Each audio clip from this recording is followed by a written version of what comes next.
Alright, what up, what up? How we doing, how we doing? What's going on, guys? I'm making some Vuln bombs because I have the materials to make Vuln bombs, and I didn't have anything to do. So we're doing that for a little bit. Then we're going to do some Zamorak testing, because I'm pretty sure Zamorak is going to be not too bad with Necro, but we'll see. I'm not sure yet.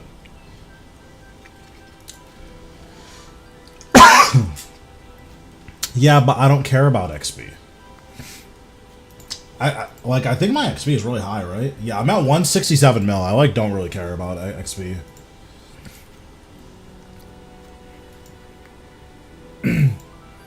Yeah. I don't know if I'm gonna make a video for it, but yeah, I can do that on stream now, actually, because the God Wars 2 bosses aren't too bad. A lot of them just do a lot of damage, and if you're not ready for the way that they're gonna deal damage, then they'll kind of wreck you. Especially Greg. Greg does a disgusting amount of damage. So where's my tank armor?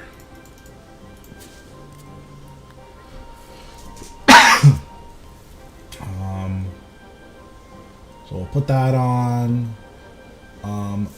Greg and Hellweir are poisonable, so bring Cinderbangs to Greg and Hellweir. It helps out a lot.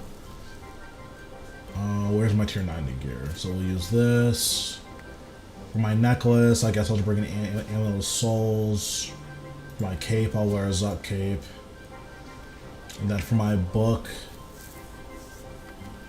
if you have a scripture of when, bring it. If you don't, I don't think it matters. I'm going to wear a Tome of just so that if you don't have the book, you'll be able to see what kills look like. We'll bring overloads. I'll probably do 2 or 3 kills of each just to show the consistency. And then we'll bring sharks. Bring Excalibur. Bring Spring Cleaner.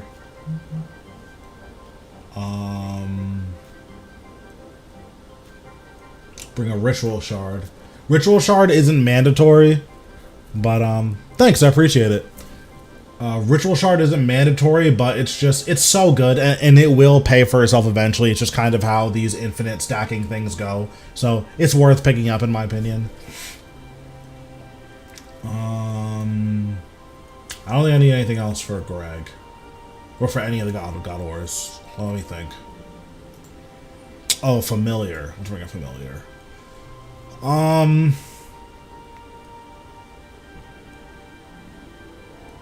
Probably a Ripper Demon. Yeah, we'll bring Ripper. And then we need Ectoplasm. And you know what? I guess we'll bring Runes as well. Skilling is not good, is what I'll say about skilling streams. Yeah, let's just bring Runes. You don't need to bring this many, fun fact, but I just don't feel like counting out specific amounts. Let's hop to a world that's not terrible to play in. Yeah, so Greg just does a disgusting amount of damage, and that's Greg's thing. The biggest thing is to make sure you are not standing in melee range, and then you're praying ranged. Because at Greg, luckily, you can just kind of let your Vengeful Ghost do a lot of the healing for you. I did not mean to go here.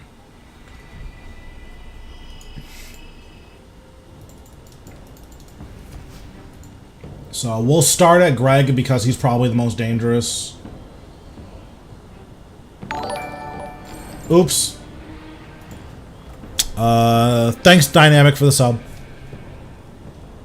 So we'll go to Gregorvik.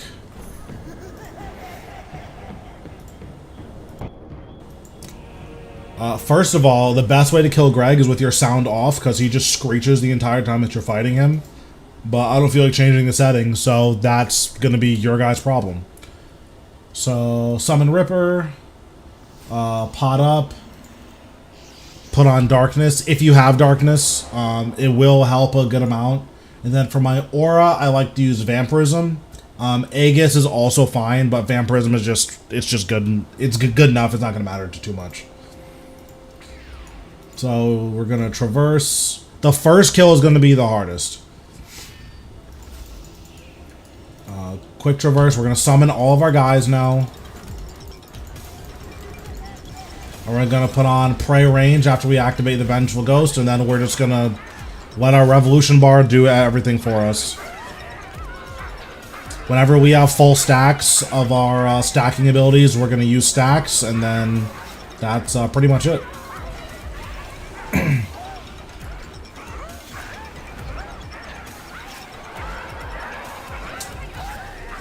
Like, I'm using the tier 90 weapon, so my damage is going to be a little bit higher, and also I'm like level 113. So again, my damage is going to be higher, but your Vengeful Ghost just heals you a lot. And yeah, I basically didn't do anything. Just I used the action bar, I used it in all my videos, and just stood still and prayed range, and my Vengeful Ghost kept me alive. So that's pretty much Greg. Mechanically, you have to do the least things at Greg because he doesn't do anything besides a lot of damage. Yeah, my damage is 100% going to be a little bit higher, but it like... So here I'm not using Living Death because it's on cooldown, so I'm just standing here. Yeah, Greg, without a very particular setup, you can't soul split. You have to pray range.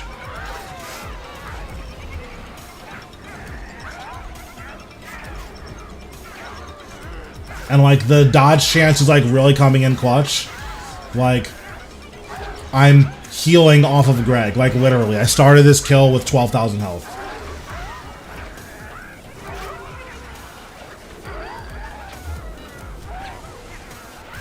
So yeah, that's Greg. That it's like very, very easy once you like have a decent setup. Darkness helps out a lot. It's not necessary, but it does help a lot. You'll probably be eating like 1 or 2 pieces of food per kill without darkness, but honestly, you might not. You know, it's... I haven't... I'm not planning on doing a kill without darkness. Let me see. What's the level requirement on it? Darkness is 86, so you should have darkness available. So Hellweir does have mechanics, sort of. The big thing with Hellweir is you don't want to stand in the green pools on the ground, and then all of his big melee attacks that he like announces what he's going to do, you just move away from where they're going to land because they hit the ground. They don't target you. So I'll show you what that looks like. Yeah, Greg is... Yeah, when you have good gear, Greg is pretty free. And then just praying range is really nice. So here, we're going to traverse, summon all of our guys.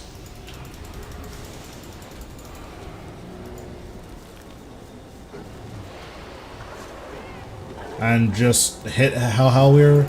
He says, you will bleed. We're just going to walk away from where he's hitting. And then it's not going to damage us. He's going to do another attack here. Just walk away from him. And that's pretty much it. He's going to die before he does any more mechanics.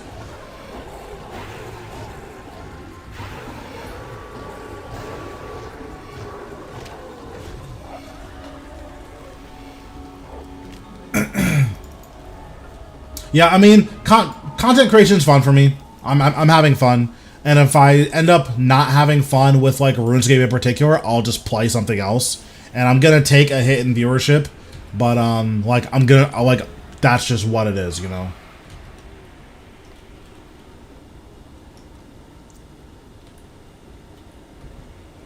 Like, when RuneScape isn't fun, I stop playing it. And that's kind of where I'm at.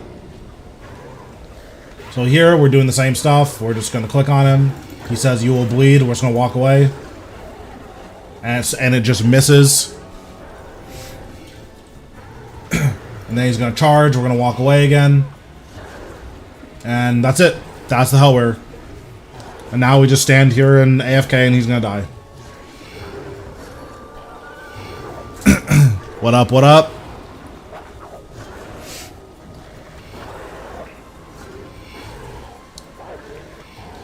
He might do another swipe. I think he's gonna die though. Yeah, he died. But yeah, so that's Hellwear. Twin Furies is probably the hardest of the bosses, just because like if you can't just stand still, at least not for a little while. But yeah, so Greg is pray range and stand still. Hellwear is dodge the melee hits and stand still. If you wanted to, you don't even have to move out of the way. You can just put on pray melee for those hits. I just choose to move out of the way because it's a little bit easier. We'll do Vindicta next. I think Vindicta will just phase it fast enough that's not going to matter.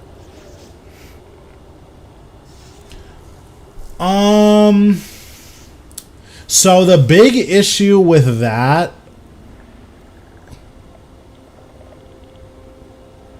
Yeah, so the big issue I found is bosses need to have a lot of health to consistently apply like the 2% bonus. Because I was doing Rasial and there was a lot, like, I think I was doing an hour, and in my hours I do like 34 to 38 kills.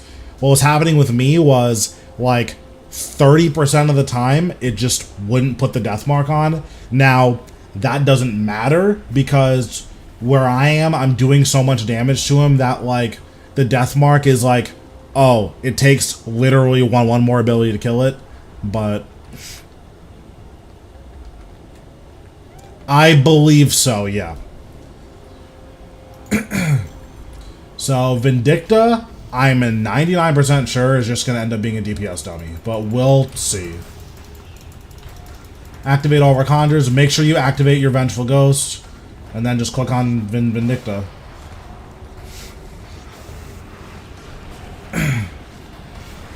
If he summons the fire line, which I think she's going to. Vindicta is a she, by the way. I learned that the other day. But, oh, so sometimes the fire line bugs and doesn't damage you. In that case, cool. Just stand still.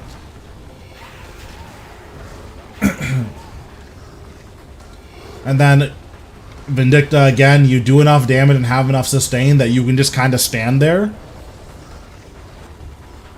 This fire line is going to do pretty meaningful damage, so you just walk out of it.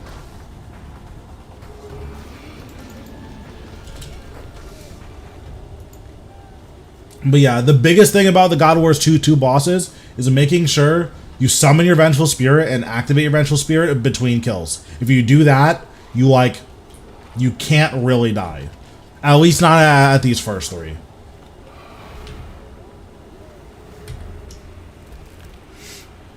And then we'll just do another kill, so you'll see what it looks like without Living Death.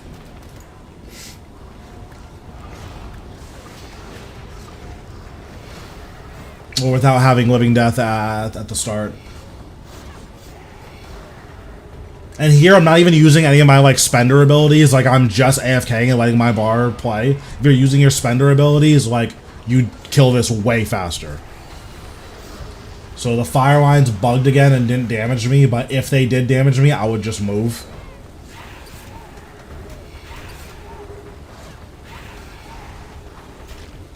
But yeah, like normally these two hits would do a lot of damage. Yeah, Vindicta is very, very chill. Honestly, they kind of all are, with the exception of Twin Furies. Now, this... If the fire lands on you, you do want to move out of it, but it's, like, not too bad. You have so much health with the tank armor, and you just... Necromancy does so much damage with all the tier 90 gear, that it's just... A lot of these bosses you can just kind of ignore, and it's fine. So now we'll do Twin Furies, which act like you need like an actual strategy for Twin Furies. Yeah, I mean, there's definitely a lot of cool things that they could do, for sure. It would be really cool if we got, like, a mass summon as well. Obviously, it would be nice if we got more summons, but I think we are getting more summons. Like, that's basically guaranteed. We're getting at least one more, but you have to imagine, like, a couple years' time, we're probably going to have, like, 10 plus, right? So Twin Furies is definitely the hardest, in that you actually have to pay attention here. So the melee one is Avarice. You want to hit Namora. Avarice is going to dash here. She's going to start north. 7 minutes is all I can spare to play with you. Then she's going to go west. Then she's going to go south. And then she's going to go east. Also, thanks for the sub to whoever that was. I need to check later. After she finishes running, you click on Avarice, and now you AFK and just hit Avarice. Okay, let me see who subbed. Marlowe's, thanks for the sub.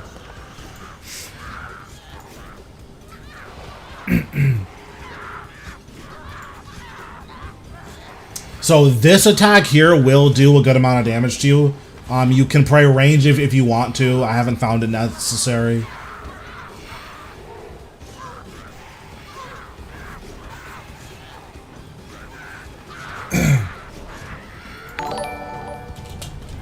Thanks, Marlowe's again. But yeah, so the big thing about Furies is that Namora or Avarice, I think is the melee one. Whoever's the melee one, she always attacks north, west, south, east. So, and then you just dodge it like laterally. So if she comes north, you can move left, or you can move right. If she is, or if she's east or west, you move up or down. And you don't have to move that many squares either.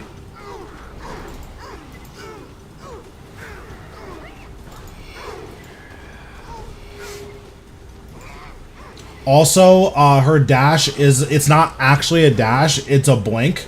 So the dash is just kind of a like visual thing. So as soon as she's on the wall, that's when you want to move, and you'll dodge it every single time. So we're gonna pray range here and see if that like helps our sustain. Okay, that helps a lot. Oh no, I'm standing on under her. I think that's what's going on.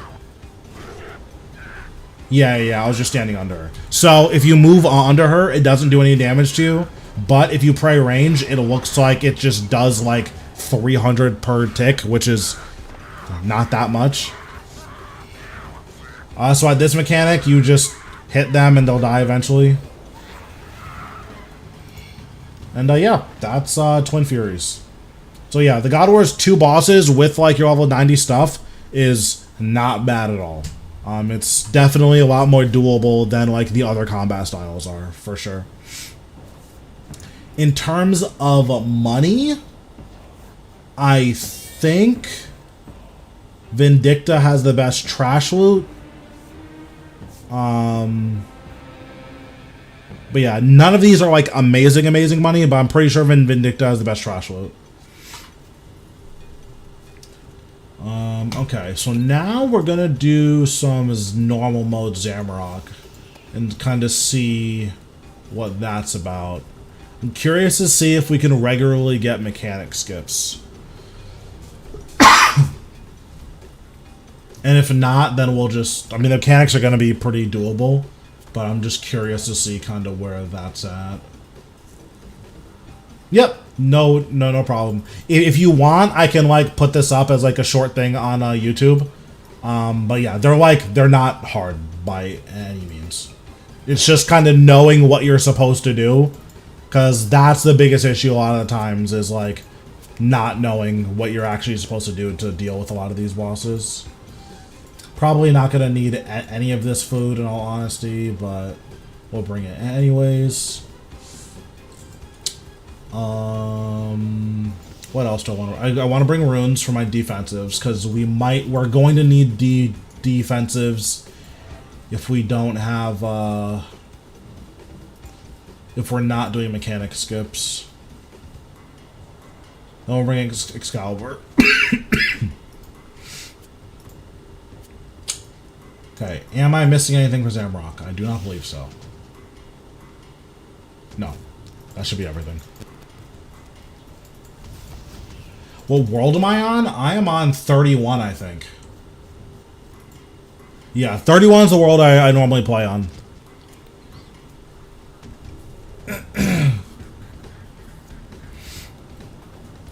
I pretty much only go to 84 when I have to do Herb Lore because I hate myself. But, yeah, Herb Lore is pretty whack. The XP is nuts, but Herb Lore is pretty whack. How many kills does this guy have at Zuk? 600? That's so many. A little bit. It's not an issue, but like my thing with lag is that I generally adapt to it pretty quickly. So it's hard for me to like really know if a particular world's lagging. We'll do 99% just for testing's sake.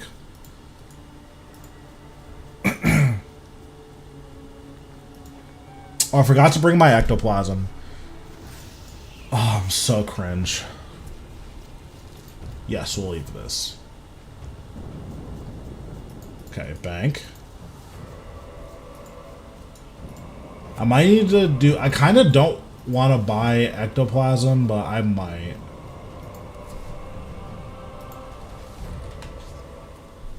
So we'll try 99%. Then if that goes like exceedingly well, we'll do 100%. So Zamorak is another one of these bosses where we want to turn this off. We want to have complete control over all of our abilities. I'm just going to use basics on all of these guys. Also, if you guys remember to, bring Zamoraki and Lucky Charms. All 6 of these mages can proc the Lucky Charms. So, super, super worth bringing them.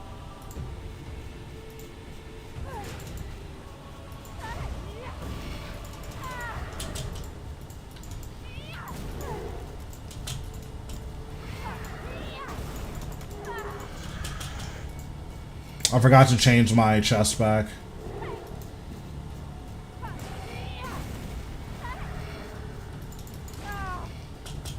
And then I'll worry about Vuln Bombs if I start doing 100%.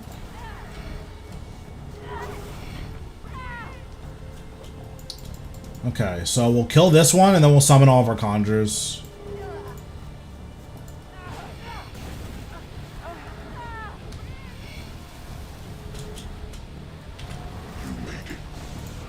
Okay, we'll pray magic. Activate.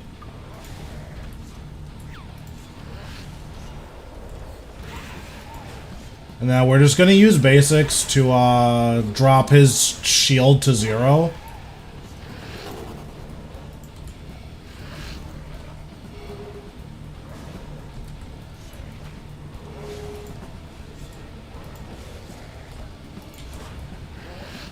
Okay, so now we'll fire off one more basic. We'll Living Death.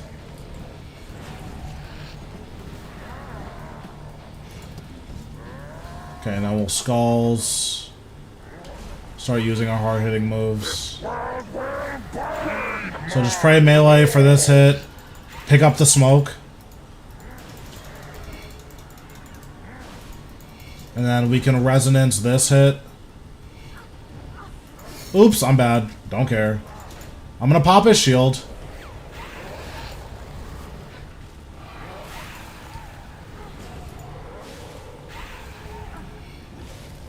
Nice, that's awesome.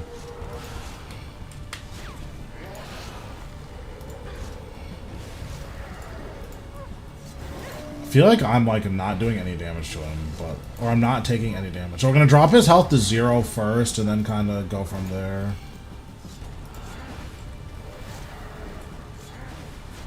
Okay, perfect. Okay, so now we'll go up here. Does this cost adrenaline up here? Oh, I just can't summon. I see. So every time you go up, you can anticipate. Soul split off her.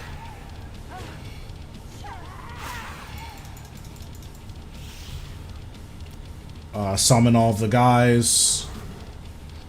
Yeah, whenever you go up to Infernus after you kill the witch, just summon all of your guys.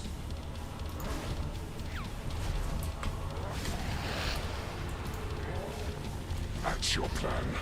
The edicts. So here, you want to free them. Step into As soon as your character model disappears, you want to stun. And then it just completely skips that mechanic. It is super consistent. You can do that every single time.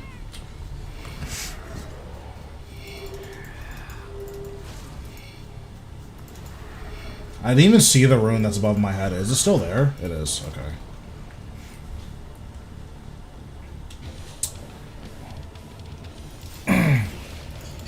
So after this, I usually go up here.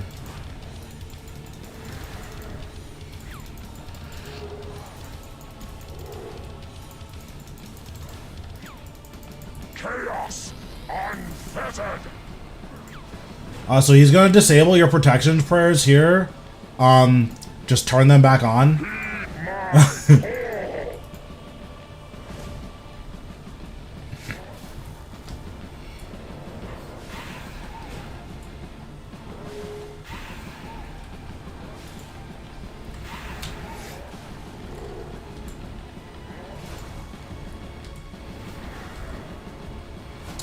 Definitely, like, slowly losing health, though, which is a little bit concerning, but it's all good. So we'll go up. Should have anticipated, but it's fine. That's just something I need to get back in the habit of doing. I haven't been doing it because I haven't been doing Zamorak that much.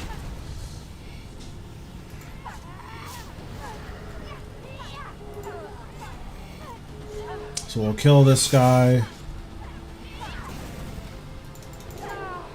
Summon you, activate,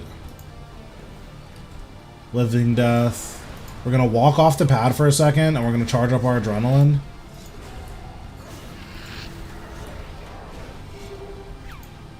Then we'll do this. You actually think that this will work, don't you?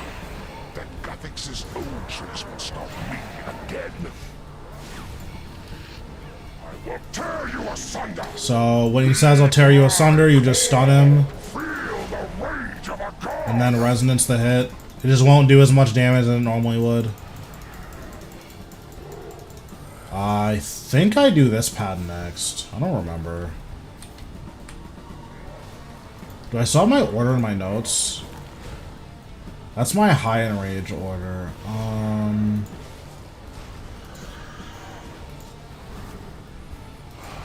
This should be fine.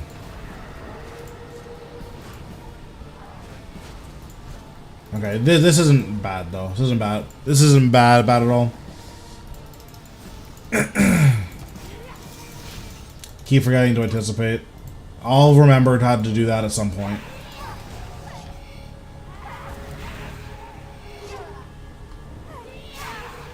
Okay, activate.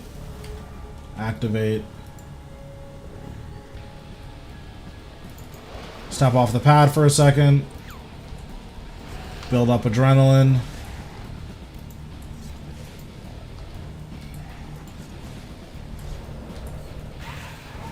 This is no longer amusing. Mortals should not play with power meant for gods. You're already dead. Heed my call. So this mechanic, if the smoke touches you, you just want to, or if the smoke is like about to touch you, you just want to anticipate. It'll slowly damage you and then it'll walk past you. I'm gonna eat here.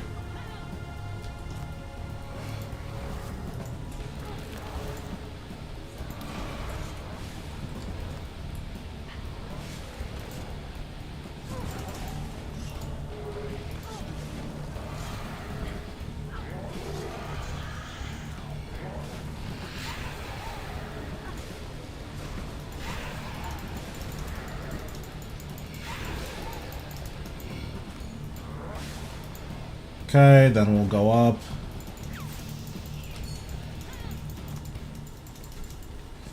We'll hit the lady. You know, she's a nice lady, but she's got to die.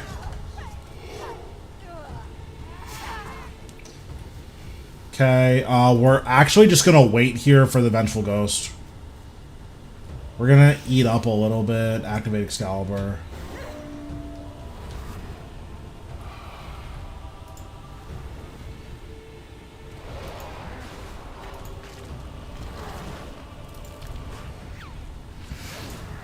Listen, I had to do it to him. I also completely forgot I had a weapon spec, so that's not good. Definitely don't forget that you have that. Protect melee. Pick up the smoke. So here you actually want to move like pretty far away from him, so it's easier to resonance this hit. I'm not gonna res it. Wait, I live! Thanks, Hope, for the sub.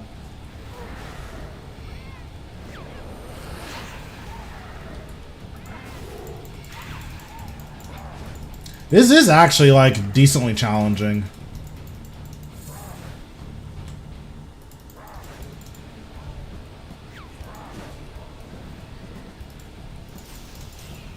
Yeah, I think working on mechanic skips is going to be really important for this. I am not dying to 99% Zamorak. It's not happening.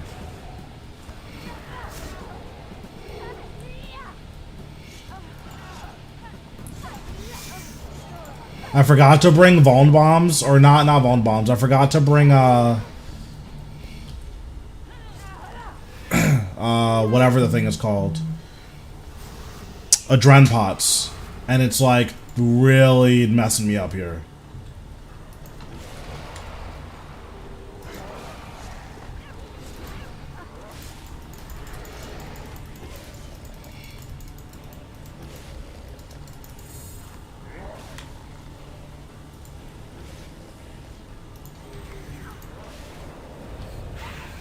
Dare defy me. I who commanded the greatest armies of history. I who laid low Zaros. Step into the dark. We're gonna anticipate here, and then we're just gonna teleport back down by going through the gate.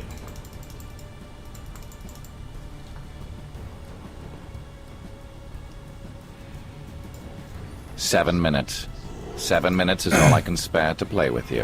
Thanks, Lugan, for the sub. Lugano. Oh, I'm definitely dead here. Goodbye.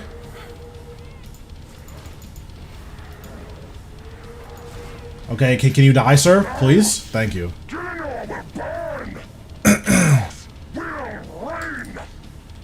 Listen, I'm doing it with, like, tank armor to figure it out. Hello? This is fine. Bank. But I didn't die. I signed, but that's not dying. That's all I'm saying. Okay. I did not like that. That did not go as well as I thought it was going to. So we definitely need to figure out a rotation that's like a little bit easier. This also might be one of the places where just the damage from power armor is going to be like more important than the survivability.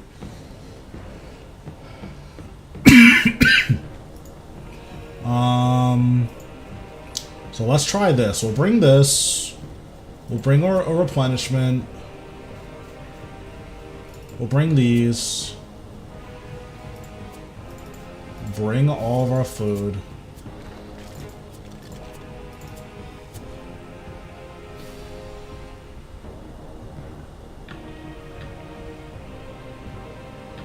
I guess we'll bring like more food, right? Oh, you know what? I should bring, like, sailfish, because sometimes you do need to combo eat here. Okay, so we'll try this. And then we'll actually do, like, a living death road, like a full living death road rotation, instead of just kind of, like, AFK and letting the action bar do everything for us. Okay, so at Zamorak, you have to play the game. You can't just let your action bar do everything, which is definitely a big frowny face. I'll be the first to admit it.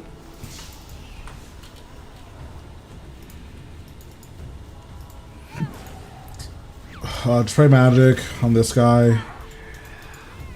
Forgot to toggle my chest again. Whatever. Don't care.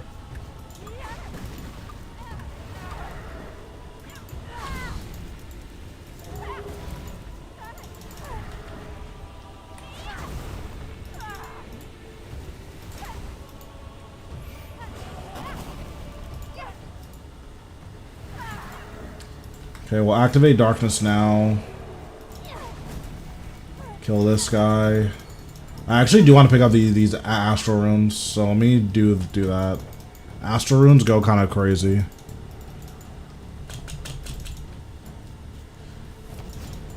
Okay, so we'll hit this guy. So we kill this guy, summon all of our guys. You made it, but this is as far as you go.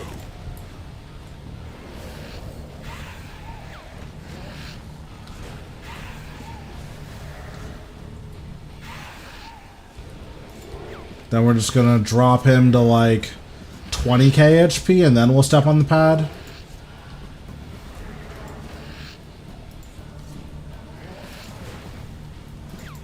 Okay, well, living death, skulls, volley, finger of death, basic.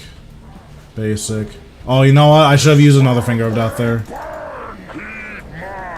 I just hardcore griefed. That was so bad. We're gonna resonance this. I messed up.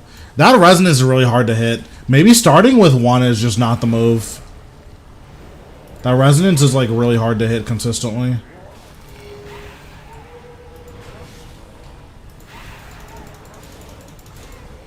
So where do I want to move one? I guess I can try this order. That's my high enrage order. Yeah. Let's try that. that res is like really hard to hit.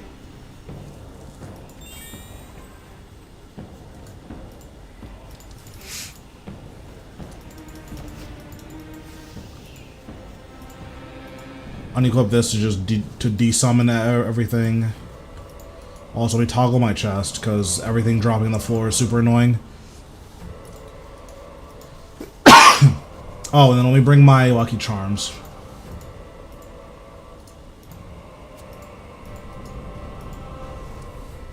So we'll do 2, 4, 6, 3, 1, 5, I guess.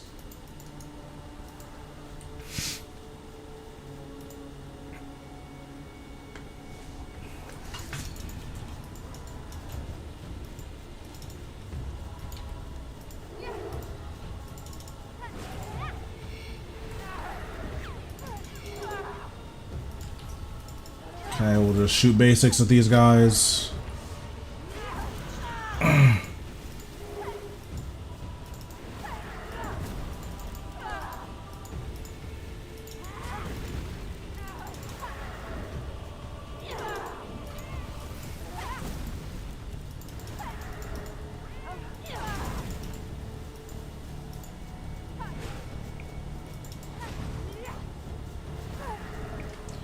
Okay, now we summon everything. You made it, but this is as far as you go.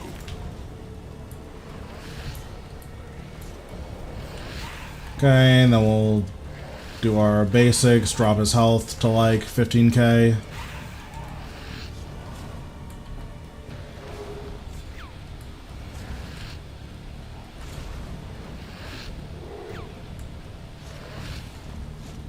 Okay, so now we'll living death. Skulls.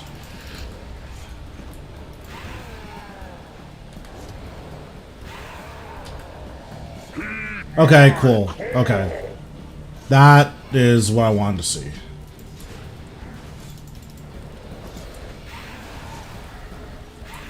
Now we just don't have to do the resonance, at least for a while. Okay, anticipate, go up. I wonder if it's worth just waiting for my living death. So I guess this time around we'll try to kill it without living death and just see how that goes. We'll step off the pad.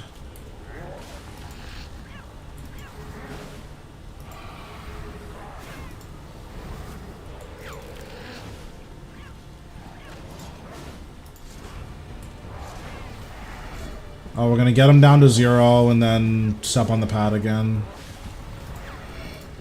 So we'll step on the pad, we'll bloat. Finger of death. Finger of death. Volley. Weapon spec? Okay, perfect. Okay, nice. Okay. Great, we have our mechanic skip for rotation. I'll just drop his gray health to 0 and then we'll go to the other pad.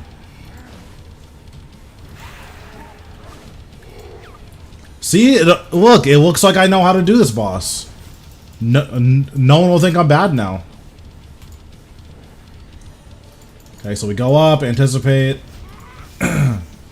Hit this lady.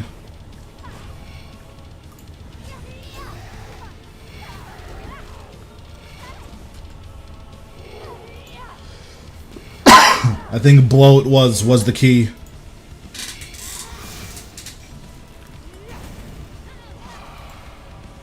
Because it doesn't matter how fast or how slow you kill the witches. The important thing is that you're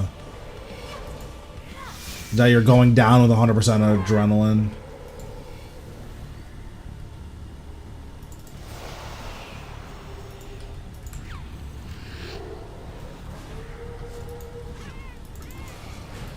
So we'll step here. Cast skulls. Finger of death. Finger of death. Volley. Weapon spec.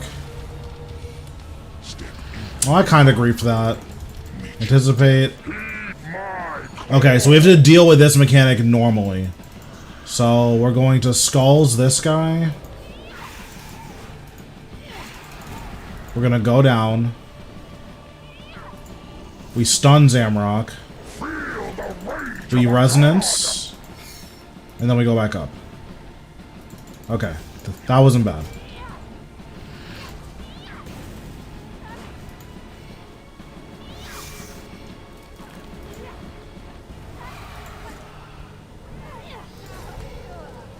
Did not mean to do that. Actually, it's fine to use all of this stuff up here, because when we go back down, we want to build to 100% adrenaline anyways.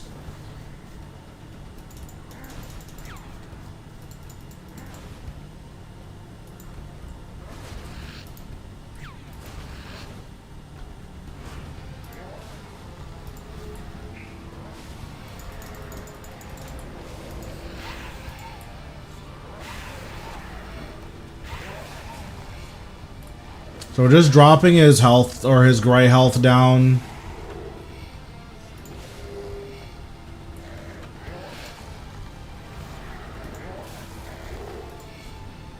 Dropping his gray health is like the most important thing to getting the mechanic skips. Now we're going to build back up to 100% adrenaline.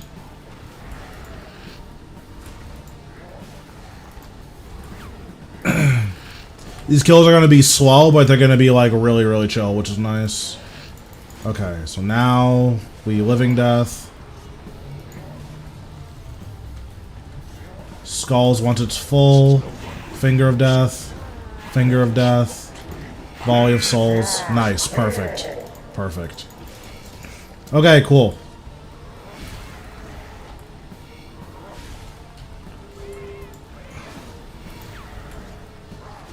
And then if you have skulls, the requirement is like way less lenient, which, or is way more forgiving, which is nice.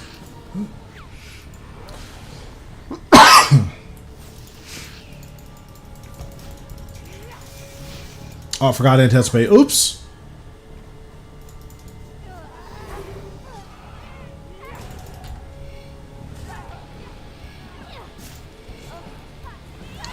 So kill her, summon zombie, go back down.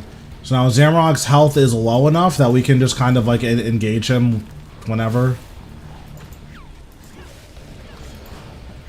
So our skulls is up.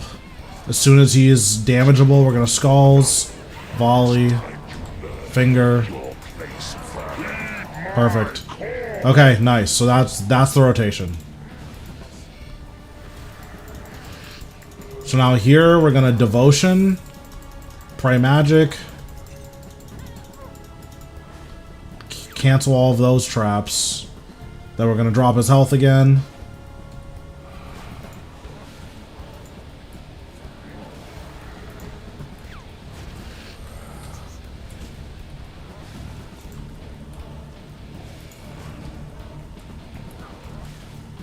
Okay, then we'll go up. Anticipate. Honestly, we can skulls her because we have living death coming up. Okay, she died literally instantly.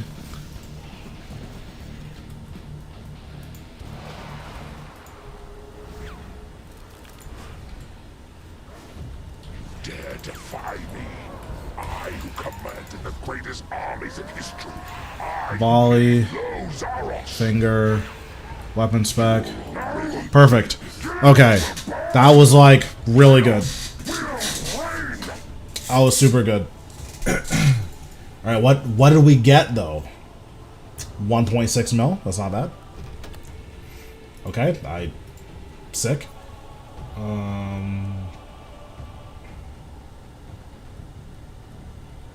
Yeah, bank all. I was having a stroke for a second. Okay, cool. So I'll probably do this off stream. Now the question is, what are we doing for 100%? That's gonna be the scary part.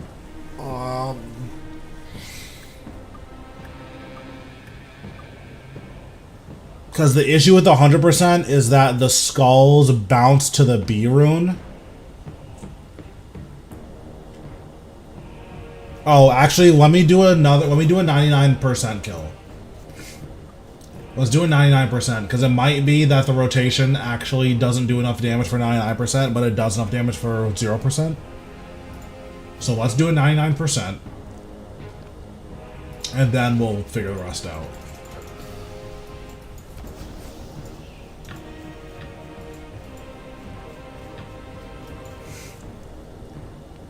Now I'm gonna try not to use living death for the 99% kill. So it's gonna be like slower, but it's not gonna matter because it's just for like testing purposes how easy it's gonna be to phase Zamorak and do mechanic skips. Because it turns out the easiest way to deal with all of his mechanics is to not. So that's the plan. We'll overload in darkness. Oh, I'm gonna click on this guy. Okay, magic.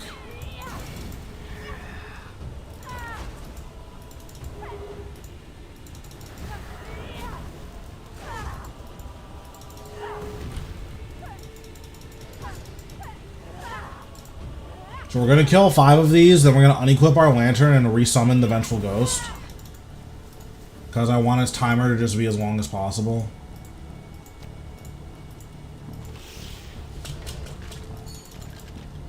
Okay, so hit you. Okay, then we'll summon everything. Wait, this isn't even the last one? Okay. I might have brain damage. It's a strong possibility. You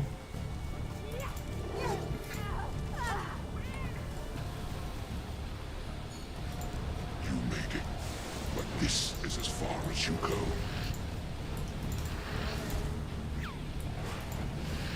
Actually, for this first one, we'll use skulls just to drop him fast.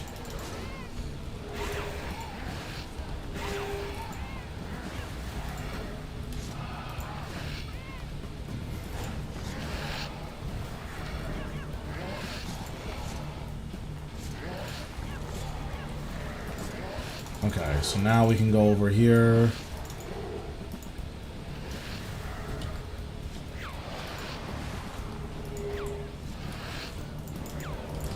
Finger, finger, volley, auto attack, weapon spec. Okay, that was it. I just like needed to hit him. Okay, so this rotation's consistent. That's good. So I'll like refine and do the setup off stream, but that's good that that's consistent. So that means 100% is also going to work. And then we need to start using storm shards. Because I don't think with like bare minimum gear, you can do it without storm shards. That seems like a really tall ask. Although we do get reflect. Maybe it's not a tall ask at all.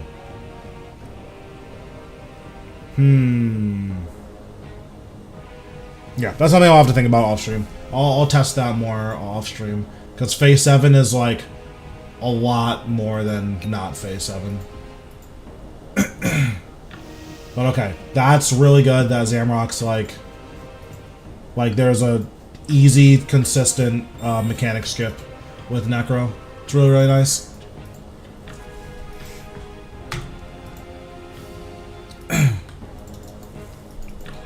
So that video will be coming out on Tuesday. And then tomorrow I have a channel update coming out, so hopefully you guys will enjoy that.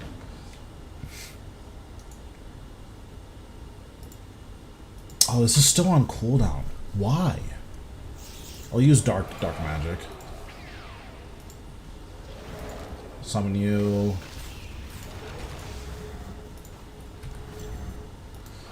So all I'm missing from this guy is gloves. So we're really banking on getting gloves soon. Thanks. Yeah, I got it a lot faster than I thought I would. So that's like kind of nuts. Because like kind of before I started like doing the necromancy stuff, it was like, okay, I'll probably hit this in like a year. And then that year turned into a week.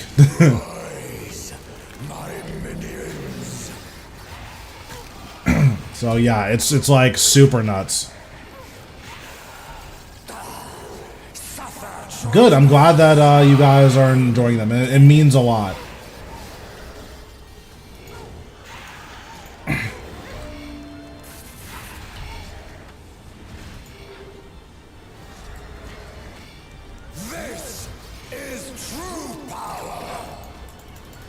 That was almost bad. Because I don't have Prey Necromancy on my bar. So, like, I can just kind of die here.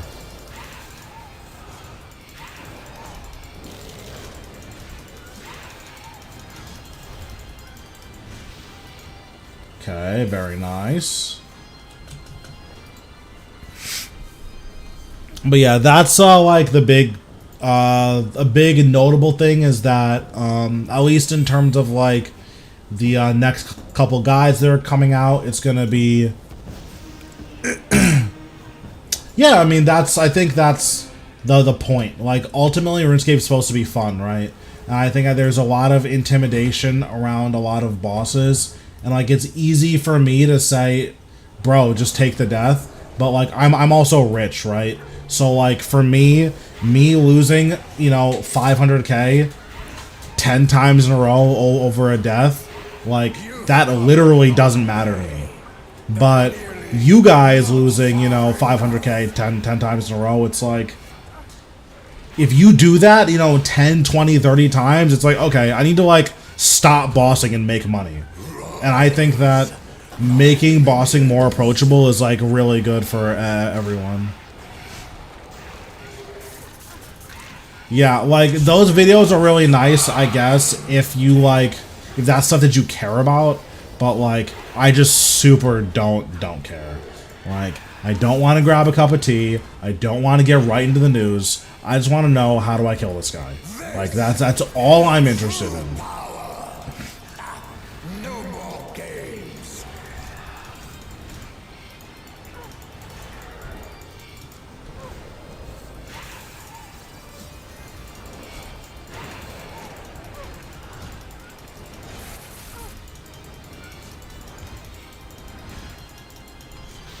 There we go.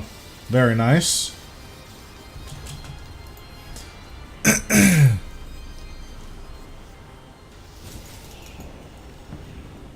But yeah, I think it's like really cool that with Necromancy you can just kind of bring the same gear to every single boss, and like it just all works.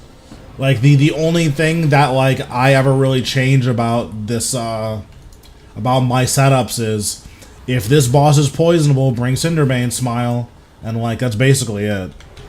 And I think that makes it really, really easy for people to like get into the boss, because it's like, okay, you make all of the gear, so you don't have to worry about that. And then the like Amulet of Souls is like gonna be best in slot for like, or second best in slot for pretty much every boss. Yeah, it'd be interesting to see what direction they go in. My guess is that if they make a two-handed necromancy weapon, it's just going to, like, the skill is going to work, like, fundamentally differently with that weapon.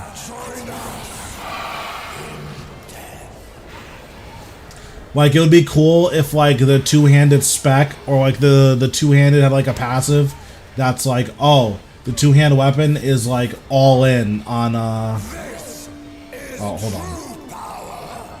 Like, the two-hand weapon is all in on, what's it called? On just certain, on, like, conjures, for instance. Like, that would be nuts, right? Oh, I'm about to die. Is what I would say. Nice, that's awesome. Yeah, Zuk's definitely not too bad, like, once you have, like, a pretty good idea of what's required of you.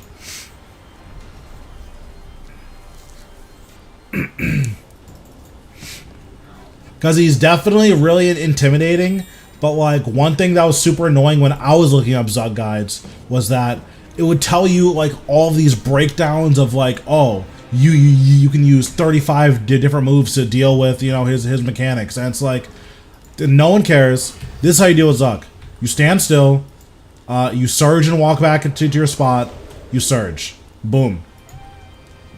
Everything besides pizza phase was explained in 6 seconds, literally.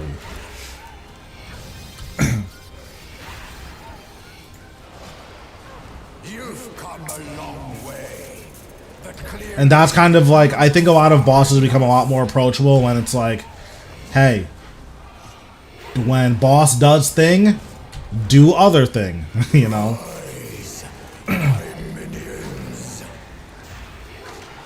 Because, like, I was trying to learn how to do... Yeah, and it's like, bro, like, I don't care what spawns on this wave. What do I do?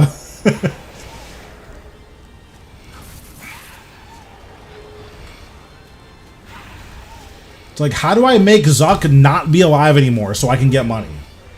This is true power. I am not liking dark magic compared to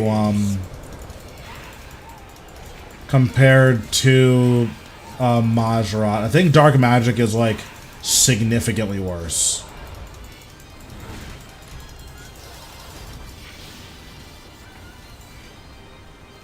Yeah, exactly. Like, I think a lot of bosses are like, a lot of the hardness about them is the intimidation. Like, there's not too many bosses that are like genuinely like, you need to be really good at the game in order to beat this boss. Like, I think it's Solak,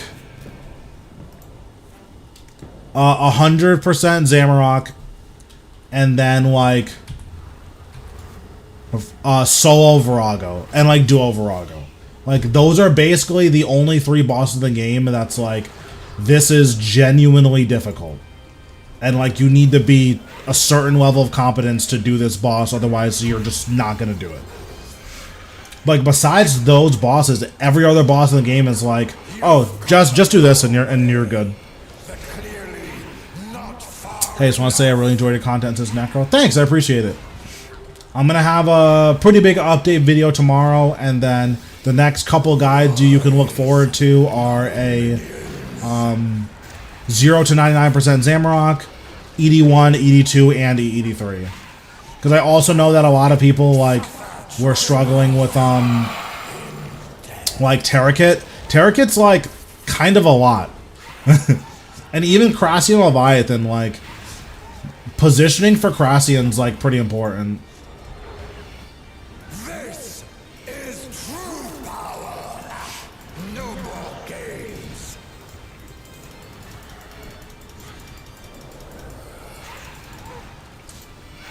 And then I'm considering doing Solak. That's something I'm going to start testing on Monday, so tomorrow. We'll see how doable Solak is. I'm going to test it in max gear, and if that's like a breeze, then we'll start like dialing back the gear to see where like your minimum requirements are going to be.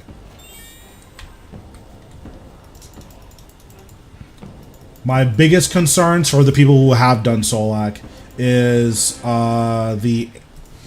is anima bombs. That's gonna be, or the dome phase. I forget what it's called, but that's like the biggest question mark. Is just, can we reliably skip or finish domes without getting tornado? Because if we can, then I actually think Solak's gonna be like really good for new players to get into. And the Solak money is like nuts. Solak is one of the only bosses in the game besides Virago and Zamorak where like you're making money whether you want to or not.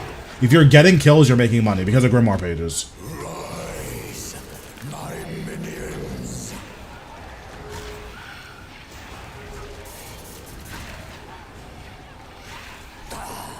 Suffer, join us.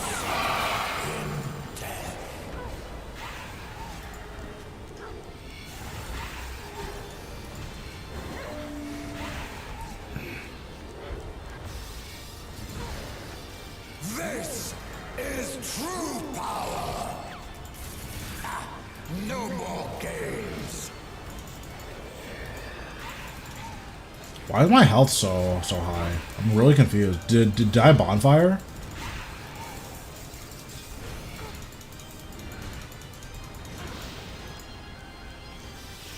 I don't know why my health is so high. Oh well, don't care.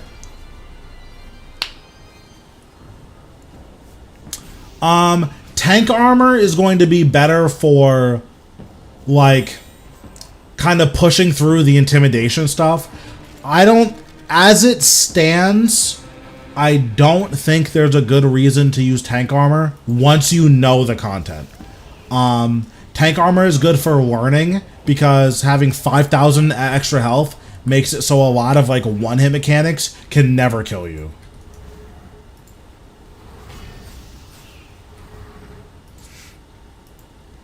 Yeah, I could start doing stuff for other styles.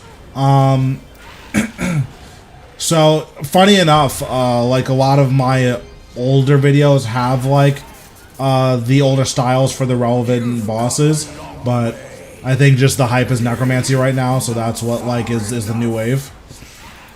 But, yeah, I definitely think that, like, the other styles are, still like worth approaching for sure.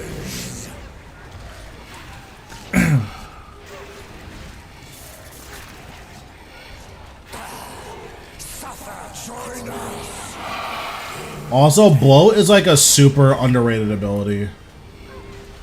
I feel like blow is like secretly nuts against enemies that have enough health to actually survive it. Because I think that's the big issue with blow, is that not enough enemies can actually survive it.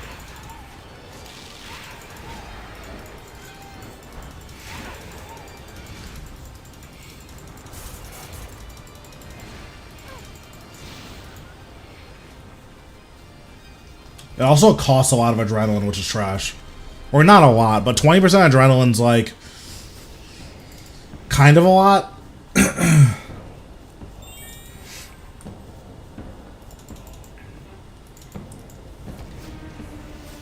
I do need to learn. I didn't realize my book wasn't on this whole time. You know what? That's probably why I felt like it wasn't doing any damage, because my book what wasn't on. It's not even because of dark magic. Damn, I was out here slandering dark magic for no reason. I'm toxic.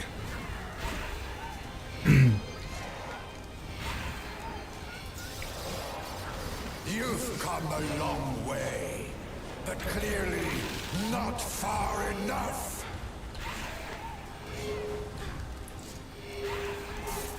Okay, well my jazz book isn't proccing, so dark magic is trash again. My minions.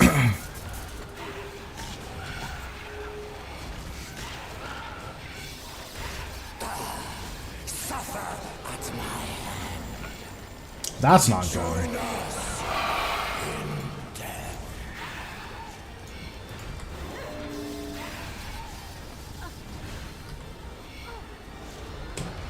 This is true power. Okay, that was almost very scary.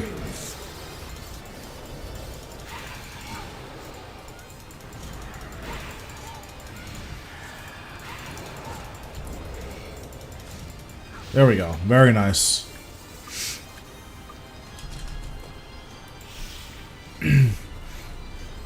But yeah, if you guys have any bosses you want me to like go over, just let me know, and then I'll look into putting out videos for them. The only bosses I am not comfortable making content for are Virago, because I have 1 kill and I got carried for that kill. AOD, because group bosses are kind of a lot right now, and then raids for a similar reason. But again, that's kind of all stuff that I'm looking into, and then I'll post stuff about that in my update videos coming out tomorrow. You've come a long way. Honestly, if there is a way to kill Giant Mole fast, that's like something I would put out. Like, it would be interesting if, like, using, like, a Trim Masterwork Spear and just you put a bunch of bleeds on Giant Mole, and then it'll just keep diving and, like, you know, lock itself out. Like, that could be a thing.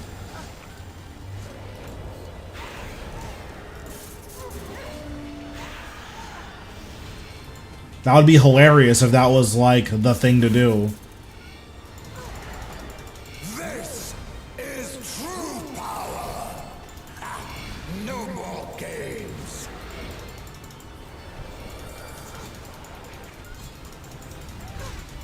Oh, I think I ran away on my skull, so it just stopped bouncing.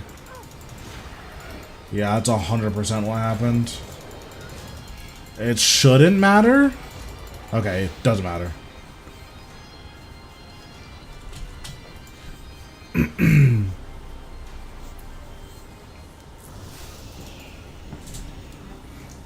This stream is sponsored by water. Drink it. It's good for you.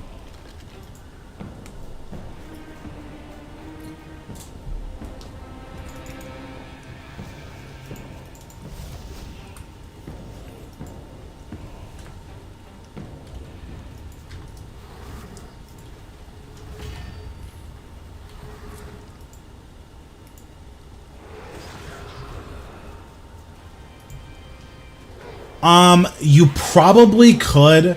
The issue with Giant Mole is that there is literally no reason to do it unless you're like pet farming, and pet farming with other people, if you're not doing exactly Virago, is completely miserable.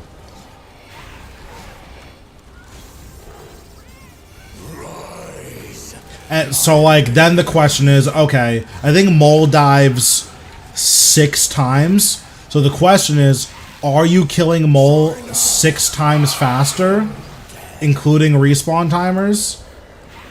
Because if you are, then it would be worth it, right?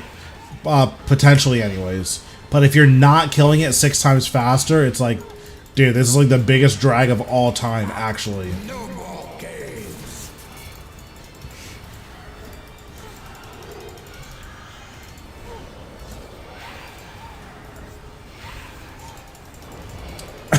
Funny enough, I actually did a KK solo the other day. So you can either learn how to solo KK, or you can do what I do, is you keep resetting until he opens with a mage phase, and then you just burst him. That is not the optimal way of doing it, but you don't have to learn, so that's always good.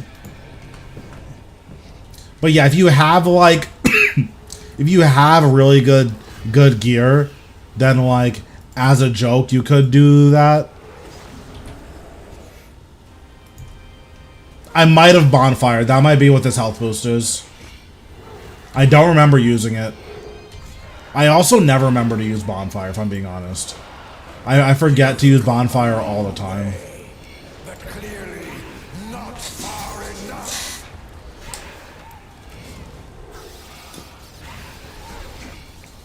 Yeah, generally, if he opens with Mage Phage, you can just burst him. But I'm really bad at counting auto attacks at bosses I'm not comfortable with. So like, once I get better at counting autos, I'll definitely be able to put something out for it. But I just don't have enough experience with Calfight King to count the auto attacks and like know what I'm doing. Is true power. No more games.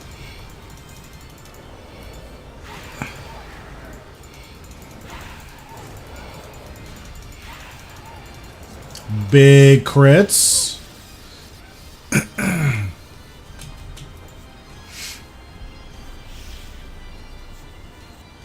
Oh, you know what? This health boost might be from this pulse core. That might be what this is.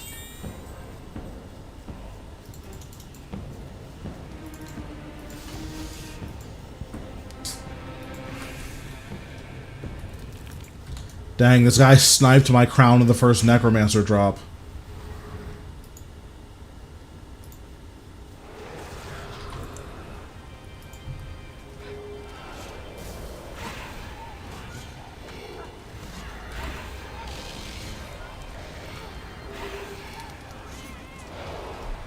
You've come a long way, but clearly not. Oh, I just trolled so hard. Okay, well, this kill's gonna be a disaster. Or not a disaster, but it's gonna be pretty scuffed. Rise, my minions.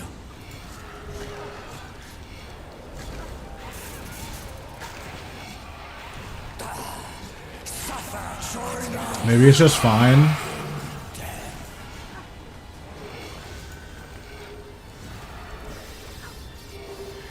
Maybe it's just fine.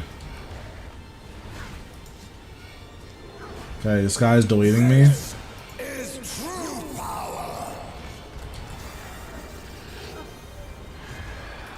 Okay, I think it's okay.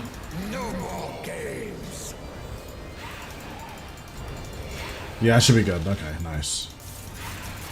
We weathered the storm. And Jazzbook comes in clutch and saves us.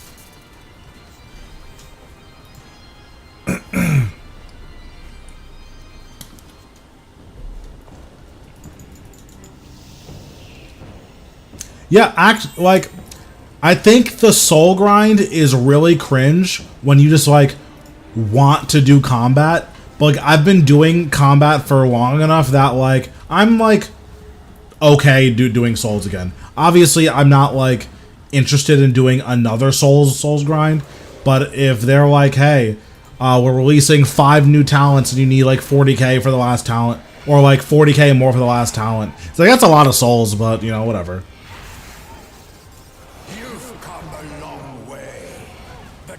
Doing rituals is trash when you have to do rituals.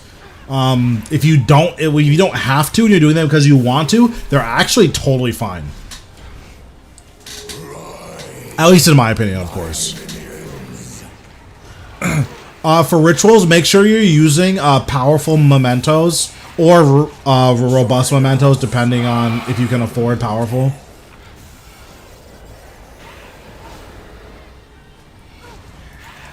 Because I think robust mementos are like the second highest souls, and it's 3k.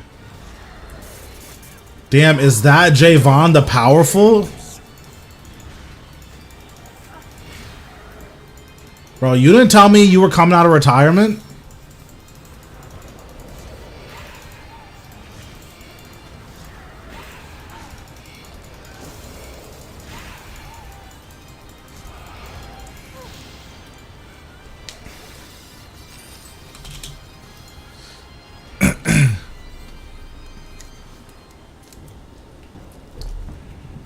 True.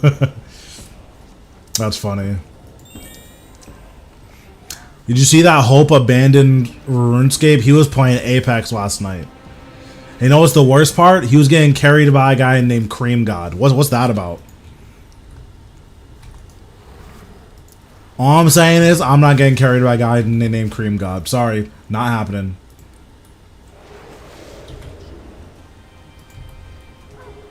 Bro, I know.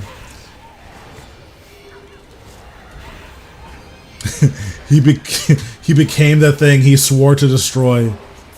You've come a long way, but clearly not far enough.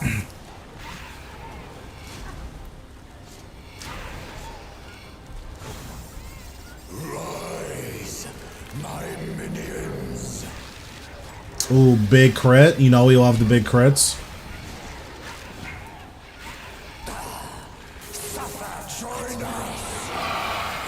I think I'm gonna get double walled here, but I'm not sure.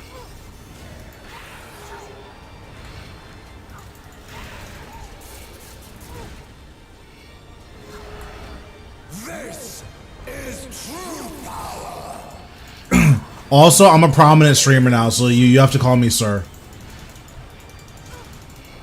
Someone in my chat, he referred to me as prominent streamer, and that's kind of sick. So I am a sir now.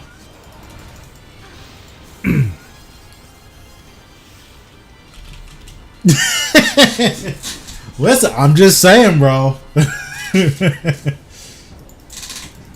I'm a prominent streamer. I'll have to take that shit.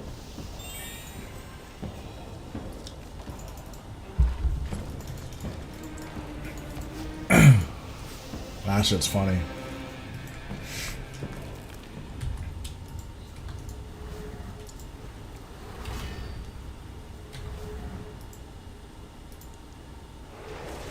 I know the YouTube is going crazy.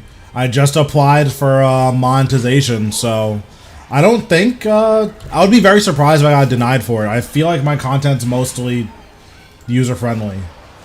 You've come a long way, but clearly not far. But yeah, I don't know how long it's gonna take for me to get approved for it. Bro, I know, that's what I'm saying. Rise, my minions. But yeah, I don't know how long it's gonna take for us to get approved, but Join us. Join us. it's fine. I don't think it'll be like a huge deal, but we'll see. I mean, they might say some shit, right?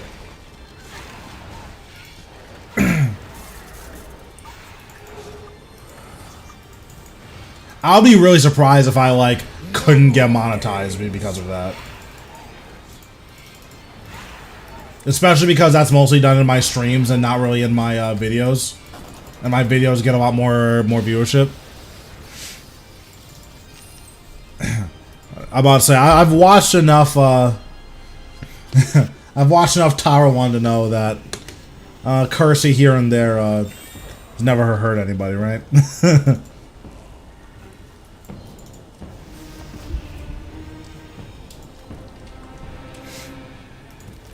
I think the funniest thing about streamers like Tower 1 is that he's actually such a nice guy in real life. It's so funny.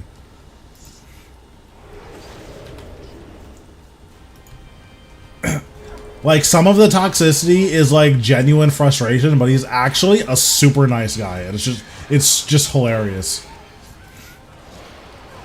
You've come a long way, but clearly not far enough.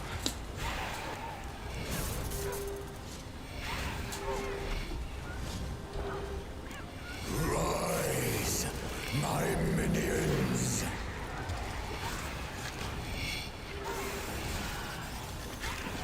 Yeah, when he's playing League, you know, well, what can you do, right?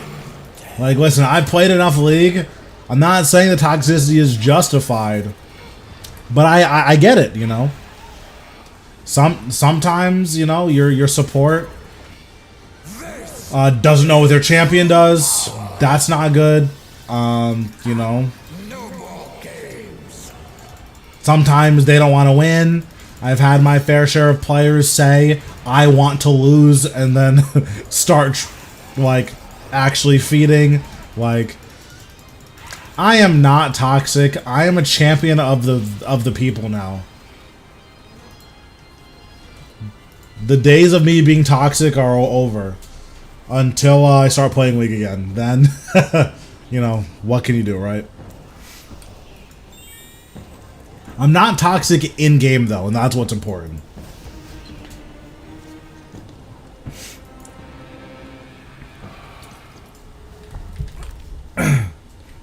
Listen, I just go into every game knowing that if I'm solo queuing, there's 4 Hitler worshippers on my team, there's 5 on the enemy team, so it's up to me to forge my own destiny.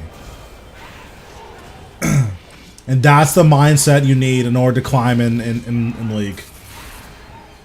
Without that mindset, you're just doomed. Come a long way, but clearly not far enough.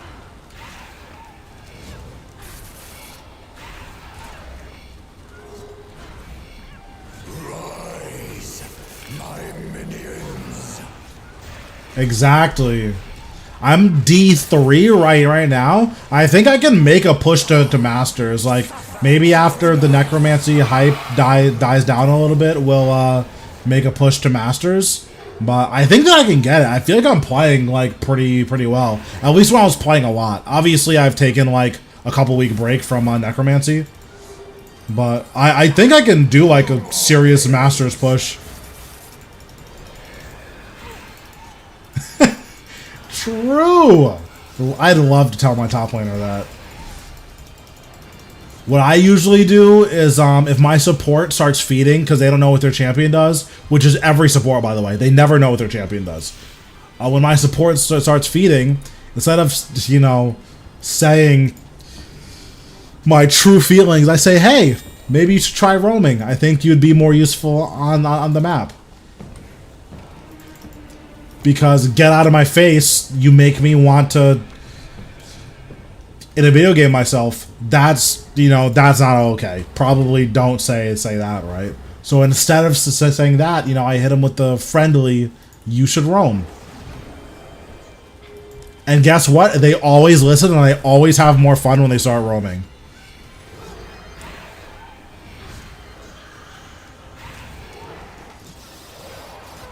You've come a long way, but clearly not far enough. Because you should roam, that's like the PR version of you're ruining the lane, please get away from me. My minions. Oh yeah, it's just, it's too much. Join us. And everyone in the league thinks that they're the main character. It's like, bro, I don't know why you're playing the hardest support in the game and you don't know what they do. Like, I don't understand. No more games.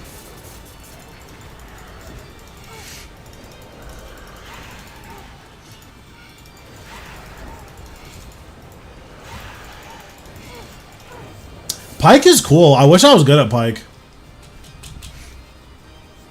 Thanks, I appreciate it. I'm actually going to start going for PBs soon on Zuk. I've been really excited to start doing that. I want to try to get a sub 20 before I, like, retire Zuk. But, yeah, I'm glad the videos are helping.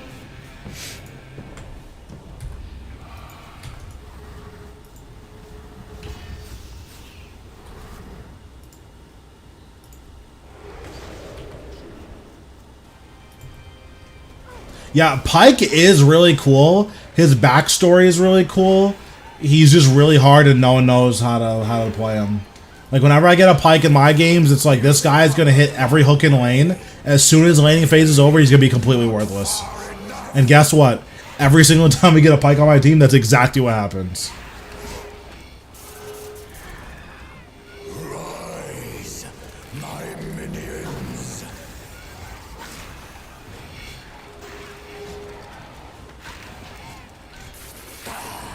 Suffer, join us.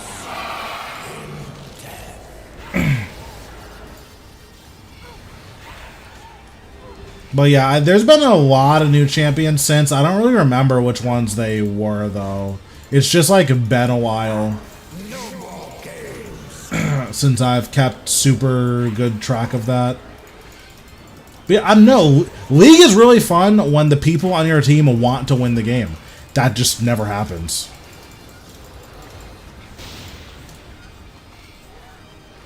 Like, I think this season I've played 140 games.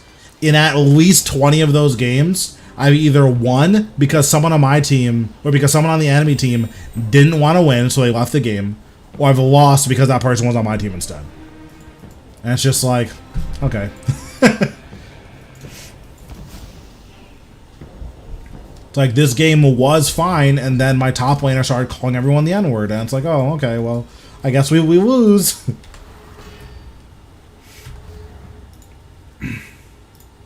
Oops, that was not the correct button. That was just not correct. That was... I actually think that lowered the duration of my Vengeful Ghost. You've come a long way, but clearly not far enough.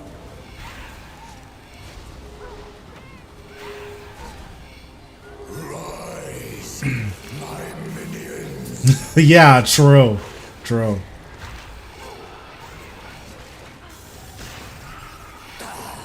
Suffer, join us in death.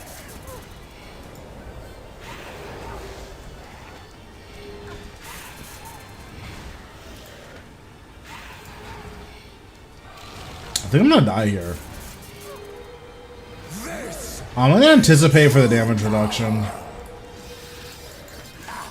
no more games. I'm also gonna resonance here, because I'm definitely going to die if I don't res. Okay.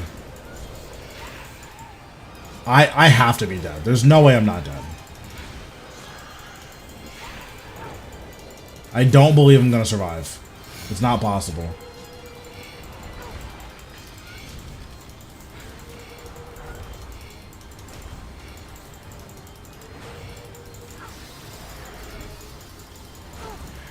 Okay, I lived. I'm clean. That was spooky, but I didn't like that.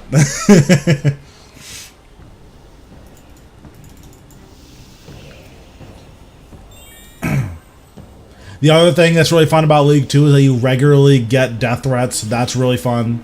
I've gotten a couple of those in my day. Usually I just tell them that they need therapy and they should chill.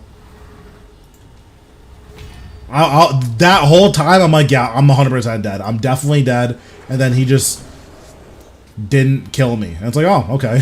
I'm not dead. I'm OP. You've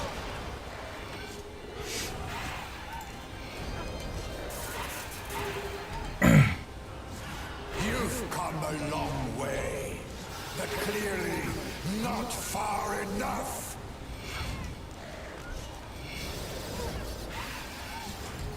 Yeah, you know, is it truly a multiplayer game if you're not getting death threats? Like, let's be honest here.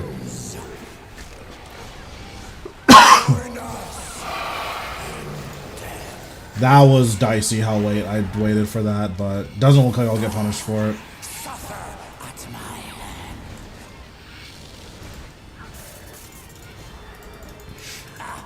No more games.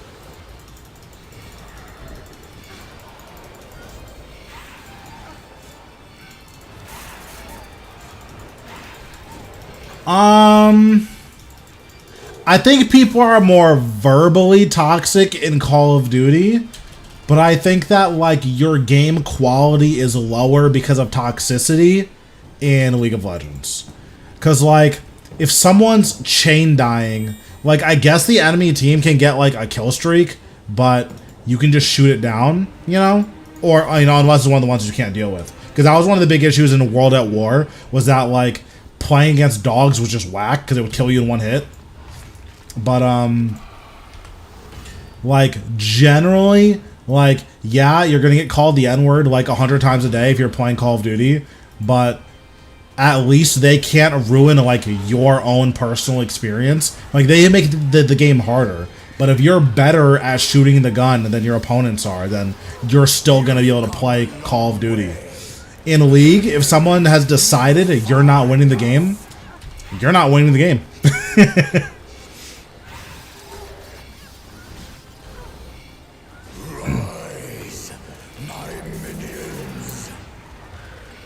Yeah, I've definitely played against my fair share of nuke boosters. Ooh, I just took way more damage than I wanted to. Maybe it's fine? It might be fine. Yes, it's fine. Okay. Modern Warfare 2 was such a fun game. That's still probably like the Call of Duty game I put the most hours in. It was like broken, and then the way they balanced it was like, yeah, so everything in the game is just the best thing that you can do. And it's like, oh, I didn't even know you could balance games like that. Like, that's so sick.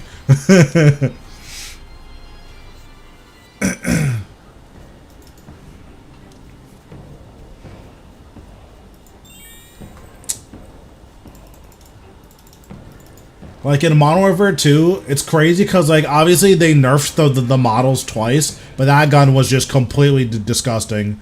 Should not be in the game. Like that was insane. I don't know why that was in the game for so long. And then there was like the Javelin glitch. There was the care package glitch where you get infinite care packages. Like, the crazy thing was that there were so many regular guns that were just completely nuts. Like, the TAR-21 was completely disgusting. It was just a sniper rifle, shotgun assault rifle. And then the UMP was completely disgusting. It was a shotgun, submachine gun assault rifle.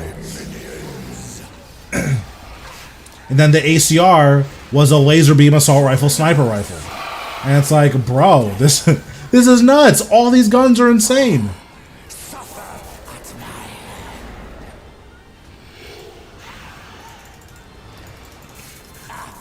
No more games. But yeah, I put a lot of time into Modern Warfare 2. Ooh, I need the resonance. Yeah, like UMP was actually insane. Bro, don't even talk to me right now. You're not nice. Listen, I know that you're older than me, and I know when Modern Warfare 2 days were like that was the jam. I was like 14. No shot you're beating 14-year-old me. It's not possible. Sorry. Hey man, been watching all your content, been enjoying it. Nice, I'm glad. I have a couple more guides in store, so that will be hopefully you'll be able to benefit from those.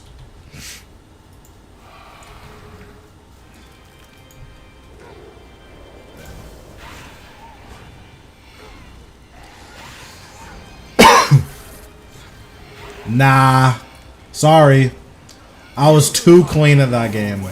Although to be fair, I was a for fun player in Modern Warfare 2. Like the game I actually put a lot of time into was Call of Duty 4.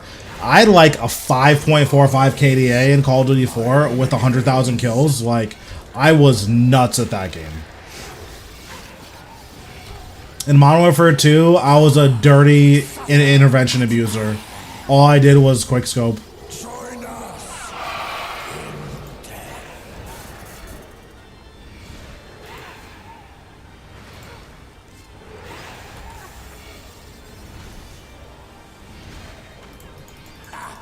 No more games. Ooh, look at you.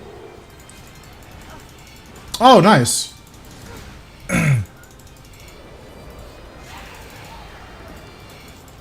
I was like actually nuts at Call of Duty 4, like just playing everything. Call of Duty 4 also had some insanely disgusting guns. Like we talk about. Yeah, I mean, Melee. There are a couple of games that are like lifestyle games, And I think a Melee is one of those games where it's like, if you were ever a Melee head, like, you played Melee and that was like your thing. It's the same thing with like Gears of War. It's so hard to play Gears and play other shooters and be good at like both of them.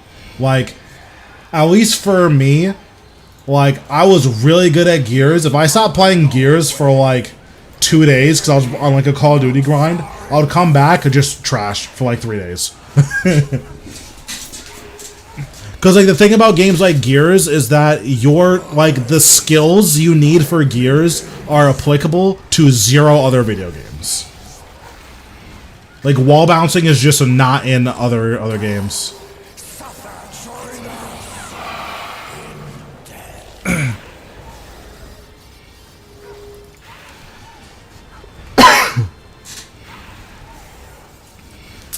I appreciate it. I do have a lot of experience killing this guy, so I mean that obviously contributes to it. But one of the things I kind of pride myself on, or like one of the ways that I learn rather, is by like finding a way to do every kill exactly the same. So like all of my kills are gonna be extremely similar, whether that's here or when I'm doing like Raksha, like. I loved Gears. Gears was so sick. I heard the new ones like aren't great, but Gears 3, that was the hotness.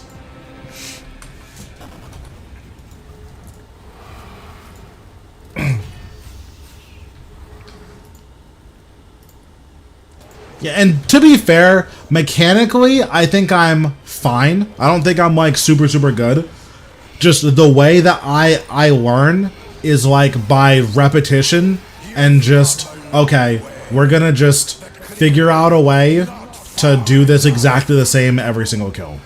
So like I learn pretty quickly, but like in terms of like mechanical skill, yeah, I am. Like, in terms of mechanical skill, I don't think I'm, like, way better than any of you guys. I just think that the way that I learn, I think is really easy to, like, teach other people.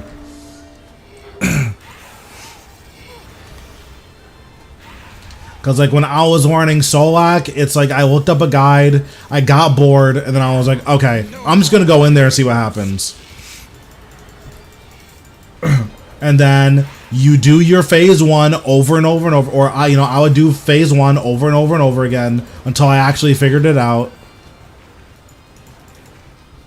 That's so haunted.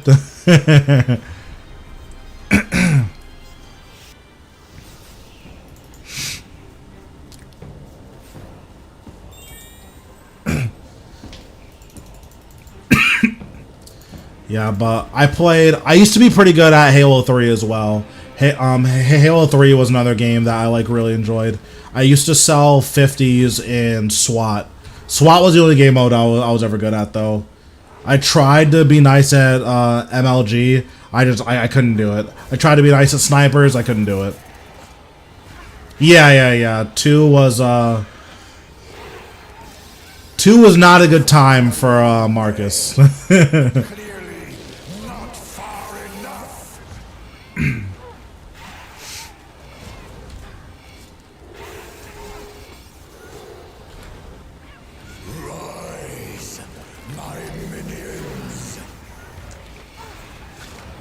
But yeah, 3 was like super fun.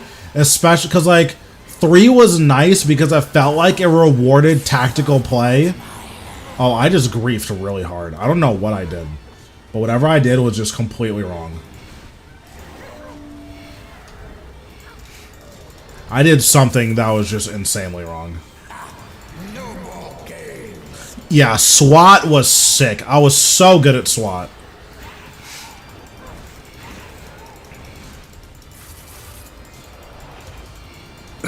But yeah, like my main games back then were Halo 3, Call of Duty 4, Modern Warfare 2, and Gears 3. Those are like the games for me. I always wanted to try out Monday Night Combat because at the time, my favorite YouTuber was playing it. This guy is so old, so I don't know if you guys would know him, but his name was tzkal-zuk. That was like one of my favorite YouTubers back in the day. He was so good at Call of Duty 4.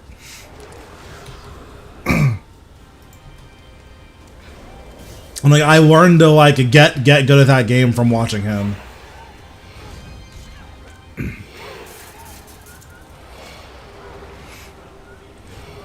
You've come a long way, but clearly not far enough. But man, those games were so good. I wish I played more Reach. Just the DMR for me just wasn't hitting the same way as the battle rifle. Like it was just different.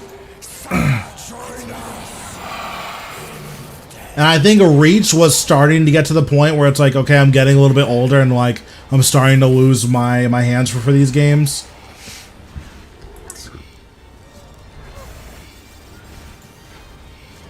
This is true power. No more games. Although I didn't start losing my hands for shooters until I started playing League.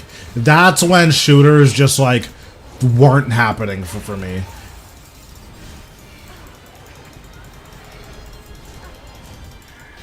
Yeah. Yeah, I've heard similar things that a lot of people had issues with Reach.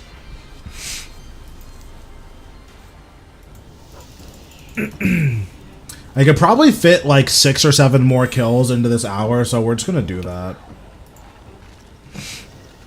Oh,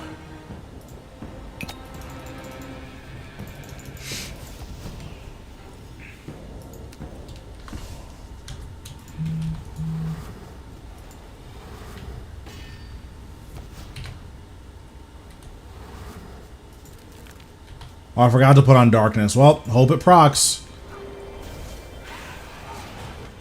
Yeah, I think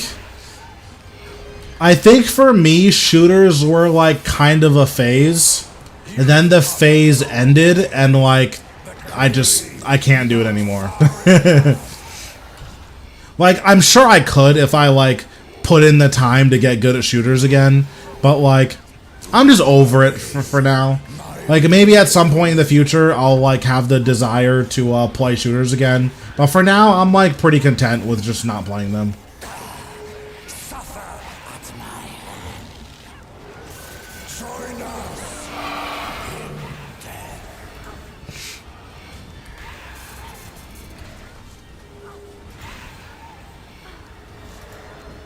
This is true power.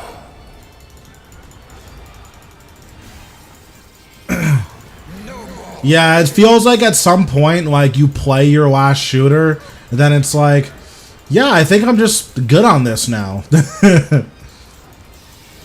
Which isn't to say I, like, don't play shooters, like, ever. Like, every year I play Warframe, which, very, very good game. Extremely grindy, but it's a good game.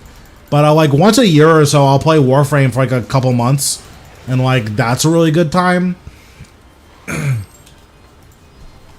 But in terms of like competitive shooters, I don't think I can play competitive shooters anymore. I think I don't really have a desire to learn them, and I think that with how good these young kids are, I don't know if I could do it. Like, like trying to play, yeah, like trying to play shooters against 14-year-olds who can play 30 hours a day because they have a hyperbolic time chamber that their mom bought them. Like, I can't compete. And like I relate so personally with like the 40-year-olds that we would play against when we were kids, and they're like raging, and it's like, listen, I'm 28 now. I totally get it. If I got outgunned by, you know, a 10-year-old who's talking about how he did my mom, I would lose it. I would be so upset. It's like, you're telling me I work all day, I come home, I get my 5 games of Call of Duty, and a 10-year-old has something to say to me? Nah. I'm gonna get hit by this wall. Yep, I got hit by the wall. Oops. I used an ability off tick, and as soon as I used it, I'm like, yeah, I'm getting hit by this. Join us in death. This is true power. Nowhere near. Rise, my minions. No more games.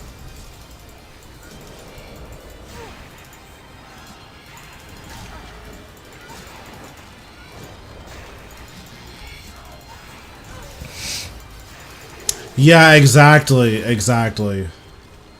It's like, bro, this kid can literally see into the future, and like, I just worked a 10-hour shift. Like, what do I do? Yeah, I think that was something that was like, really, like, for lack, like, that was the best part of Modern Warfare 2, was that everything was broken. So it didn't matter what you wanted to do, there was a way to do it, and there was a place to do it, and you could like succeed. And I think that's what made Modern Warfare 2 like that's what made it the huge success that it was. Like, because in terms of balance, like, that game was not balanced. Like, there were 5 or 6 guns that's like, yeah, this is just the best gun in the game. And like the intervention just wasn't balanced. Like, one shot to the big toe through a wall if you have FMJ, like, that's not good. Like, you can't have that. TAR 21, completely disgusting. The ACR, completely disgusting. And then there's guns that are still just really good. Like, the SCAR, if you got extended mag for it, it's like, oh, this is slower ACR, but with TAR 21 damage. Like, the game was, like, nuts. And then you had, like, the UMP, which is obviously just completely insane.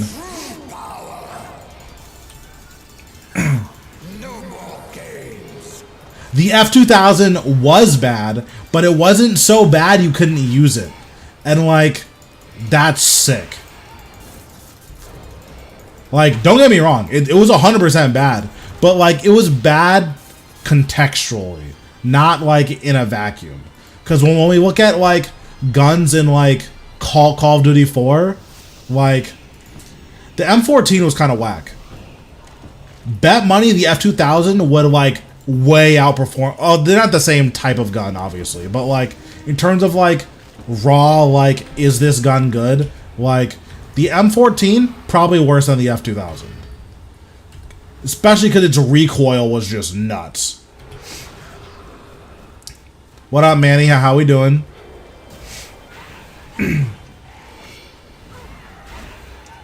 But then there were guns like in Call of Duty 4 that were like insane. Like the M16 is like, that's not okay. Like you can't have guns like that in video games. Like one 3-on burst to the chest, you're just dead. Like that's not good.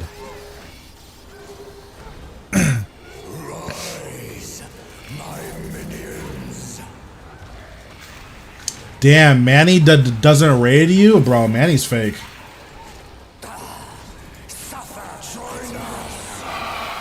He's probably raiding you in retaliation for playing Apex yesterday. Honestly, I would do that. I would refuse to raid you out of principle if you were playing Apex.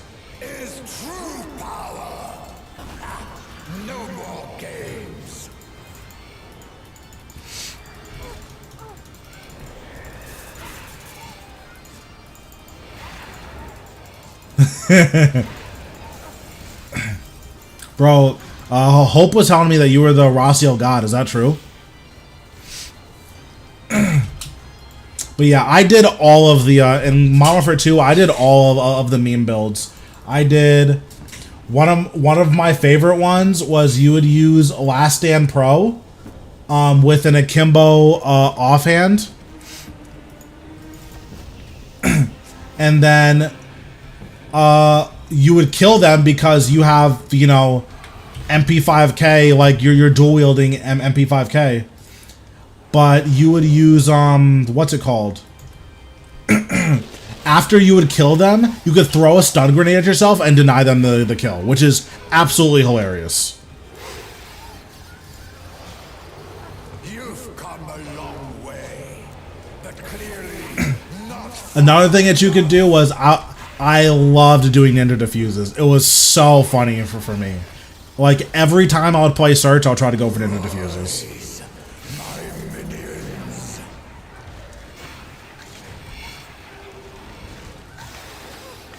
If the map called for it. Some maps were really hard to get ninja diffuses on, but if the enemy team would let me, I would try.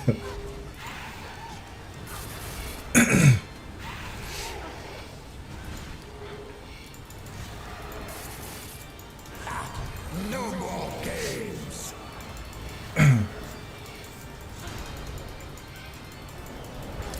To say, Manny, I know this YouTuber who put out a really good Rasial guide. You should check him out.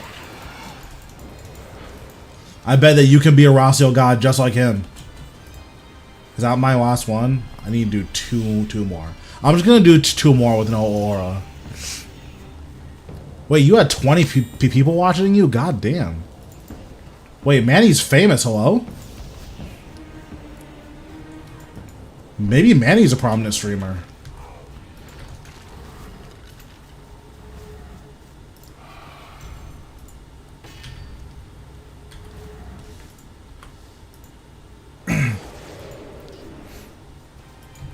Alright, so we'll do 2 more kills for 1200 even. And then after that, I think I have a Reaper task that I can do. But clearly not far enough.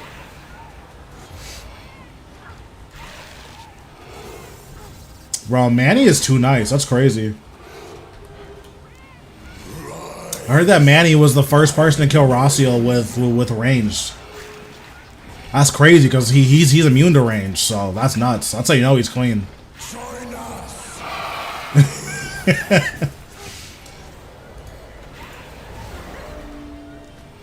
Bro, I'm just saying, bro. I'm just telling you what the streets are telling me. This is true power. They said, Manny, you talking about Dr. Make It Nasty? It's like, ooh, I didn't know they knew him like that.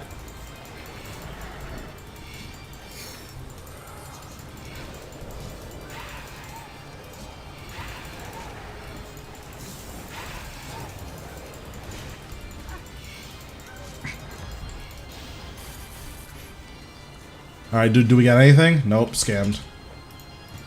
Is that my last one or is there one more? There's one more.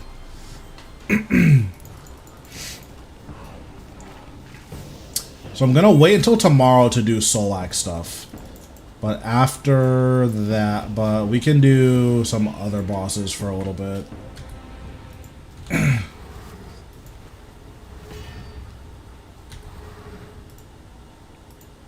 I do want to try to get flight skip with Necro, but I'm an idiot, so I don't know how doable that is.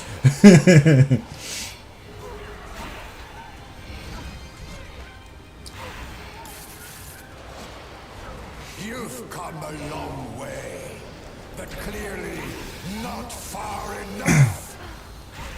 Manny, I heard that your middle name is the Chosen One. Is that true?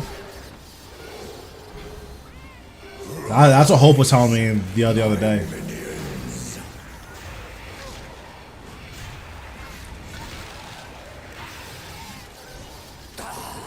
Suffer, join us.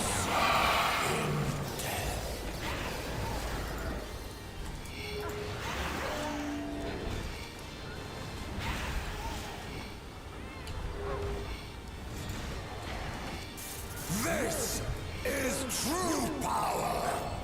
Oops, I pressed the wrong button. No more games.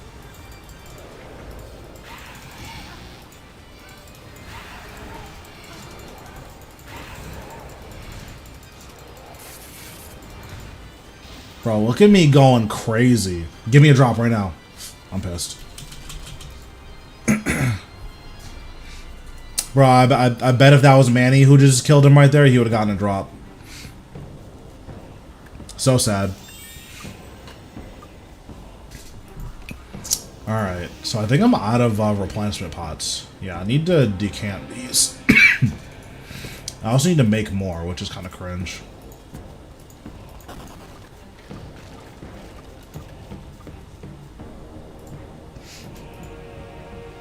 $62, okay, not bad. Alright, let's grab a new Reaper task.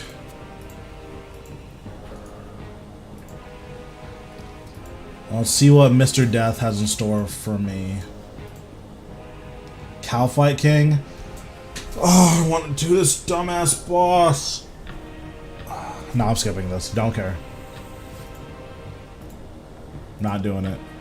Chaos Elemental. That's even worse. Okay, I'm gonna get these 10 Chaos Elemental kills real quick, and then we'll do anything else. We'll buy another Reaper since I have 5 million points. I guess I'll just run this setup.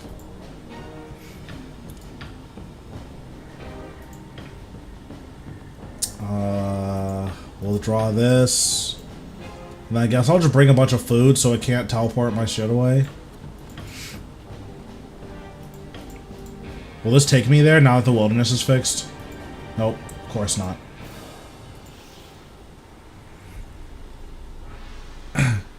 Absolutely not. I do not have log. I'm slowly working on revs off stream, like 30 or 40. I don't have that many Chaos Elemental kills at all. Oh, I'm 96. I'm doing revs off stream. Is this close? It's kind of close. Oh, Rasial. I have 1200 and I'm missing gloves for log.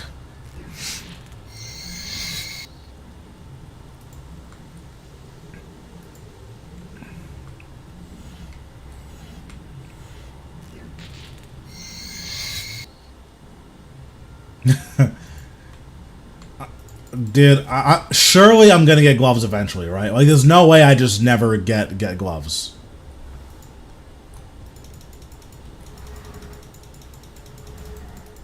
Okay, let's summon all my guys. Wait, this guy has 17k health?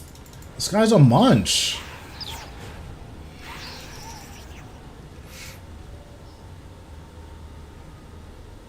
I've only been alive for a little bit, like... How long have I been alive? 2 hours. I did an hour. We did some Zamorak stuff. That went well. Zamorak Guide is probably going to be coming out in a day or in 2 days.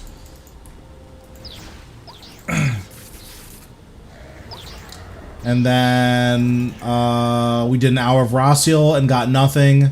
That was really awesome. That made me laugh and made me smile. And then what else did we do?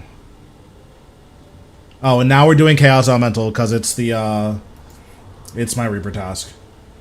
So we're gonna do Chaos Elemental, and then we're gonna grab another Reaper task because this is not content.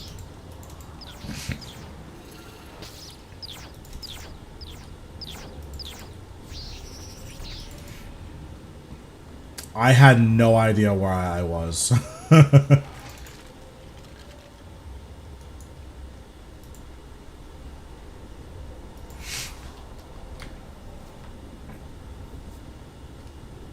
I do like how the wilderness is, like, free now. Like, there's just no risk of dying to anything, really. Except for Ripper Demons, I guess.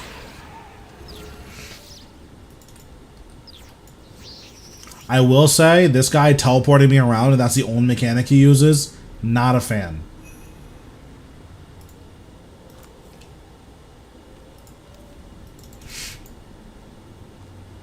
Wow, 100 Chaos Elemental.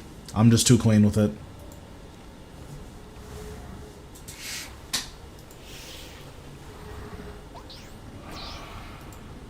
Bro, I heard Manny got log in 5 kills. So getting extra Reapers uses Slayer points. And I have 5,700 Slayer points. So, yeah.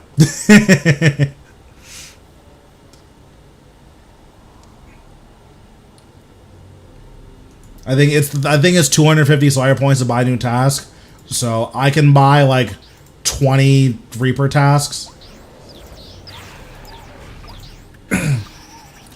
Luckily, I've never been PK'd to lose a clue. I would be super annoyed if I did. But I'm really glad that I've never gotten PK'd. Yeah, it's 250 Slayer points for one extra task.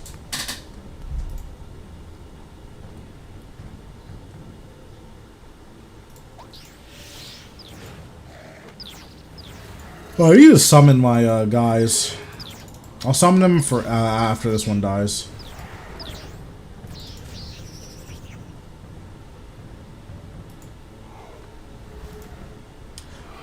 That's like fair. The issue is that I have like almost 6,000 Slayer points, so I just don't care. Like that's just where I'm at. Like I'm not gonna like burn all of my Slayer points, but like I don't mind buying like 2 or 3 tasks, just so like there's stuff for us to do on stream, you know.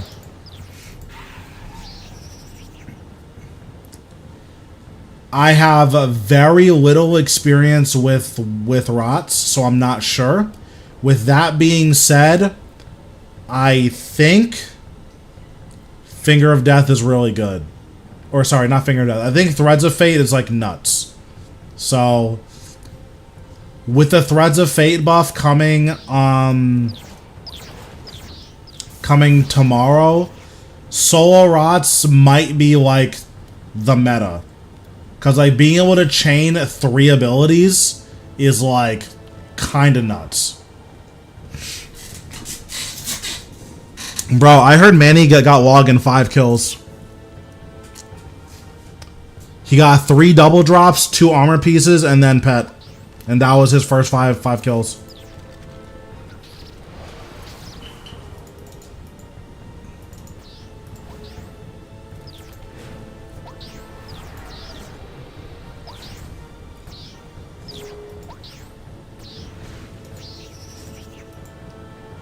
True. Yeah, I'm going to look into... Oh, I finished the task already.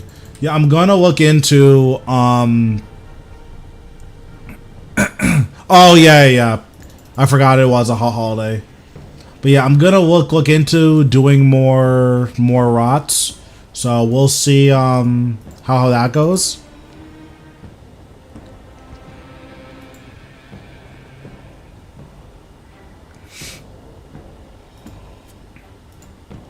Very nice. Yeah, I think my earliest pet ever was Huracan pet at 7 KC. And I didn't even do it at Huracan. It was while I was killing Zuk.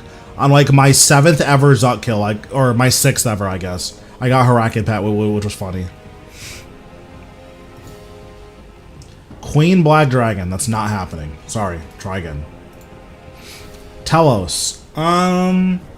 I guess I can do Telos. They're all gonna be sub 100% kills, so yeah, we'll do Telos. That's fine. Yeah, you can get Huracan pet from Zuk, which is nice because you only have to do Huracan 4 times normally to get your combined cape. So yeah, it's definitely really nice. So what do I want for Telos? I definitely want Cinders. He is poisonable. And I want my ELF. It's 0% Telos, so I don't care about killing him fast. Actually, yeah, no, it's 0% Telos, so I don't care. We'll bring this for Disruption Shield. We'll bring 1, 2, 3, I guess. We'll bring Blessed Flask. If you guys are curious about whether or not you need this, no. I made it for Zuk, and then I used it for like 2 or 3 kills, and then I started using Penance Powder, never used it again. So, you do not need this. It's fine at Solak though, because the fight just lasts a pretty long time, and it's fine at Zamorak. But again, you can just use Penance Powder and then you don't have to worry about it.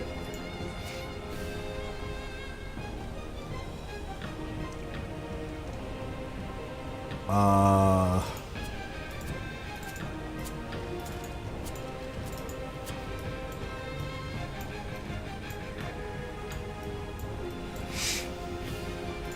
then we'll draw all of our runes.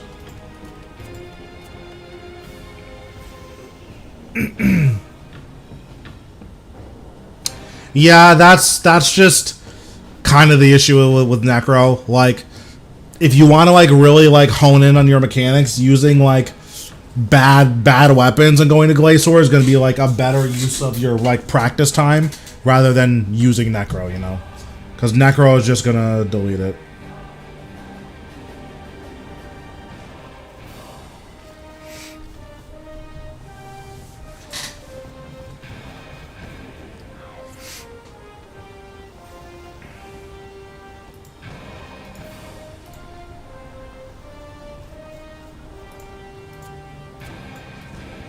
I'll bring these. I'm not going to need them, but I will bring them. And then I guess I'll bring a Blood Reaver. Because I'm poisoning him. Sure. We'll do that. Also, I need to retune this to Zuk. Because I do want to start going for PBs as soon as I finish this log.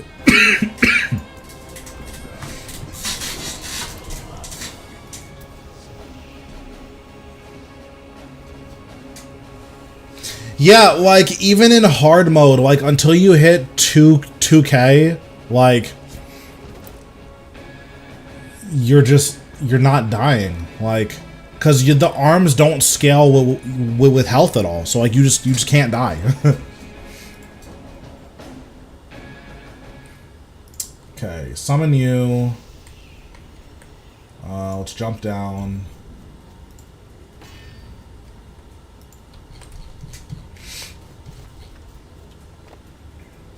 Okay, we're gonna try to actually do the mechanics. Nice, that's awesome. That's also really good to get that many in 2 drops. Okay, we're gonna be intelligent and try to do the mechanics properly. It doesn't matter because it's 0%, but it's good practice to do the mechanics properly.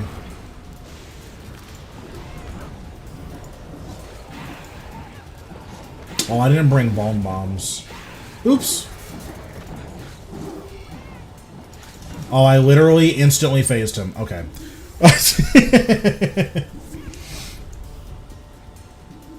Alright, well, I guess the mechanics just aren't happening because I phased him literally instantly.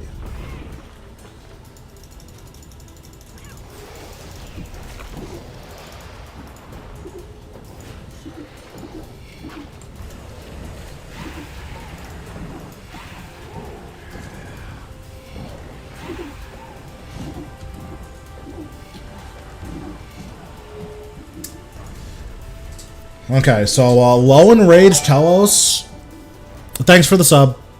Yeah, so low in rage Telos with good necromancy gear is literally free. Like, actually, I don't know if it's possible to die with good necro gear.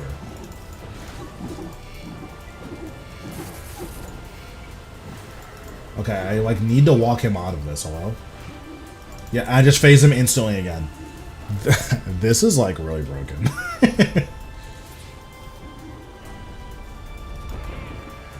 Oh, I forgot to put on darkness. I guess I should put that on.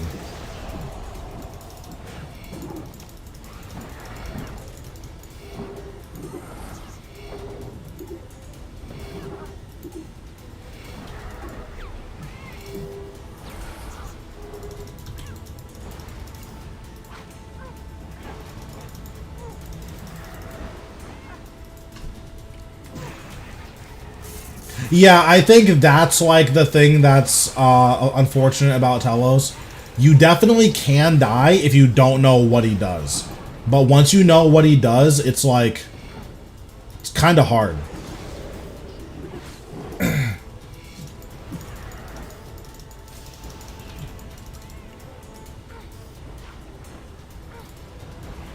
Also, I'm not doing the thing where you just chain stun Telos.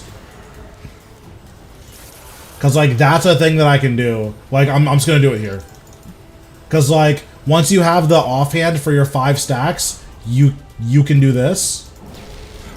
Oh, I forgot about so much power.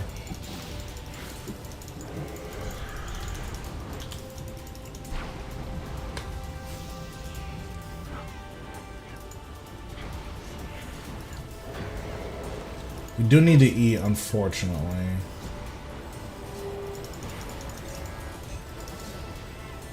I need to remember to kill the volcanic first. The volcanic's the one that, like, actually does stuff.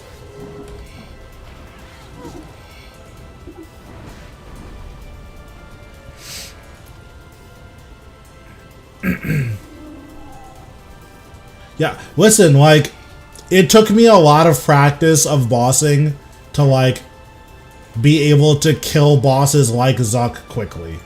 Like, I must have spent 300 hours at, like, Raksha. It's probably closer to 200. Like, I spent a lot of time doing other bosses. So, and then, like, when you spend that much time doing other bosses, the hard part of Zuck stops being Zuck, and it starts being getting to Zuck.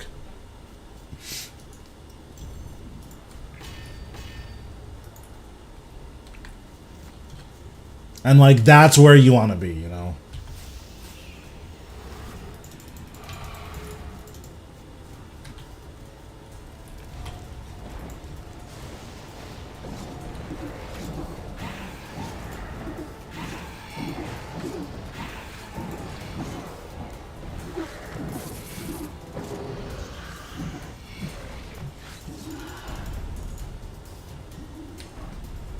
Yeah, I didn't even know that Alt 1 had a preset.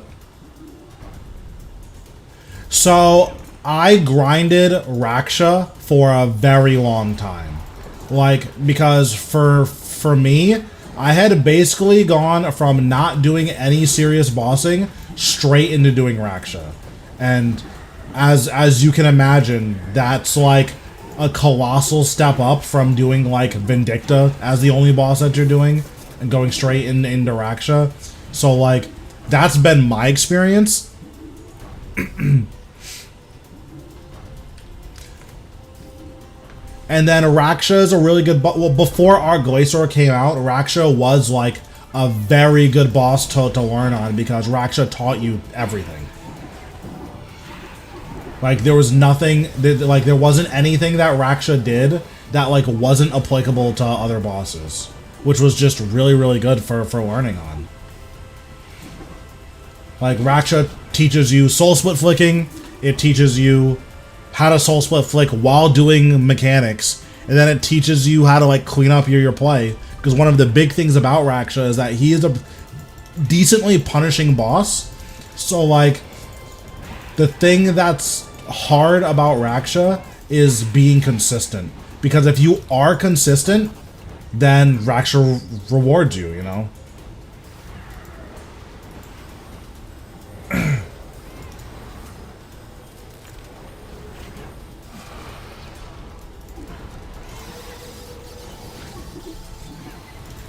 I need to go here.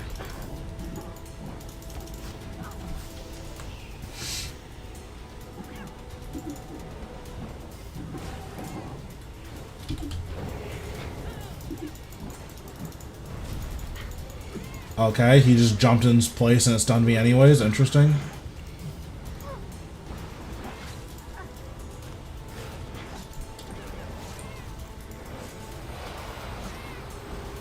Yeah, like the good thing about Raksha is that I think he's gonna do so much power, yeah, and then we'll just disruption shield that. Yeah, like, the thing about Raksha and, like, Zuck is that their difficulty, like, with each other, or the boss's difficulty are, like, about the same. I'll just use a 5-stack volley and kill him. Like, they're not too different from each other in terms of, like, how hard is Zuck versus, like, killing Zuck versus how hard is Raksha. The issue is you don't get to practice on Zuck very often. But yeah, like being able to do the bladed dive correctly, being able to do like doing pulls correctly while soul split flicking, being able to do poison the mind while soul split flicking, being able to move while soul split flicking, like being able to do all of that, like that's the thing. And then if you get enough practice of that, you start killing Raksha with no food, and then all of a sudden it's like, oh, I'm gonna, like, for me, after all my practice with Raksha, I think it took me 5 kills to do a flawless run. And then my 3rd hard mode Zuk ever was my flawless deathless. And that's just because I had 200 hours of practice on Raksha. Now, these days, I think the best boss to do that type of grind with is Glacior, because Glacior is just the learner boss. That's like the point of Glacior. But yeah, pools are like pretty finicky, so I definitely understand a lot of people like struggling with pools, because they work in a way that's not intuitive. After I finish this Reaper, I'll like draw a diagram to kind of explain what I mean.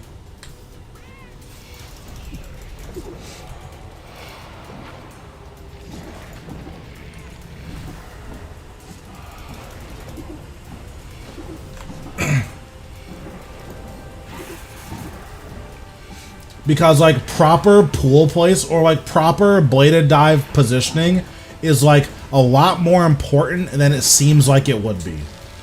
And I think that's one of the hardest parts about dealing with pools.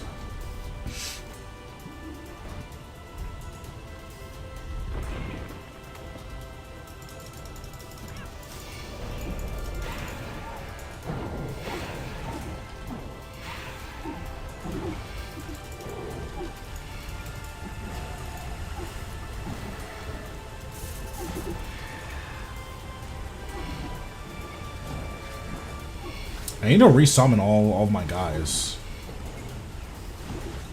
But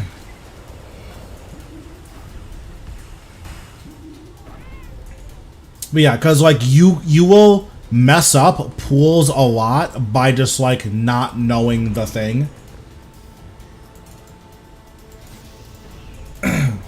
Which is unfortunate because like it's hard to learn that, because there's just no way to like trial and error that, you know.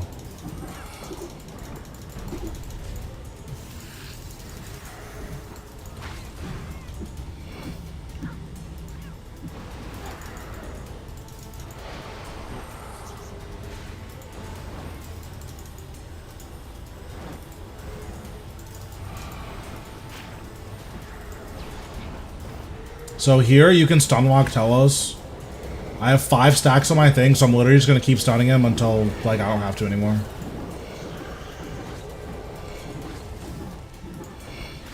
Like that's so nuts. You can just unlock him and he just can't play the game.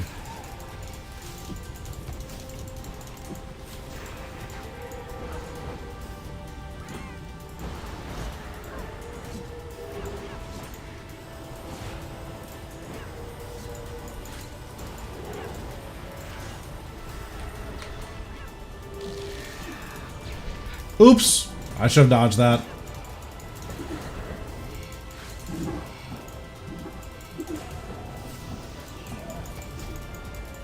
I did dodge that. I dodged that blind too. I'm actually cracked though. And then I can just skulls these guys, right? Yeah, I can. Nice. Can I res this? No, that did literally nothing.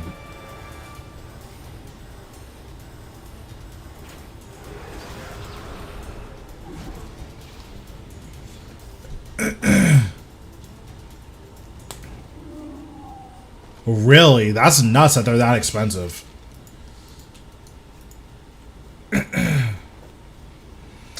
What are these drops? Hello? Drops are actually terrible.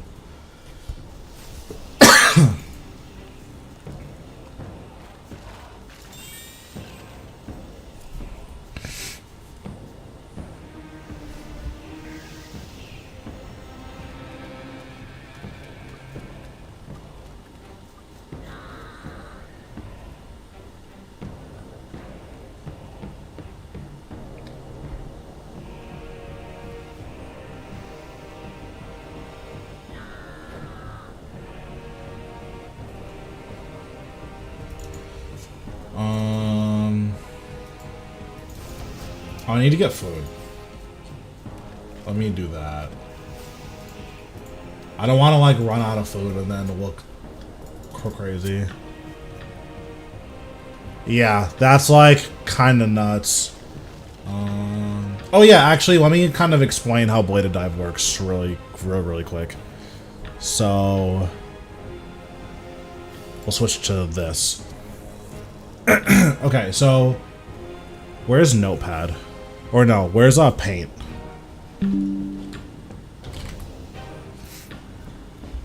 So the way that bladed dive works, having organized potions is so nice. But so the way that bladed dive works, these are the worst boxes of all time. Can I just copy this? How do I get my pointer back? Whatever. I don't care. We'll just make them look neat.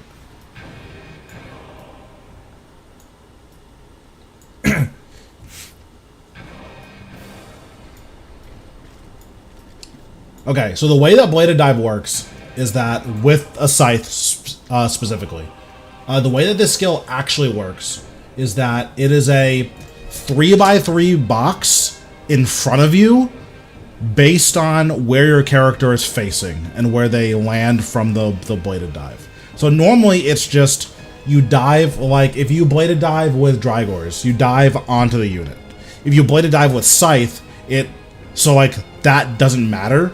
If you bladed dive with Scythe, then it's the box, it's a 3x3 box focused on the unit that you clicked on facing in front of you.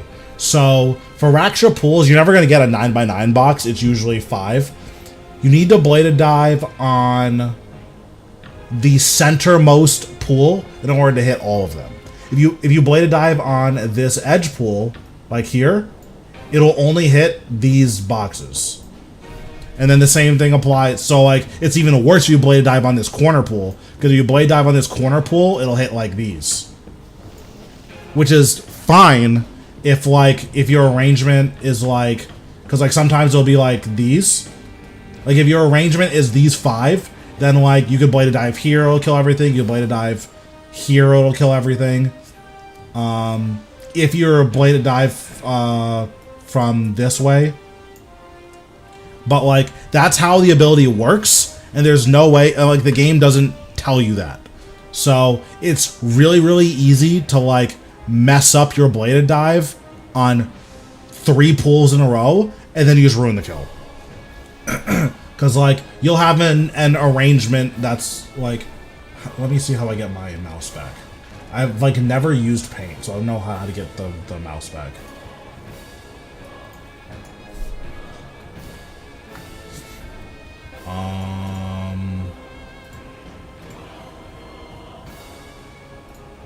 Is there a mouse tool? This is like the worst program of all time. There's no mouse tool. Okay, whatever. But yeah, so like that's how bladed dive works. So generally you always want to focus on the centermost circle when you're doing a bladed dive in order to like guarantee that you're killing all of the pools. So I'll actually show what that looks like in a kill really quick. Well, let me finish this Telos. Actually, no, I'll just do it now. I'll finish Telos Reaper later. Where's my Raksha setup? I think it's number 10. It is. So I'll do my range build because I can't, because like I'm not gonna do any of the skips with the range build. So we'll wear this. We will withdraw this. Wear this. Wear that. Wear that. And wear this. And wear this. Okay, that's all of that. And all of this is good. Okay, cool. So I'll just show like how the bladed dive like works in real time, because like just saying the words doesn't always like translate. So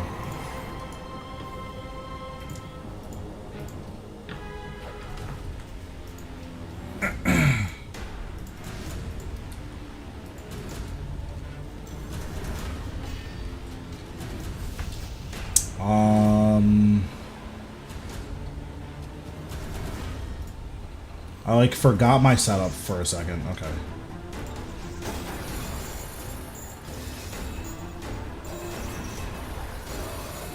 The flow has been interrupted.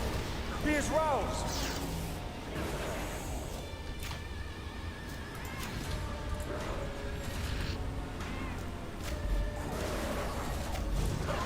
Oops. Do not let him absorb the shadow.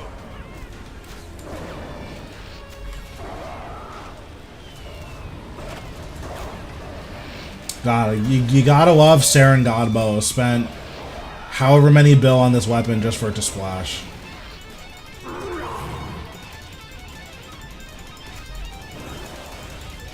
You may think you hear it speaking. Ignore it and focus. Oh, I forgot that rock is gonna fall on me.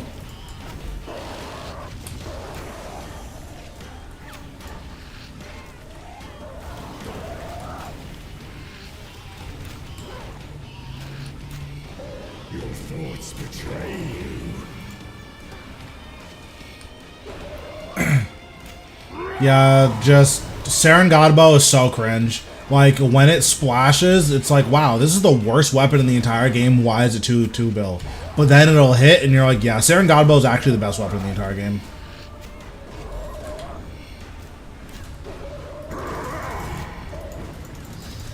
Do not let him absorb the shadow. So now we're gonna do our bladed dive. The shadow. So I'm gonna hit this one because it's the centermost.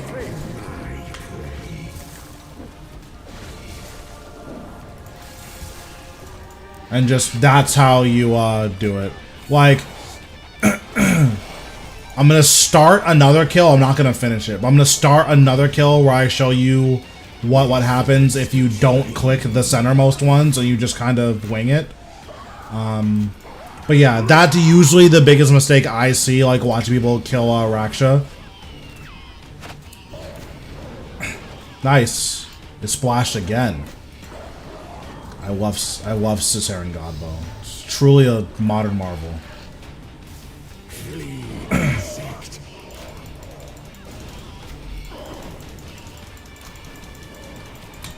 It's too dangerous. I'll open the gates. Draw him through. This kill's like really slow. This doesn't matter as much, but your Ripper Demon will get, or your Familiar will get stuck here if they're melee distanced. So you just have to like call them, otherwise they'll get stuck and not help. It's really awesome.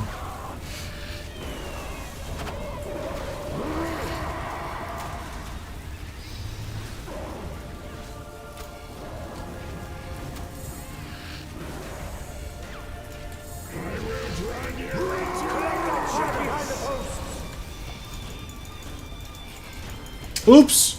That last dive was really bad.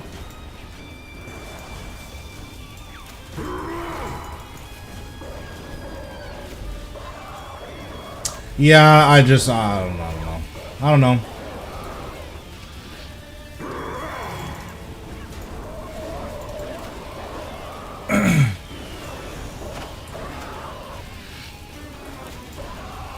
It should be dead here. Yeah, so that's what the correct bladed dive looks like, and now I'll show you what happens when you like aim your bladed dive wrong.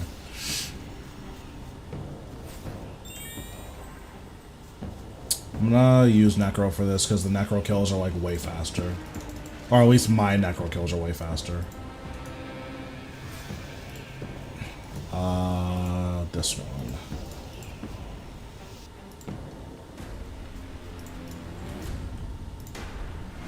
And we'll make our bar 7 again.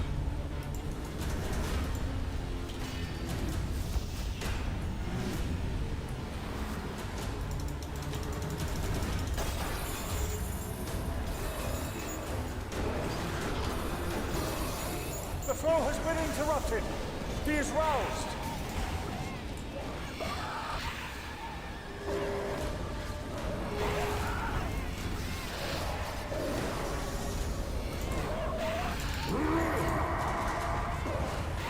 Do not let him absorb the shadow.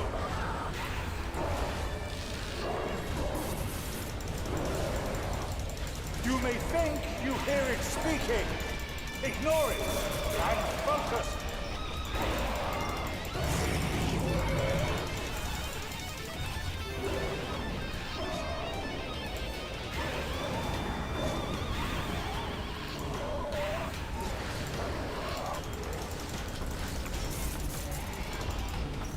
Okay, so now I'm gonna like show you what the bad aim looks like. The shadow grows thicker. You must defeat him quickly.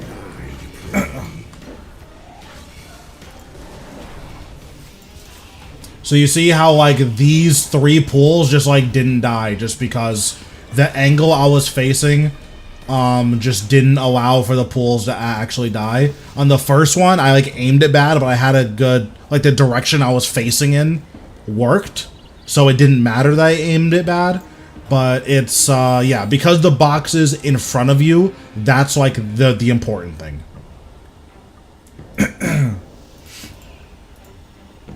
So you just always want to aim for like the centermost the centermost pool to just guarantee that you're hitting as many as you possibly can. And there's usually a pretty clear, like, centrally located one, so it's easy to tell which pool you're trying to hit.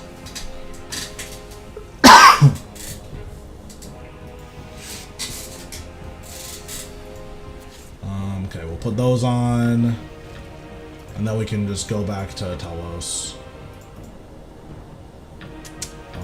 Don't need all this stuff.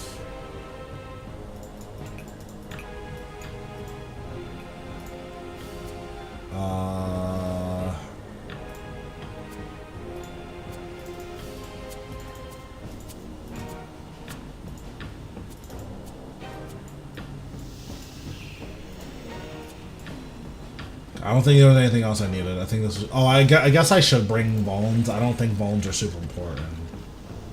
Oh, I have them already. Okay.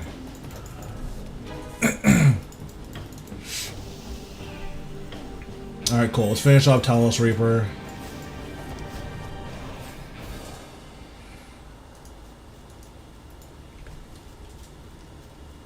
No valid session. I disagree.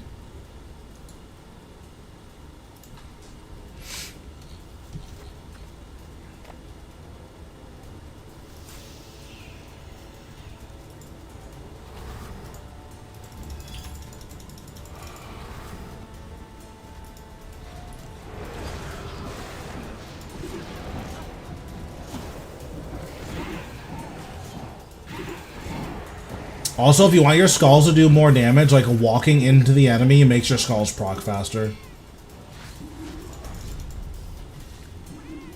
Or I guess it doesn't make it do more damage, but it makes the damage come out way faster.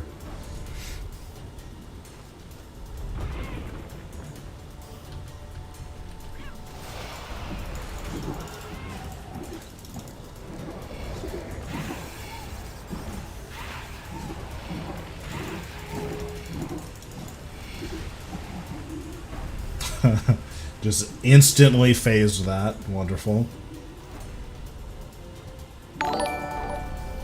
Thanks, Matthew, for the sub.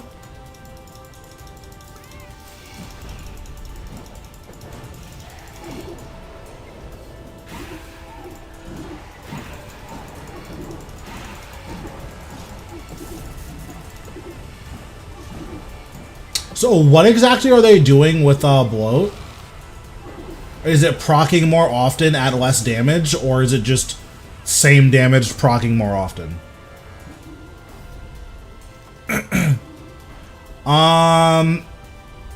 I kill corrupted workers.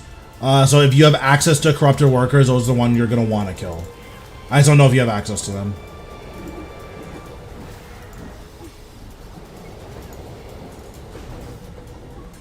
Nice, that's really good. Yeah, you just kill corrupted workers.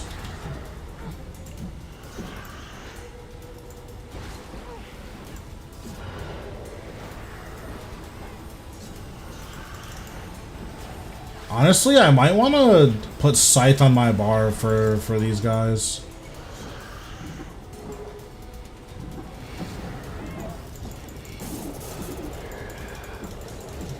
Oh, he's doing the thing. Okay. Oh, you know what? I can summon Putrid Goblin and just blow it up, and that should just kill them. Yeah, okay, perfect. That's an even better way of dealing with that.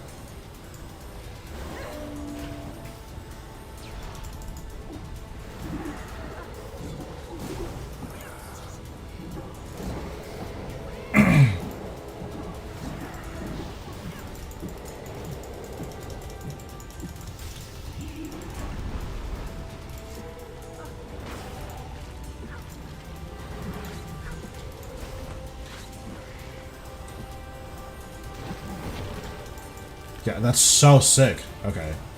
Yeah, and then we just hit Telos. Sweet. Oops, I'm bad. I forgot to bring runes for disruption shield. 25 Telos. We're clean. Wow. 230 Rocktail, just what the doctor ordered.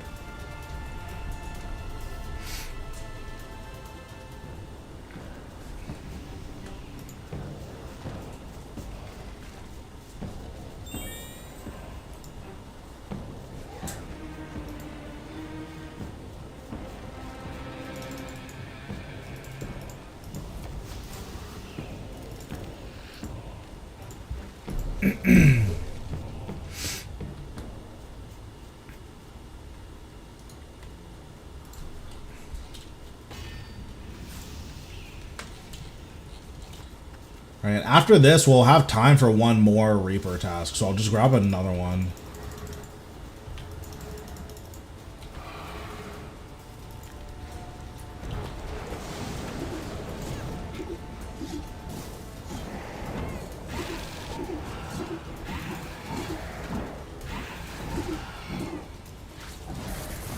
A little instant phasing action, you'll have to see it. I also need to be using life transfer a little bit more aggressively.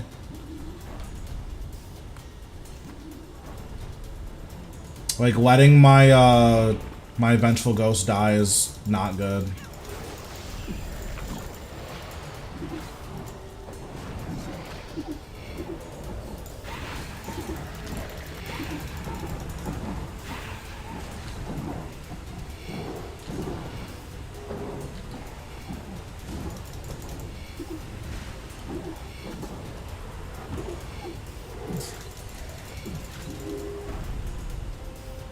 When I need food to what? Life transfer? No, if you just...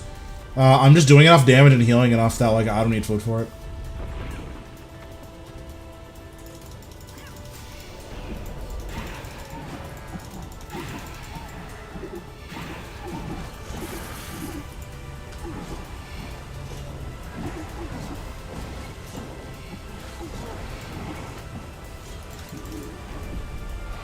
Okay, instantly phased him again. Yeah, I think Necro is, like, so nuts that, like, you just kind of skip everything until P4.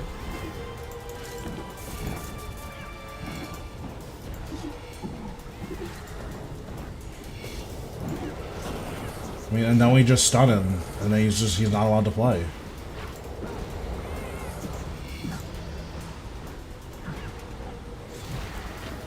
Oh, I didn't have my goblin close enough to me.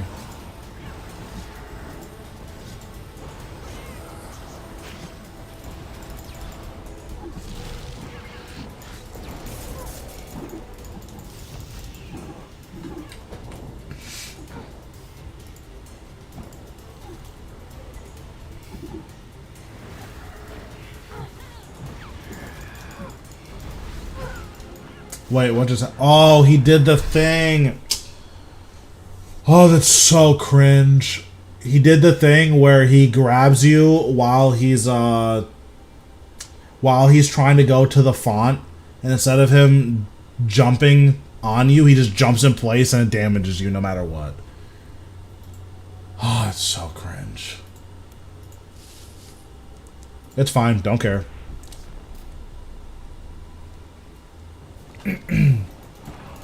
Yeah, I mean, I don't mind it at bosses where, I don't mind at bosses I'm comfortable with. I think there are a lot of bosses that, like, once you're comfortable, it's, not as bad. Yeah, this is gonna be the worst wood I've ever seen. Yeah, just get me out. I think I'm gonna do my highest in rage. I want to try doing, like, harder kills on Telos and pushing in rages. Oh, actually, that means I want Disruption Shield. Am I allowed to teleport? I'm not. Well, no Disruption Shield is pretty bad.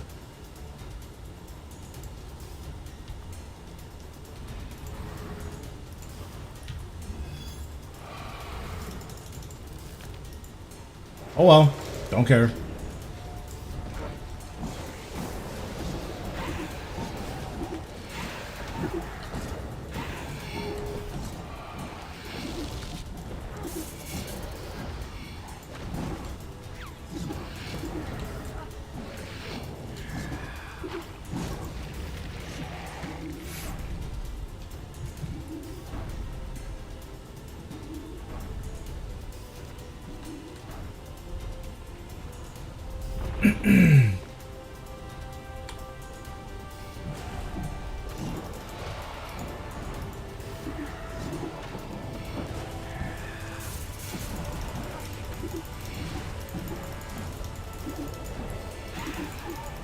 Okay, we're doing this, or we just stand in the beam forever.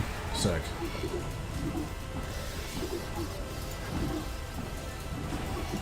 Whatever, it's fine. He's not being cringe at all, smile.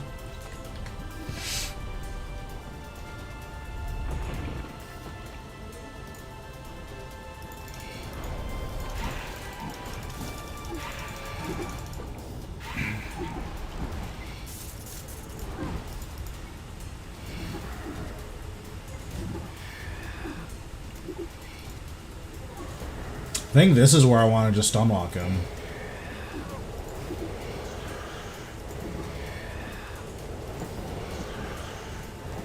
Both.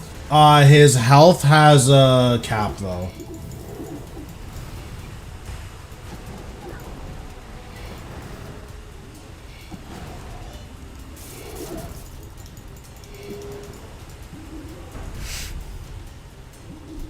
I don't know what the cap is because I haven't done enough Telos, but yeah, his health has a cap for sure.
Oh, that's really bad.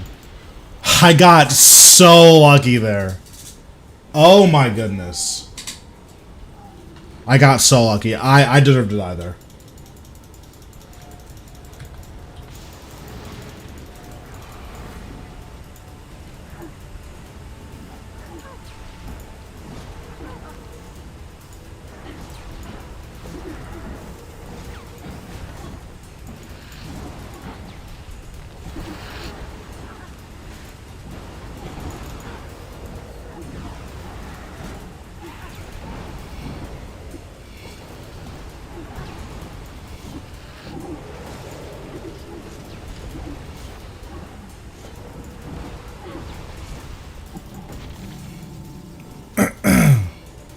We'll see. The enrage is definitely not high enough for any of that, but sick.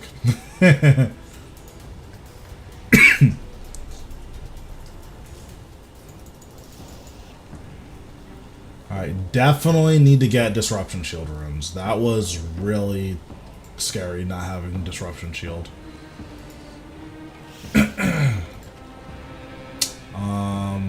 Which is here.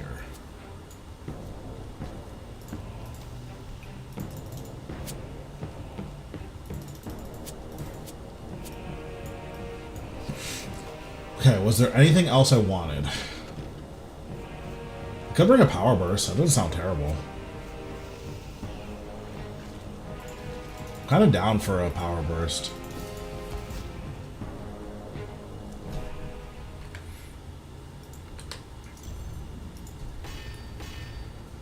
I do need to remember to life transfer. Like, not life transferring there was really bad.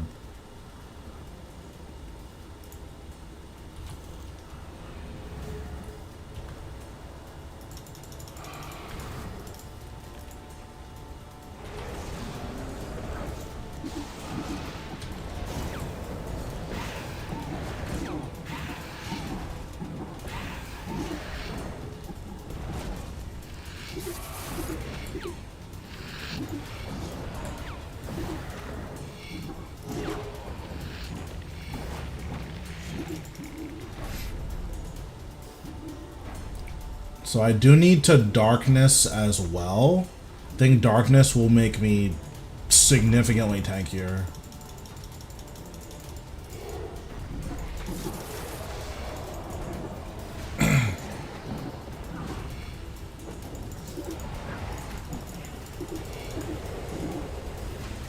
Oh, I didn't mean to weapon spec. It's kind of cringe.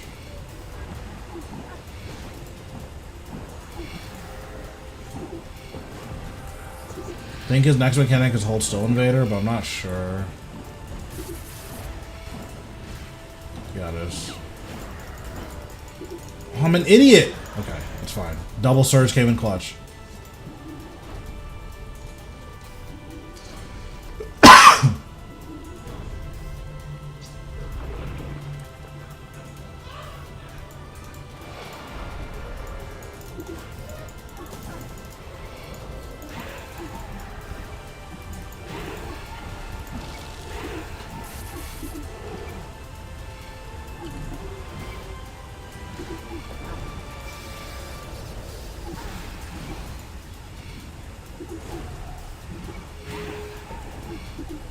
Okay, there we go. Fast phase 3, which is good. Now we need to resummon all of our guys.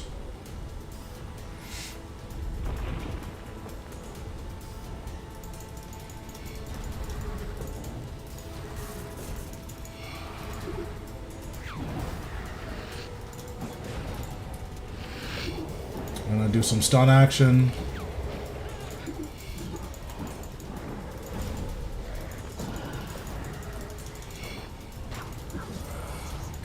Click this guy, blow up Vengeful Ghost.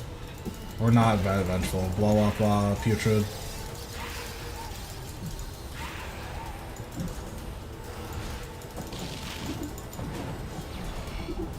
He was standing on top of the thing, so I couldn't tell if I was safe or not.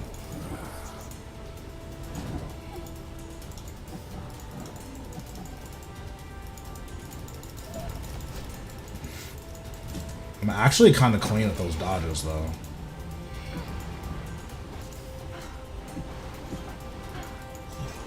I can't see the golems. I can't see them.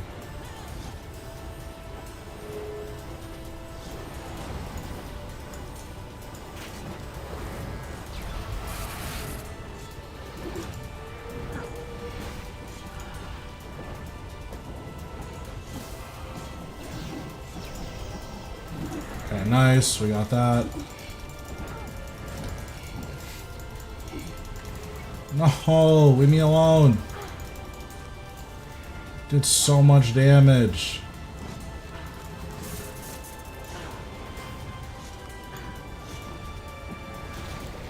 Okay, good. I'm gonna try to just build up to 100% adrenaline here. I think he's gonna die to Deathmark, though. Yeah, he is. That's fine though. Think we're gonna go green beam to get to 100%? Actually, no, we're not. Red beam supremacy.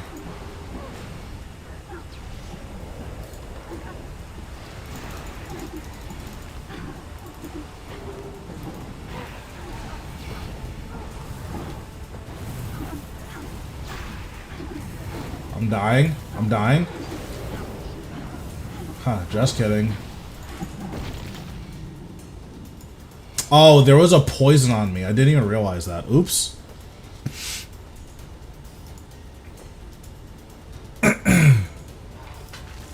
Alright, cool. That's done.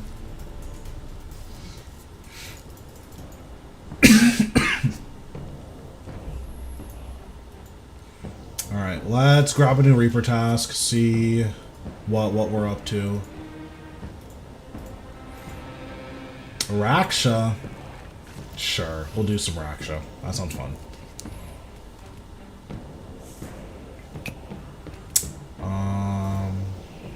I'm pretty much only gonna do pool skip, so we're just gonna not bring Scythe and we're gonna YOLO and see what happens.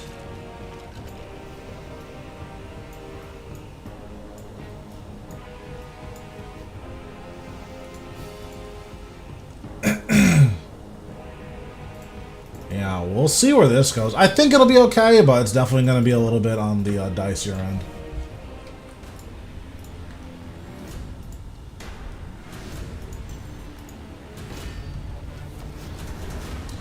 I don't quite remember the timing. Also, we're turning this off for a damage aura. Oh, I guess I don't have a damage aura.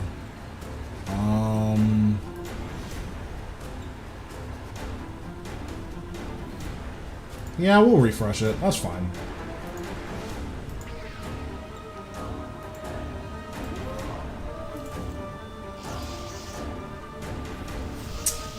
Okay, so I think it was summon, activate, darkness, activate. The flow has been interrupted. He is roused.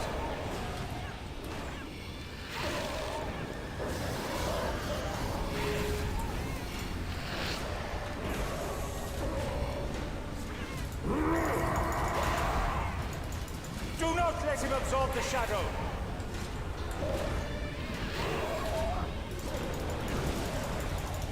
You may think you hear it speaking. Ignore it and focus.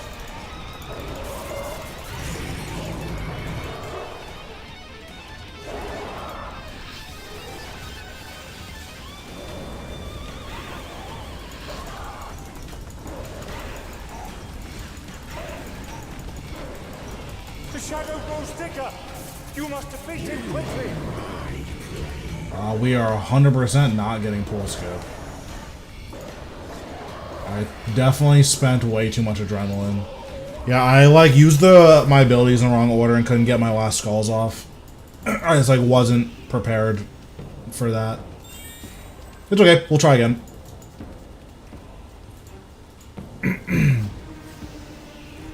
Because my skulls was on cooldown, I couldn't even like salvage that. It was just done.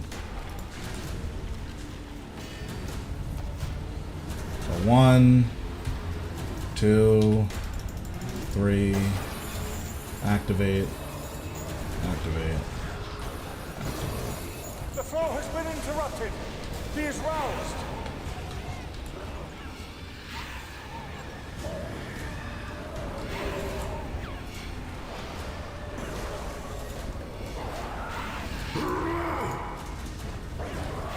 Do not let him absorb the shadow.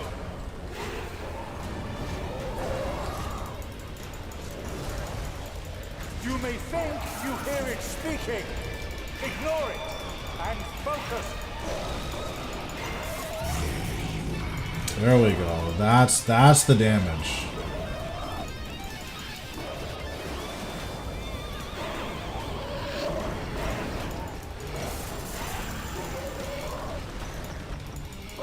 The shadow grows thicker. Am I just dead? I'm just died. Okay, I'm just. Oh my god, so bad. I kept getting creep blocked, and it kept pushing me back out and into the rocks.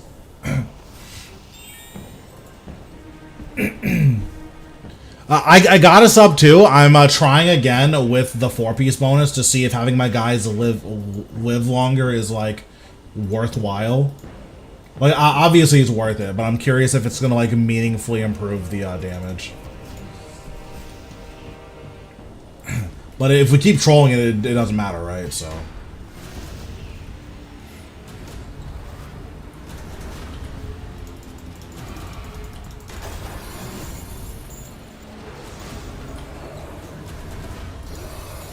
The flow has been interrupted. He is roused. But yeah, I think using Split Soul after could be an option for sure.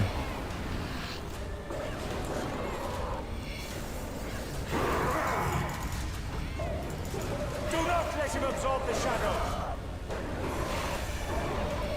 You may think you hear it speaking. Ignore it and focus. Oh, I just misclicked hard. I wonder if that's gonna matter. Yeah, it's so sad. I misclicked so bad there.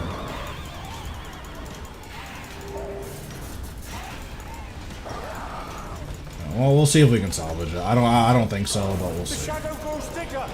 You must defeat him quickly.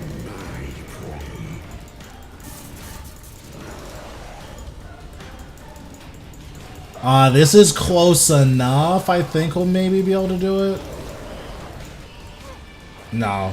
The misclick just ruined it. Made my skulls be on cooldown there. Okay, I think I got it this time, though. For sure, we're getting pool skip this time. There's just no doubt in my mind.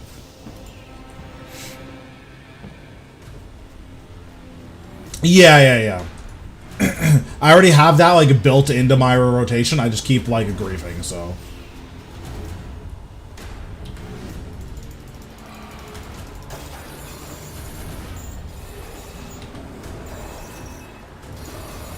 The flow has been interrupted. He is roused.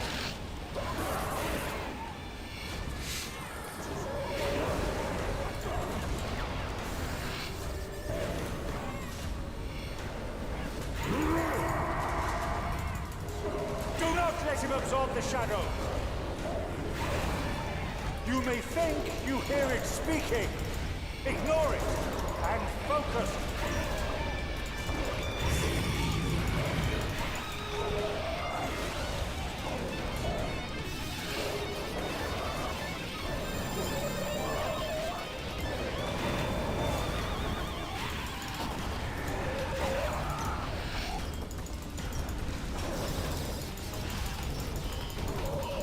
The shadow grows thicker. You must defeat him quickly. Nice, got it. It's too dangerous. Okay, there we go. Open the gates. Draw him through.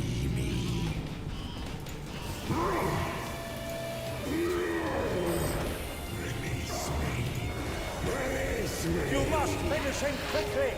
The secondary defenses will not hold for long.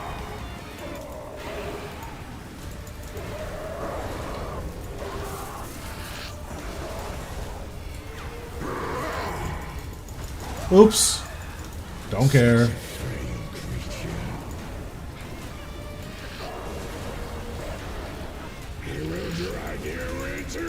Hide behind the black shadow.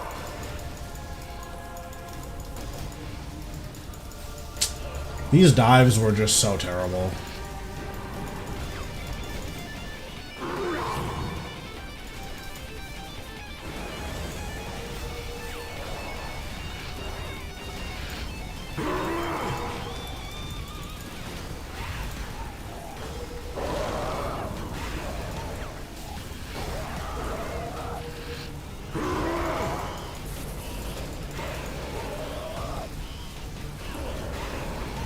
Oh, I also forgot to activate this. Whatever, it's fine. I mean, the beginning part is the part I actually needed to work on, so that's fine. I'll still do 224. Like, that's not bad. Also gonna make sure I'm remembering to turn my Grimoire off between kills, because that is not cheap to run.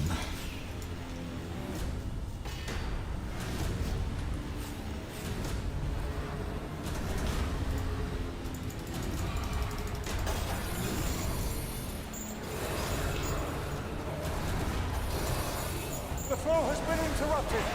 He is roused.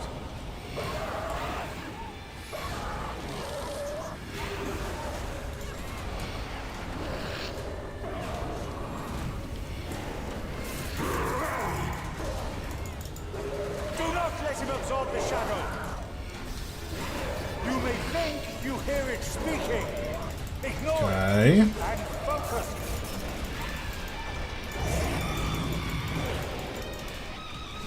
Oh, that's so sad. I just saw where my skulls went.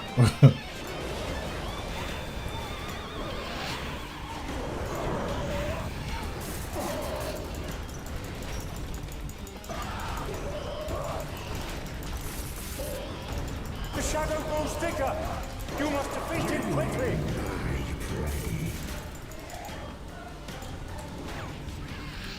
It's too dangerous. I just saw that my skulls were like bouncing on the back line. That was just so sad. We still got the skip though, which is nice. Seems to be decently consistent, so You must that's always good. quickly. The secondary defenses will not hold for long.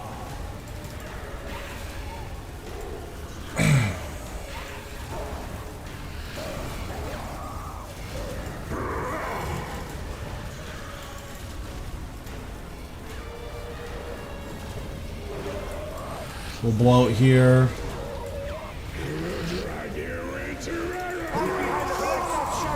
Okay, can we get good movement, please? Okay, there we go.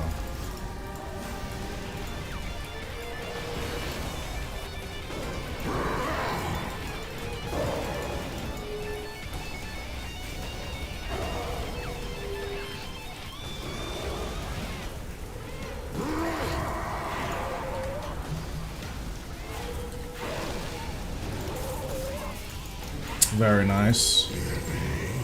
Okay, there we go. Definitely think we have Strat down.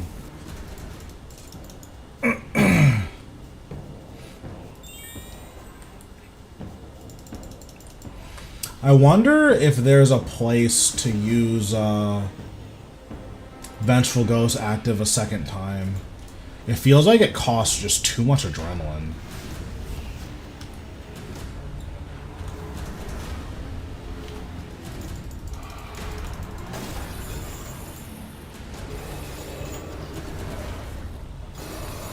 The flow has been interrupted. He is roused.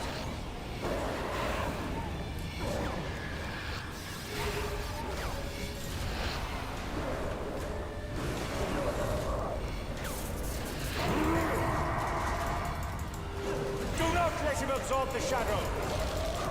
You may think you hear it speaking. Ignore it and focus.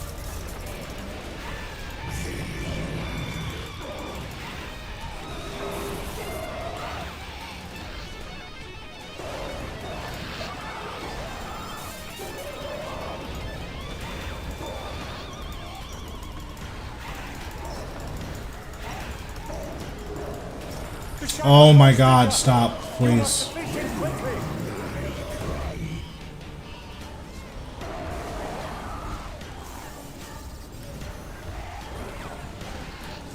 We might be able to save it, but okay. We saved it. That's good. I'll open the gates. Draw him through. I also was not overloaded. How much of a difference that make? I might have made a pretty big difference. Quickly. The secondary defenses will not hold for What up, what up? How we doing?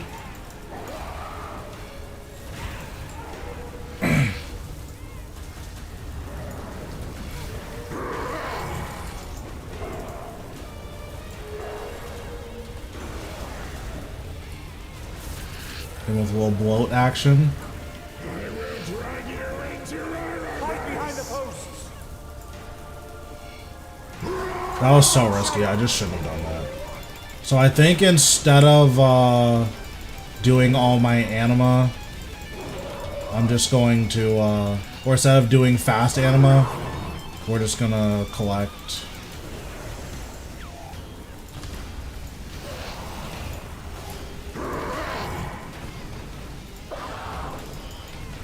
Damage is just so crazy.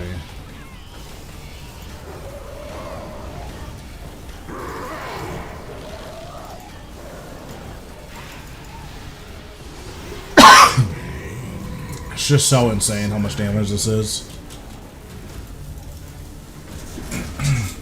Well done. I will return Raksha to his confinement.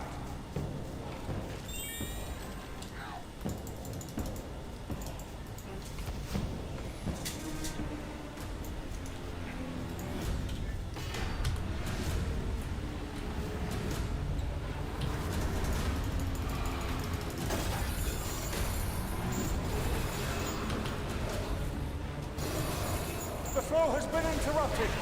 He is roused.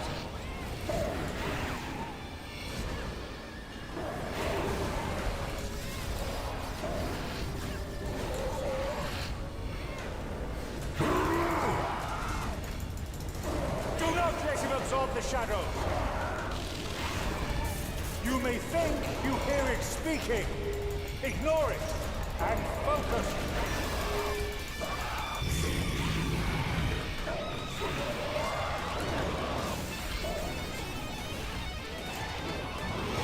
Oh god.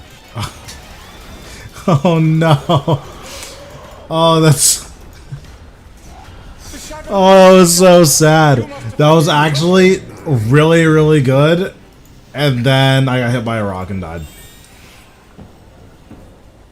That's so sad. It's okay. We refresh, we go back in.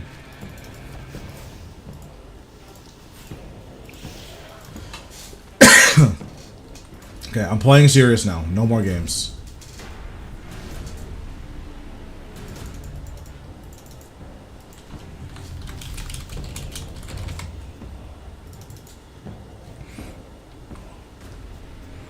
What up, what up?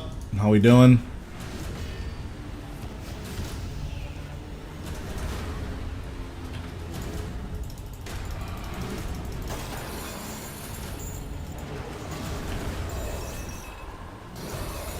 The flow has been interrupted. He is Nice. Opening with a crit there is always good. That's just so many crits. Alright, second crit. Okay, it didn't crit. I'm pissed. Let him absorb the shadow. You may think you hear it speaking. Ignore it and focus.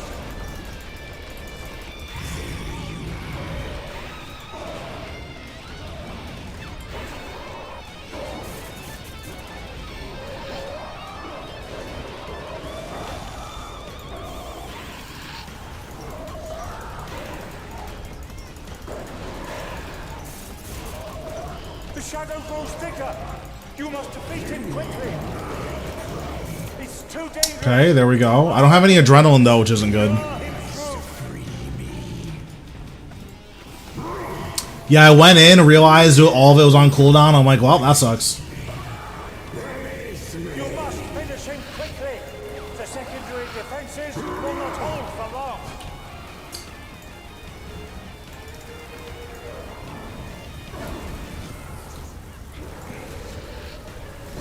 I don't know what I'm doing with my adrenaline right now. This is just not good.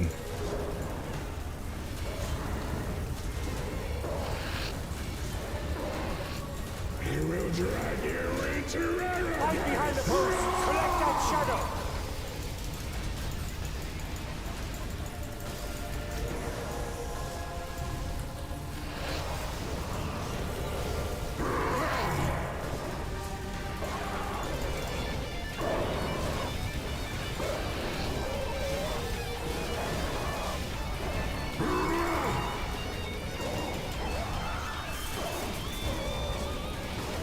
This probably could have been a sub too if I like tried to use skulls. I just wasn't even thinking about you using skulls at the end.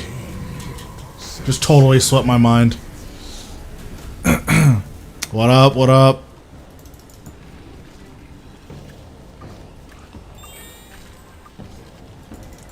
But we are reliably getting pull skip, which is not, well, semi-reliably. So I think I want to split soul again in P4 after I pick up all of the anima. I lose one global cooldown, but I think I get enough damage to make up for it. I'm not sure though.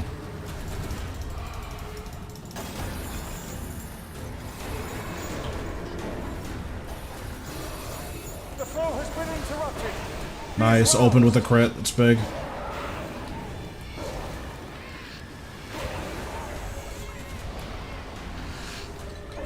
Alright, second crit for old time's sake. Bro, never lucky. Do not let him absorb the shadow. You may think you hear it speaking. Ignore it and focus. Okay, that one crit. That's huge.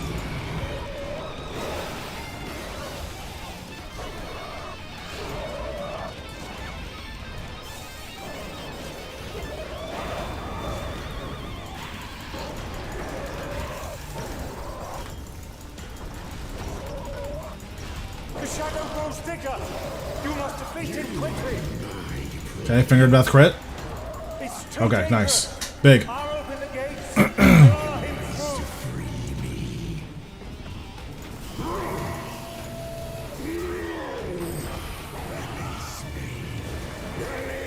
You must finish him quickly. The secondary defenses will not hold for long.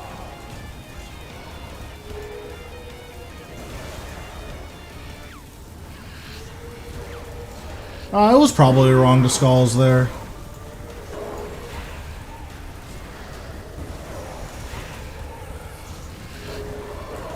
But maybe it's fine. Fight behind the post. Yeah, I think it was fine.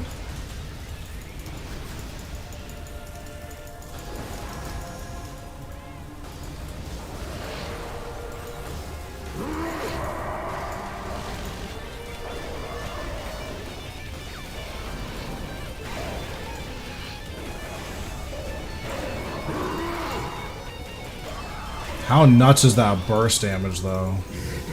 That damage, it's just so sick.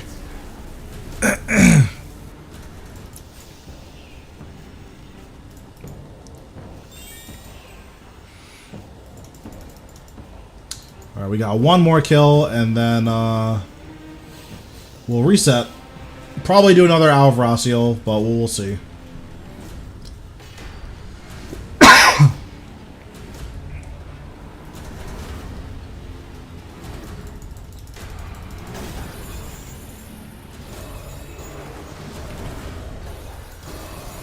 The flow has been interrupted.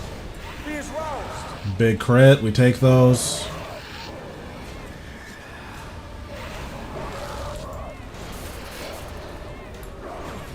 Actually, massive crits, though. Do not let him absorb the shadow. You may think you I think a small part of this fight is RNG, which is a little bit annoying. Because after he tail swipes, you like really need his next auto attack to be, what's it called?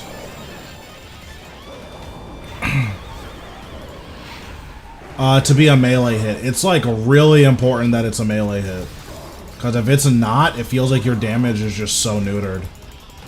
the shadow grows thicker. You must defeat him quickly.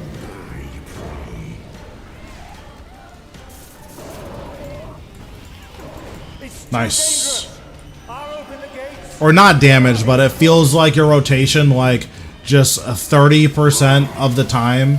Or just like, it'll just eat like 30,000 damage if that hit is a melee. It feels a little Finish him quickly. unfortunate. Secondary defenses will not hold for long. Yeah, clearing pools quickly and effectively is always the hardest part.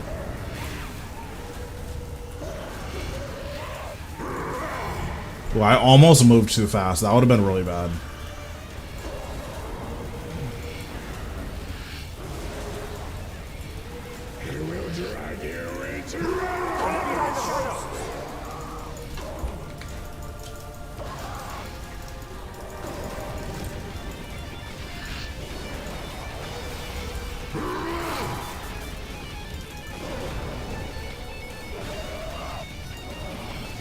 That wasn't good.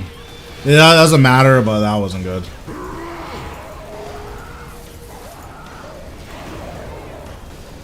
There we go. Huge damage. Alright, nice.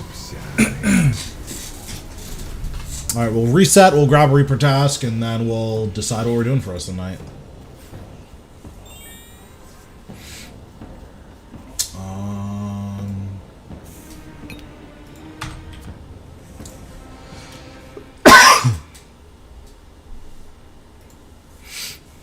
Oh, we gotta do our keys as well. I have to see if I'm the main character.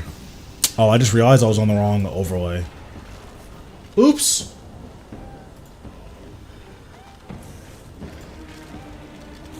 Alright, let's be a degenerate and do our keys.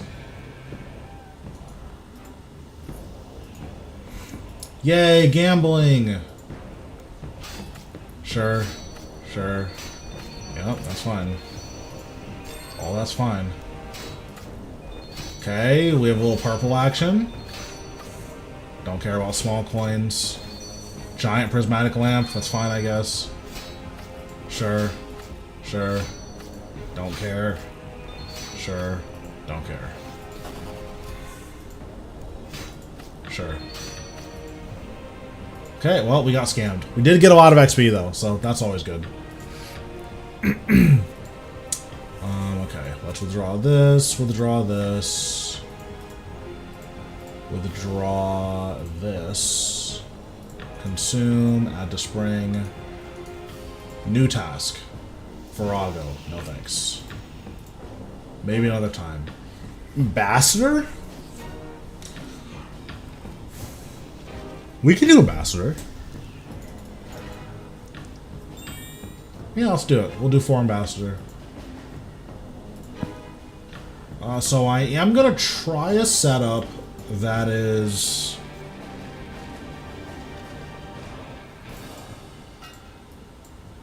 using necromancy to clear. We're gonna try doing that. I'm not sure how effective it's gonna be.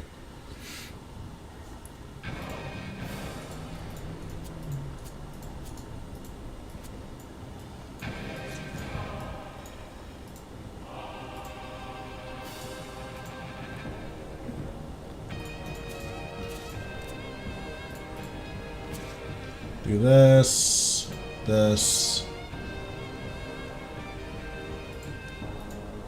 Okay, all that seems good.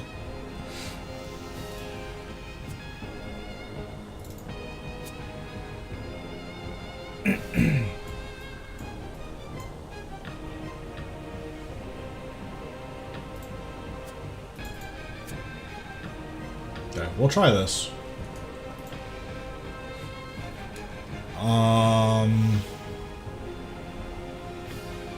Okay, cool. Oh, I forgot ectoplasm. I always forget ectoplasm.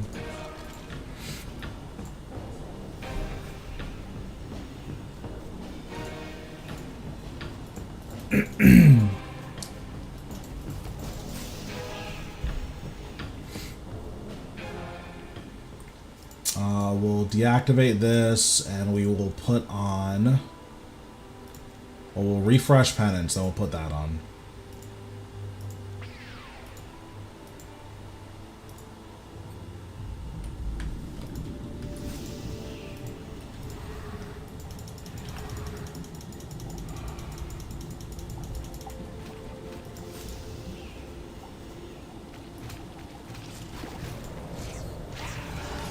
I should probably pot up, huh?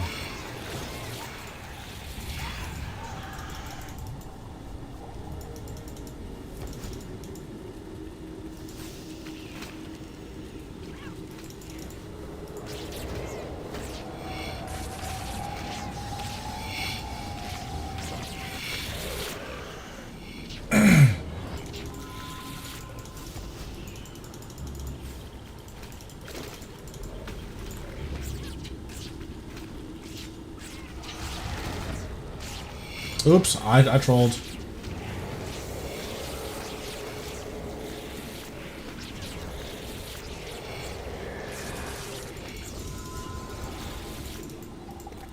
So this is more a test run of the bar that I'm using, just to see if it's like good for clearing. It seems to be fine.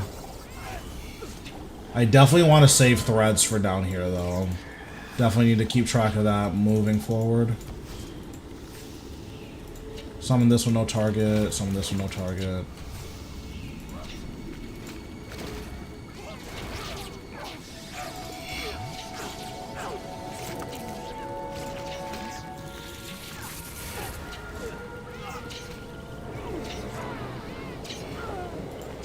I think we need to kill the scout to move on.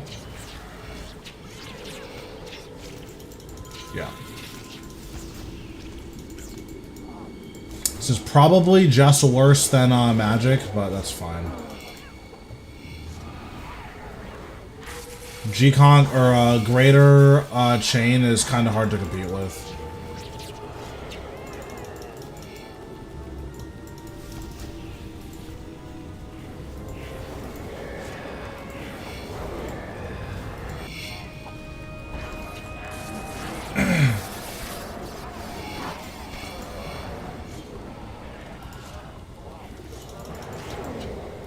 Is there one more? Oh yeah, there is.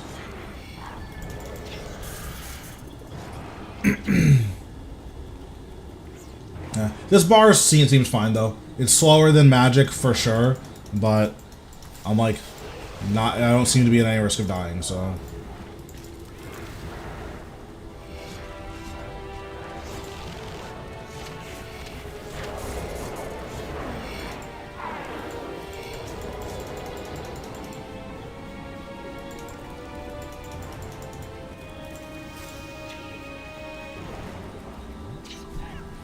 Necro probably works on Corp. I can't imagine why it wouldn't, but I will check. Like, that would be a weird one for it to not work on that.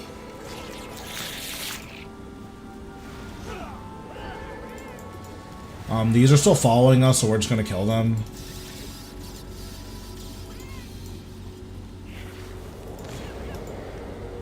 Okay, we're gonna switch to this, put this on. We're gonna let our adrenaline regen. What's going on? Oh, that's fair.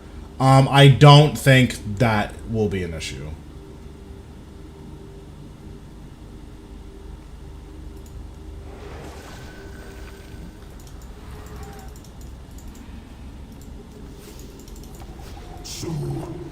Oh, I shouldn't have done that. That was bad. I had expected something more, something special. You are not worthy of my attention. My pet shall deal with you instead. Die, knowing that you are fit for nothing more than as food for my pets. And perhaps not even that. The best way to reach them is what I usually do is I will click on them and then surge. That's usually going to be the best way to reach them. Once your guys starts moving in their direction, that's when you want to surge. At least for the first minion. For the second minion, you like want to be resummoning your minions if they died. But for the first minion, you 100% want to just what's it called? You just want to click on it and then surge.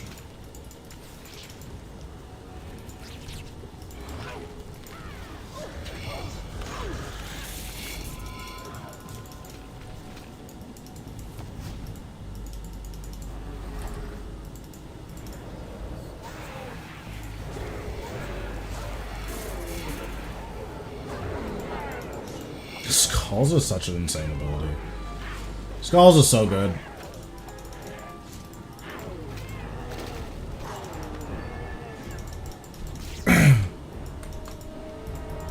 If you do end up getting caught in the fire, praying magic and using devotion will nullify all of the fire damage.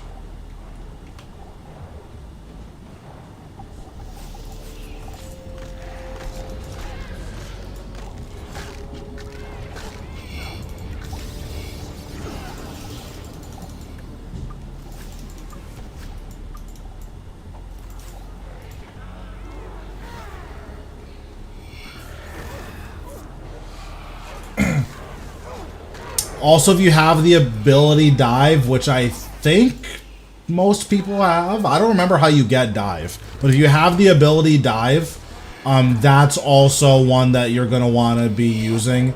It's significantly safer than Surge because you can aim it, and like, that's really good.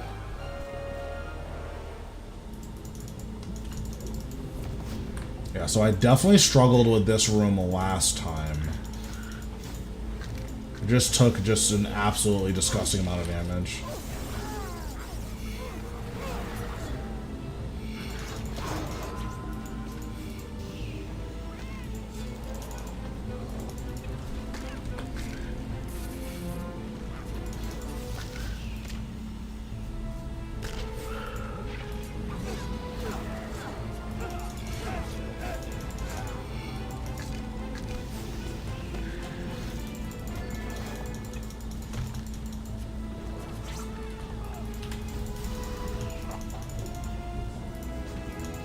So we'll threads and then volley.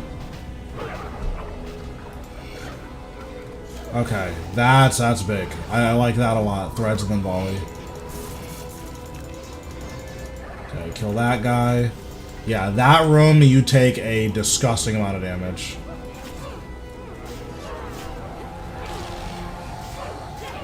Bro, you don't know that, okay? You can't prove I'm about to get a Blackstone Heart.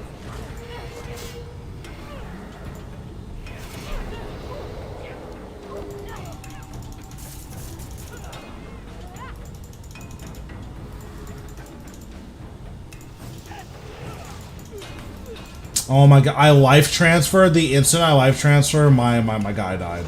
Because of course he did.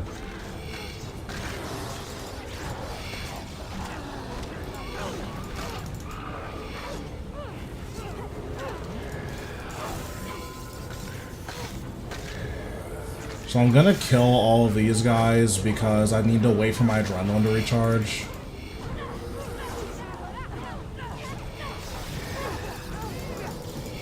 So I actually just need to kill all these guys, which is fine.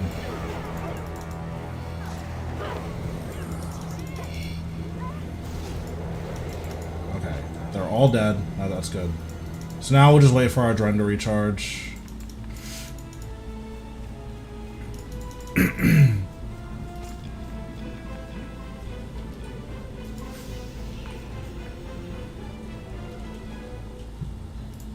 Put this on.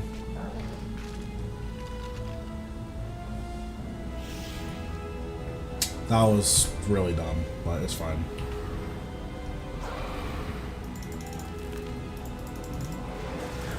You charge only to your death, and death is my speciality.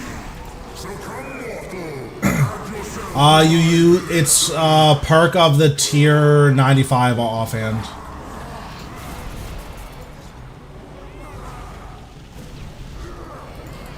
Dance, my puppets, dance! Your souls are nothing but fuel for a greater power. Yeah, the tier 95 offhand is very, very good.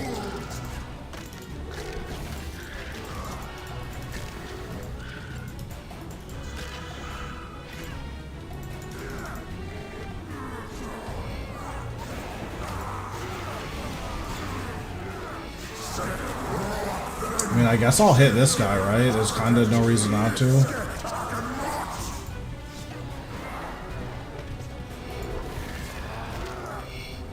Okay, then we'll hit Terraket again. Oh, I used a barricade. I thought I used natural instincts. I'm so bad.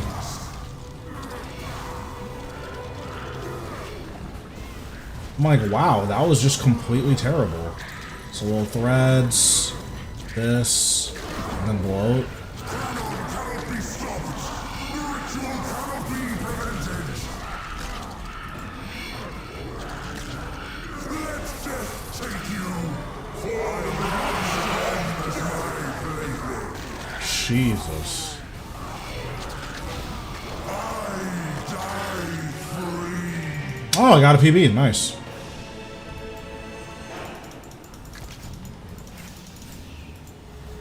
This undead witch is going to explode me, and it's not going to be close.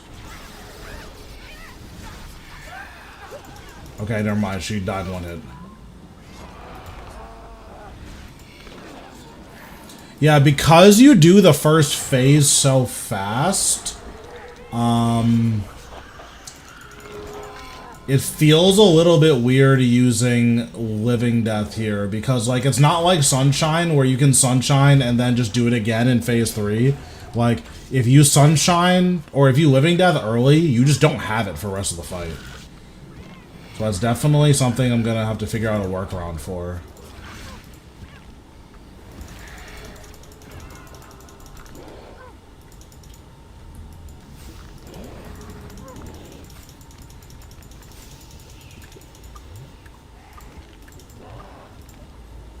Okay, well, we're gonna blast that guy.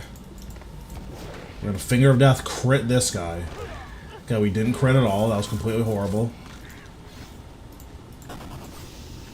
Okay, we're gonna Finger of Death crit this guy. On my way. Okay, we didn't crit him either.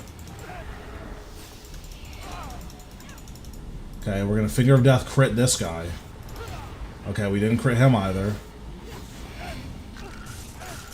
Yeah, it would have been sick if we could just one-hit all those guys in a row, but it just didn't work, so.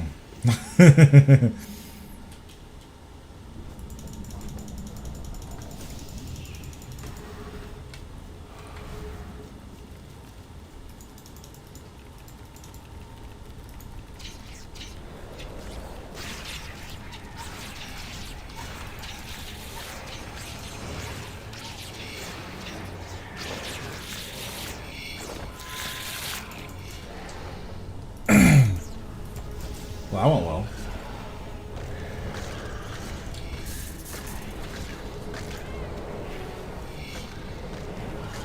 Yeah, the AoE potential on this bar is like really, really, really good.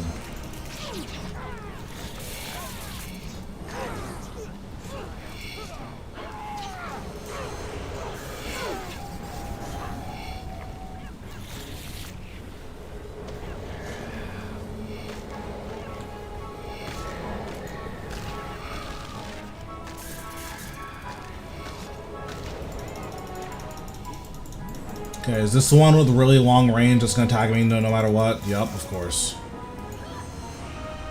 You're cringe. I need to aggro this guy. His work is too important. It must continue. I don't care, lady.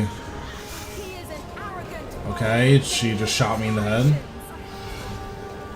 Oh, I forgot, it's the skeletons. These skeletons do so much damage. His ritual will weaken the veil and let our master heal us. Like, actually so much damage.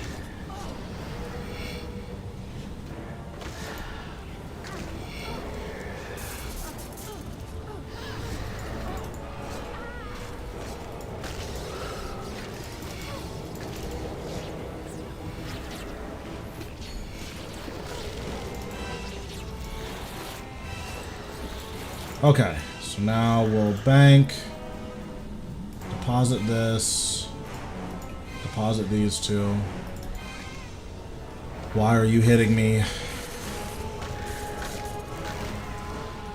Okay, bank. Draw 7 these. minutes. 7 minutes is all I can spare to play with you. Damn, that's crazy. I appreciate the follow. That's crazy, though. I'll remember this. Do I have enough runes for Prism? No. What am I missing for Prism? Oh, I'm not using a Blood Reaver. Okay, that's fine.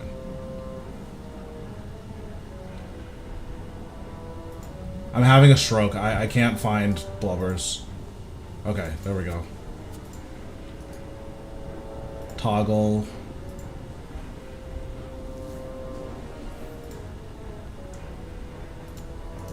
Let's eat some food.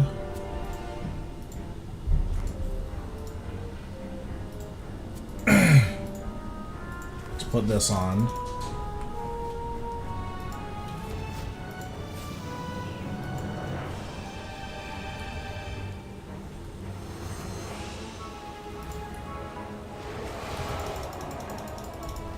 So, you come to witness this great moment. To be present as his gaze is turned upon this world. To be one of the first blessed by his black radiance. I can understand such dreams. Come then, shed your mortal form and rejoice.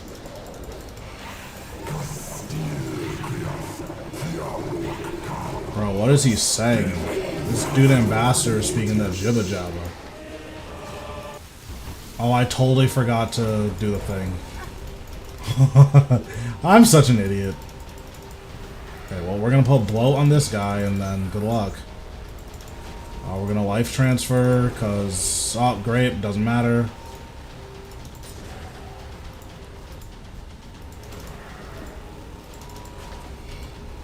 Finger of death. Okay.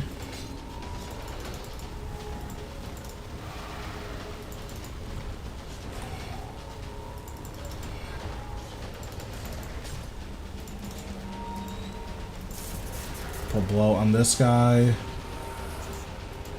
And a volley of souls this guy. Perfect.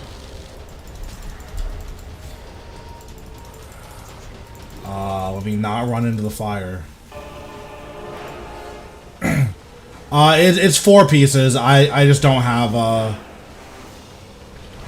I don't have more than 4 pieces, unfortunately. If I had gloves, I would be using gloves, but I do not have them.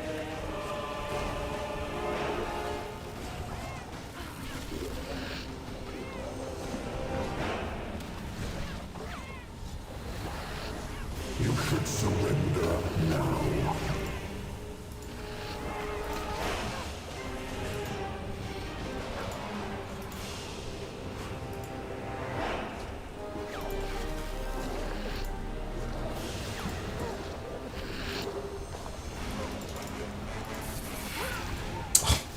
I totally forgot about the portal. I literally forgot about the black hole.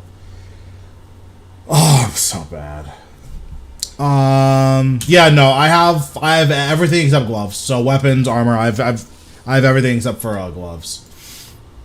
God, I'm so bad. Prayer flicking against ambassador is like super annoying. That's the biggest thing I don't like about not having Blood Reaver. Like honestly, I'm just gonna bring Blood Reaver. It makes it so much more comfortable.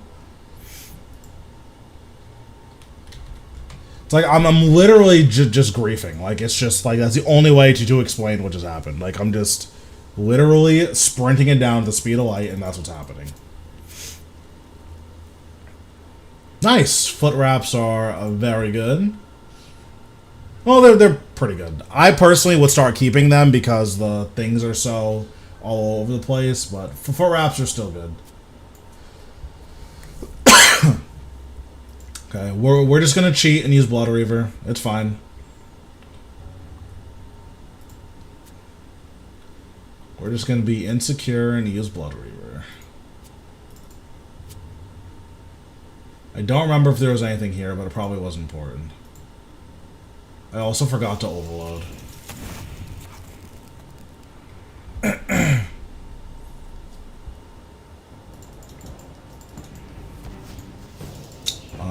We'll go here.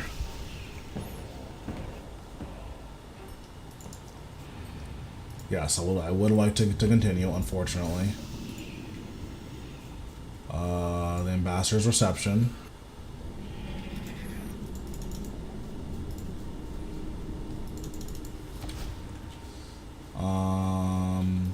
Darkness.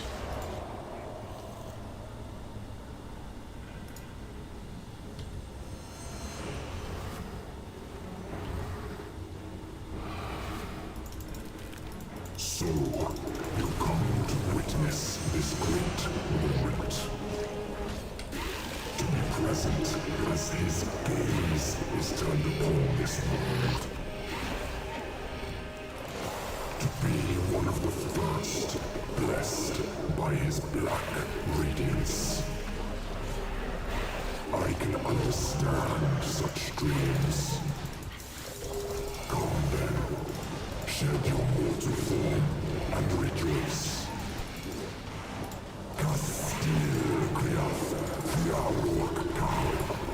Alright, let's put down a prism.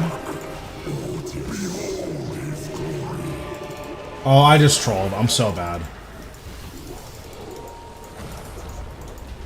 So we're gonna put a blow on this guy.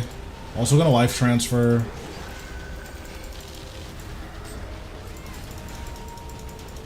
We're gonna skulls. Probably shouldn't have skulls that. Oh wait, that's clean. Okay, that's so sick.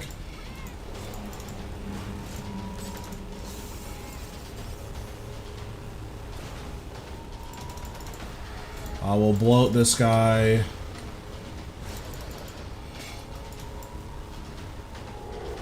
Just use Finger of Death here, I guess. And use Volley. Perfect.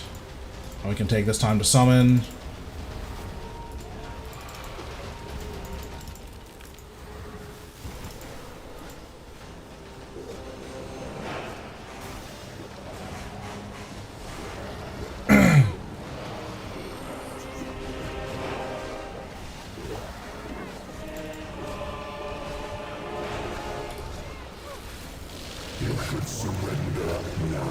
I will not surrender, sir.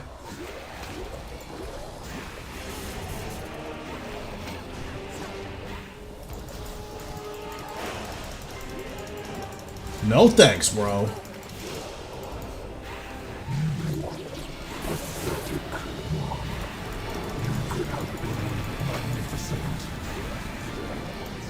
Must you fight so hard to reduce all the world to mediocrity? Are you not weakened by your weakness? So be it. If you will not rise, then you shall fall. Okay, so it turns out cheating with Blood Reaver just really nuts. There's just no reason to do the boss legitimately when you can cheat with Blood Reaver.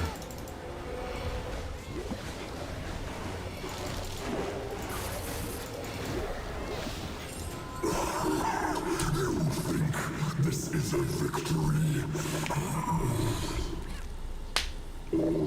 Yeah, that's fair. Is put yourself. Hellhound, so far, I've liked Hellhound. Yeah, I think for learning, Hellhound is the best one to bring. Once you're more comfortable, you can start looking into other bosses, I guess. But definitely, I think Hellhound is going to be preferred while you're learning.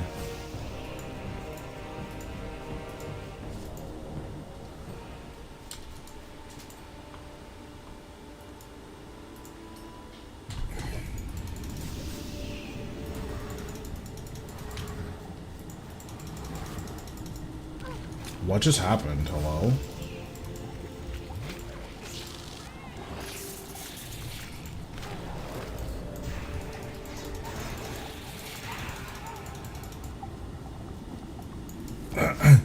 So, the easiest way to dodge the thing, or the lava, is that it generally approaches, or so, it will always approach you, from, like, the opposite side. So, when you're, like, trying to dodge it, the thing to think about is, like, okay, you already know one of the three directions is going to come from, right? It's either going to approach you, like, from, like, if Zuck is on your, left, and you're in the corner that I showed in my video, so Zuck is on your left, it will either approach you from in front of you, diagonally, or from the right. So if it approaches you diagonally, or from the right, you just run straight down. And then if it approaches you from in front of you, you run either left or right, depending on, like, where the enemies are and which enemies you have trapped.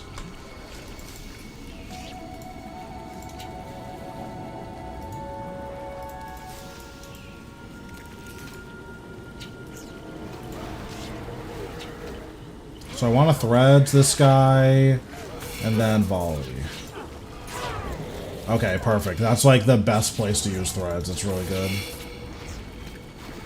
Also, I need to re-enable my chest because I just can't loot any of these enemies. I guess if they're not going to drop anything, it's fine.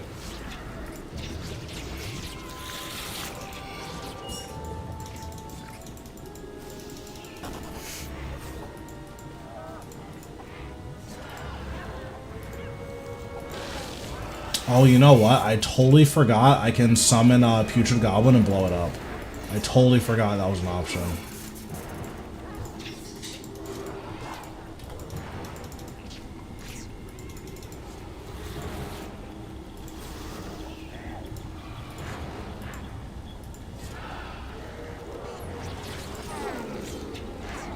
Yeah, that's sick. I totally forgot that was an option.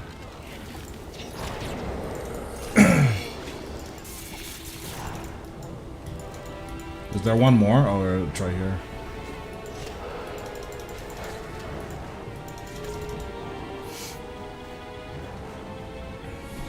Yeah, the days of the Calgarian demon are over because Blood Reaver is cheating, and cheating is good.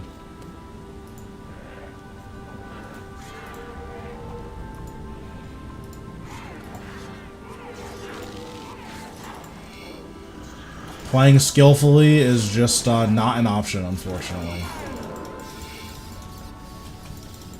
That's the first drop that's actually like touched the ground, which is kind of sick. So these guys are melee, so they'll just catch up to us eventually.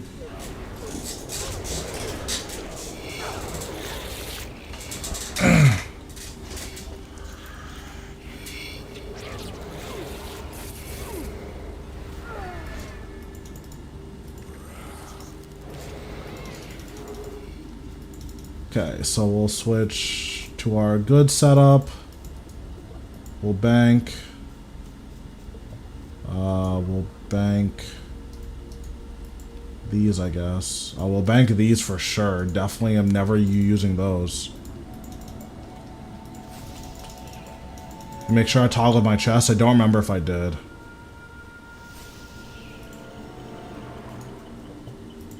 Okay, I did.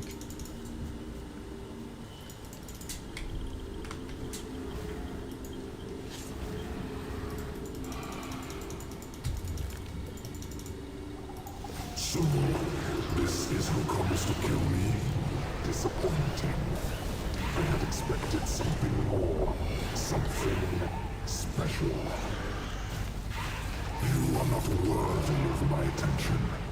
My pet shall deal with you instead. Die, knowing that you are fit for nothing more than as food. Bro, this guy is just so toxic. And perhaps not even that. I bet Ambassador plays League. The way that he's been talking to me, he 100% plays League. 34 seconds is like really fast. Obviously, it could be faster if either of mine critted. I probably could have gotten like an even faster PB, but or 37.8. Like that's pretty fast.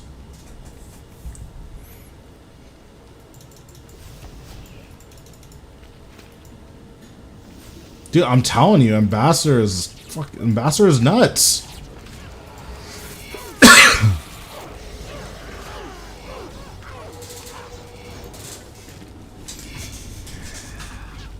Bro, you got this.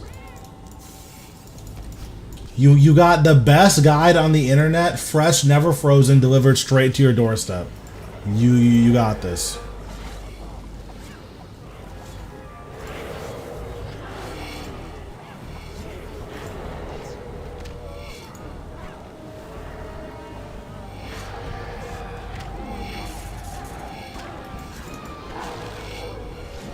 Yeah, I mean, that's totally fair. Listen, even me, it took me a really long time to start building, like, the habits that make you good at PVMing.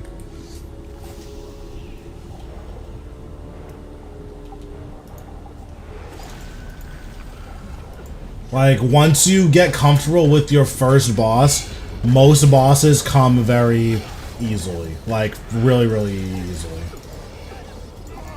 But it just takes a while to get comfortable on your first boss, you know?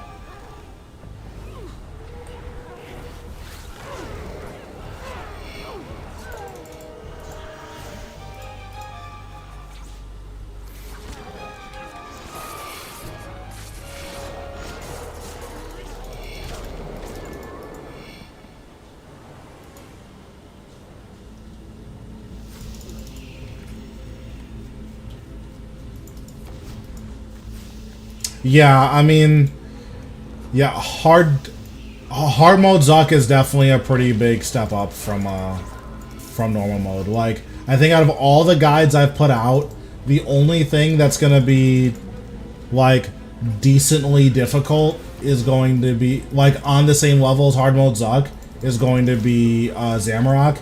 And what I'm trying to do with the guide is just have it be a mechanic skip so you don't even have to deal with Zamorak.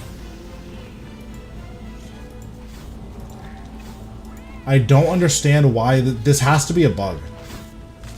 I don't understand why this keeps happening.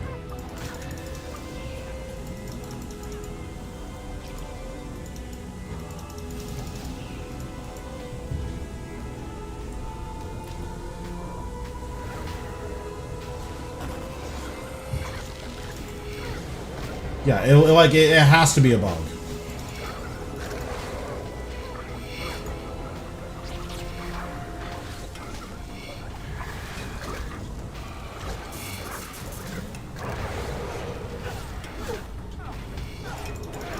I'm gonna file a bug report after I kill Terrakit. Because that's like super annoying. It's happened 3 or 4 times today.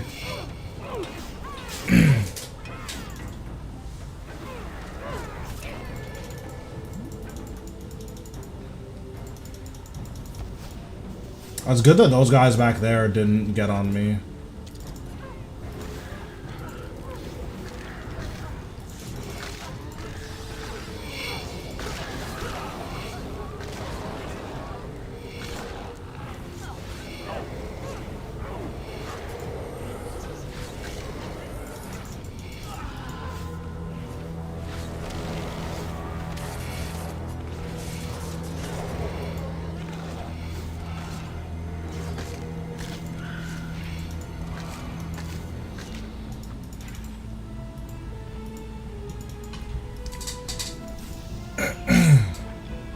So we're just gonna wait for our adrenaline to regen. And honestly, I think I'm not gonna use Living Death. We're gonna try that and see if we can get a faster kill if I just wait to use Living Death.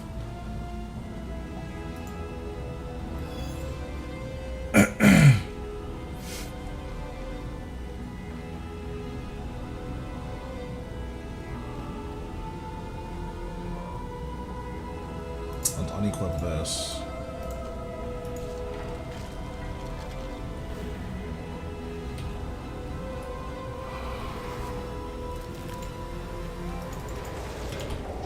Mortal, you shall go no further.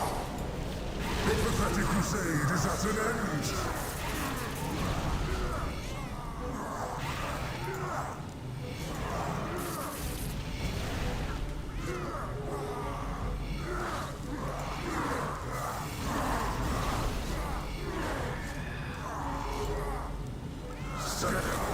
Okay, so we like basically not skipped his mechanics, but we did like a disgusting amount of damage to him. So I'm gonna try to body block him on this side so he like doesn't move.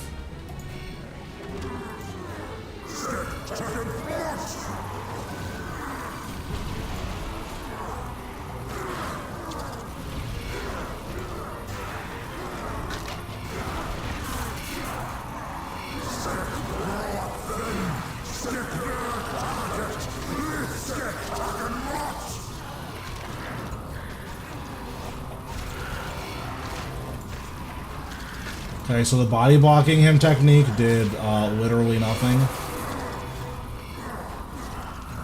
my puppet and bind yourself in my strings. Granon cannot be stopped. The ritual cannot be prevented. Take you for the dream again. Witness the I'm getting deleted. Help. God damn it. Oh, I'm so bad. I'm just ignore everything you just saw. Terrible.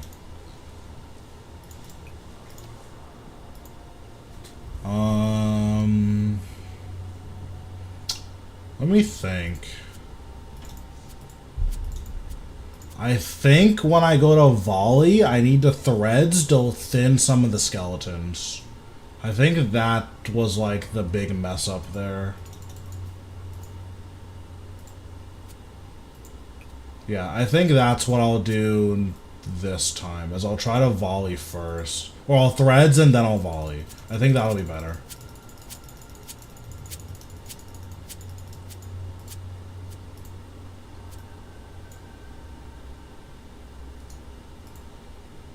Okay, let's try this again. We're gonna play serious now. No more games. No more cages.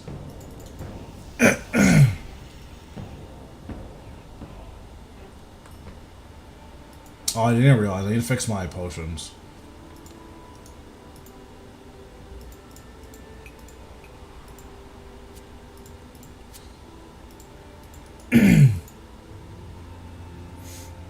Yes, I will continue.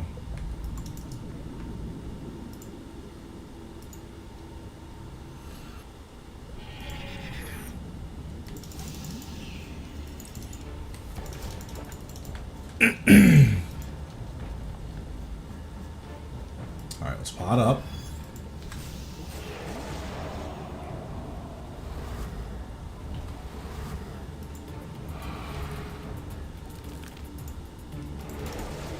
You charge only to your death, and death is my speciality. So Speciality. What a word. to my collection. I think speciality is my least favorite pronunciation of any word ever. Actually, that's not true. The way Lara Croft pronounced glacier, that was nuts when I was playing Tomb Raider. That was actually insane.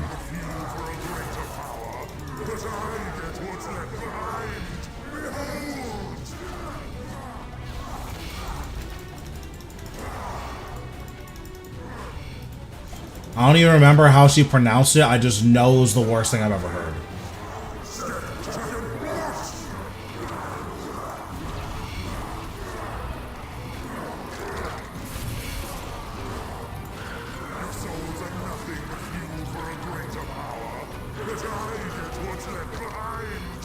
Yeah, it has been a while since Tomb Raider.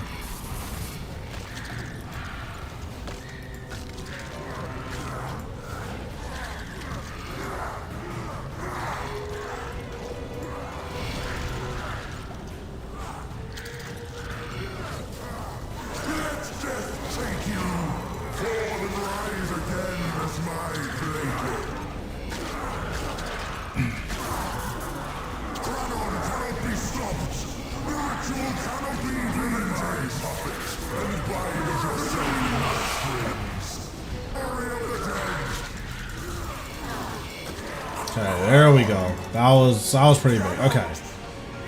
So I like that more. My Grimoire wasn't even on. I could have killed that really fast. So I thought the first game was really, really, really good. I thought the second game was better in like a lot of ways. I thought the third game was one of the worst games I've played in like a while. The plot was just terrible. The gameplay was like really buggy and not fun. It was just everything wrong. I didn't care about any of the new characters. It kept changing new characters and adding new characters that didn't matter. Like I just didn't care. I didn't care.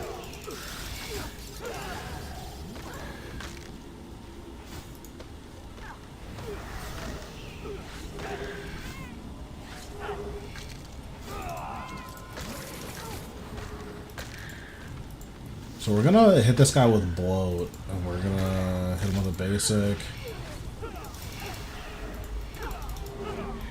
I guess we're gonna EOF this guy.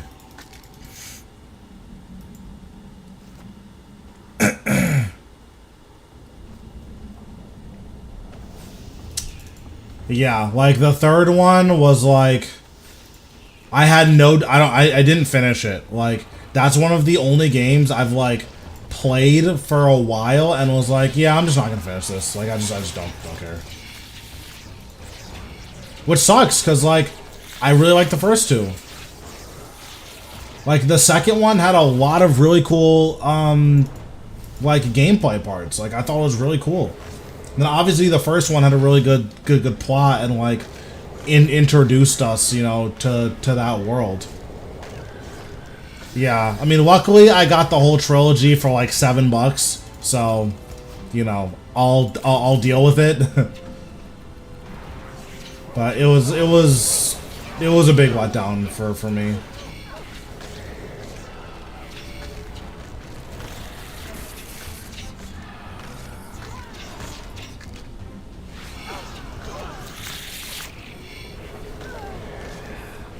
I really like the first and second one though. But yeah, the third one was a really big letdown.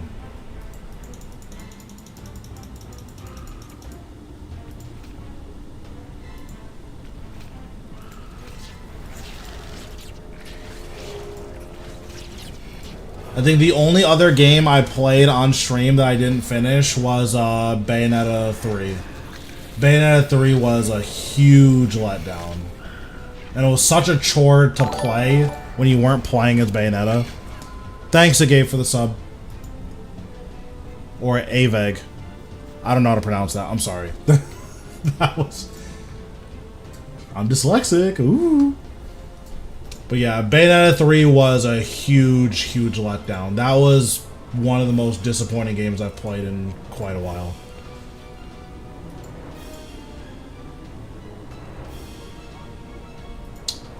Let's toggle the chest. Let's wear this. Let's bank. Deposit this. Deposit this.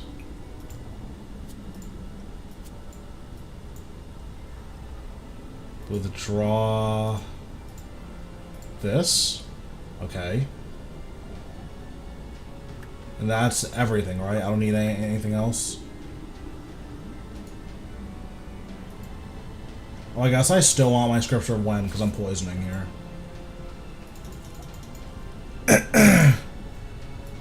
So, Bayonetta 2 is one of my favorite games of all time. Like, it's not like, I think it's in contention for, like, one of the best hack and slash games, like, ever. Like, it's really good.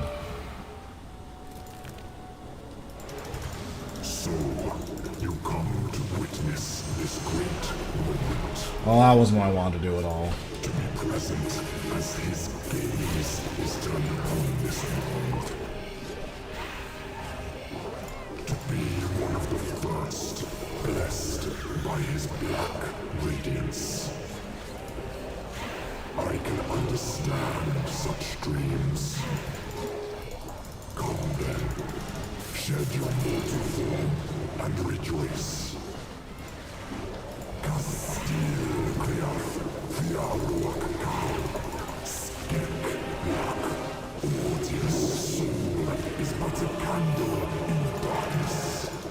Dude, the game is super fun and like it does so many things right.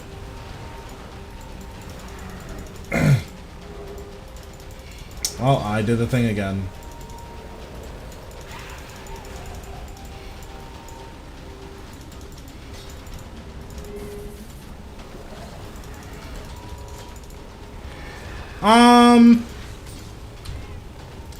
I don't think the new God of War games are very good. Like I think that they're fine. That's probably like a hot take, but like I think they're more like plot games than like games. Like I don't think the new God of War, like I don't think a strong point of that game is the plot. I think the strongest point is well, let me rephrase. I don't think the strongest point is the is the gameplay.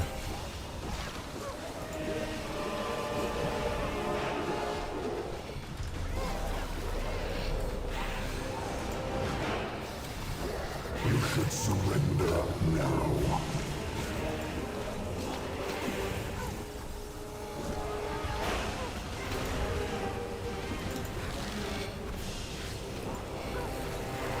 Yeah, I didn't like Darksiders. I thought it was fine. Maybe I'm just a hater. That's also possible. But yeah, I didn't like Darksiders.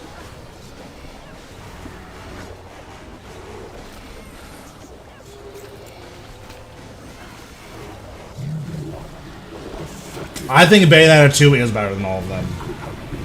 Magnificent. Must you fight so hard to reduce all the world to mediocrity? Are you not It's a really good game. so be it? If you will not rise, then you shall fall. At least in my opinion, like I think that there are like reasonable opinions that people can like have where it's like, okay, I see why you would say that.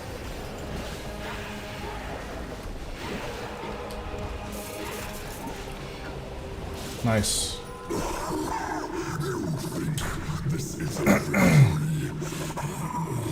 Is 12 Blackstone hard good? How much money is this? Oh no, it's like 12 mil, okay. Yourself a few moments of respite. Yeah, because I didn't like any of the Darksiders games. It felt like they were trying to make adult Zelda and like cool. I just didn't care.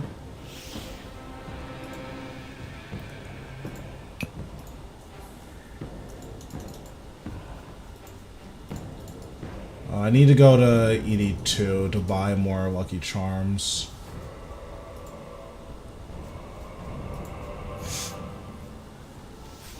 Like, I don't think it's bad, it's just, like, super not for me. I have 17, so I'll buy 13. Yeah, like, there's very few games I would consider... There's very few pieces of art I would consider bad.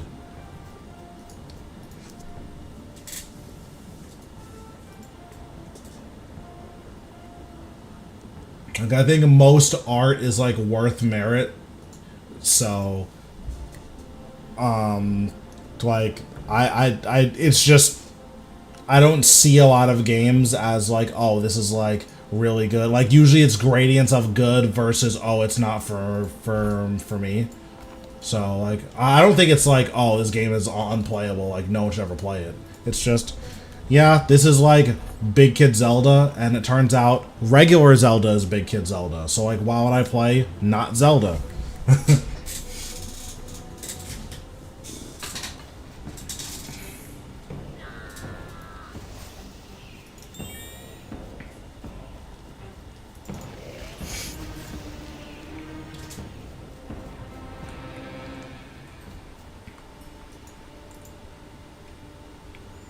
But yeah, there's not many games that are, like, critically acclaimed or whatever that I, like, think are bad. It's usually just, oh, not for me. Like, that's, like, the farthest I'll usually go with a lot of those games.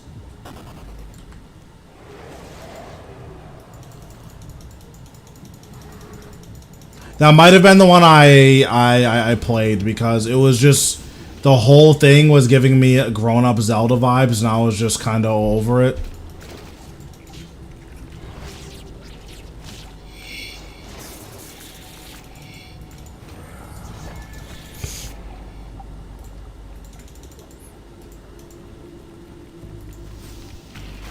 Yeah. Doing Diablo. I've had a really hard time getting into Diablo 4. Like, I don't know. The class that I was playing is the Ranger, and it's just really sad that they like took a demon hunter and took away all of their good abilities then gave them some like whatever melee abilities, and I was like, okay, this is Ranger. It's like, or Rogue or whatever. It's like, damn, bro, like, why couldn't we just have Demon Hunter? You know?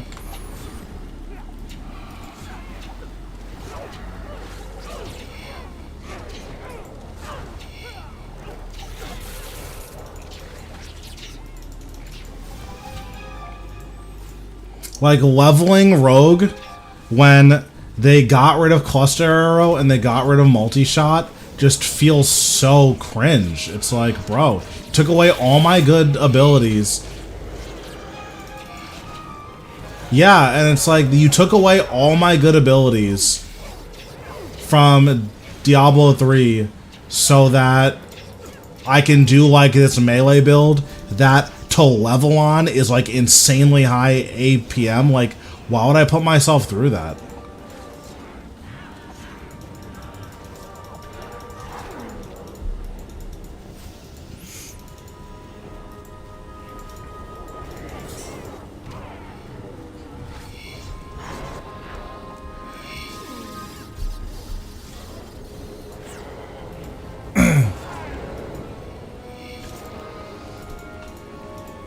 Yeah, I mean, I think that like the game is good. The issue is essentially like you spend a pretty long time leveling and like exploring the world. So Bayonetta 1 is on Steam. I don't know how much it's worth, but it is on Steam. I would check it out and then see if that's for you. Because if Bayonetta 1 is like something that you're enjoying, I would highly recommend Bayonetta 2. And then, like, the gameplay of 3 is, like, really nuts. Like, it's my favorite gameplay of all three games. It's just, the plot is cringe. And then in a game called Bayonetta, you don't get to play as Bayonetta enough to, like, deal with all the BS that the game puts you through.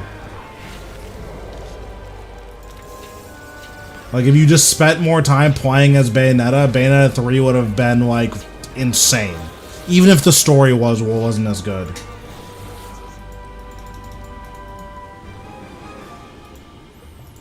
Okay, so unequip. Re-equip.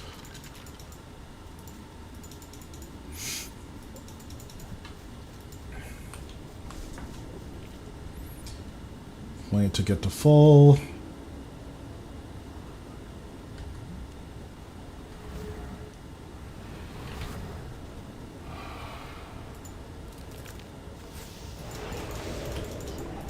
You shall go no further abomination.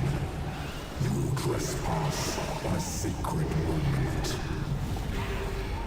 We are changing the world. Your existence shall be little more than a footnote. Fall now and be forgotten.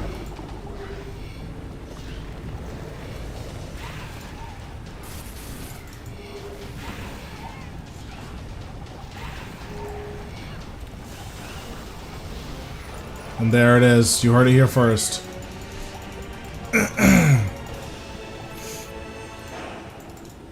But yeah, it's just sad. Well, the Bayonetta 3 or the Bayonetta 2 story was like good. Like like Bayonetta 2 isn't like reinventing the wheel or anything like super crazy.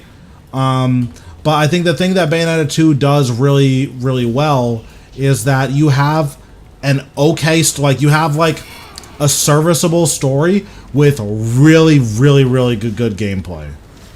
And that's just kind of unheard of for a lot of hack and slash. Like a lot of hack and slash games are just like, hey, the story doesn't matter, play our game. And it's like, okay, but like, what if I care about the story? Like, the story is really good, the characters are really likable, like, there's, like, no characters I didn't like in that game.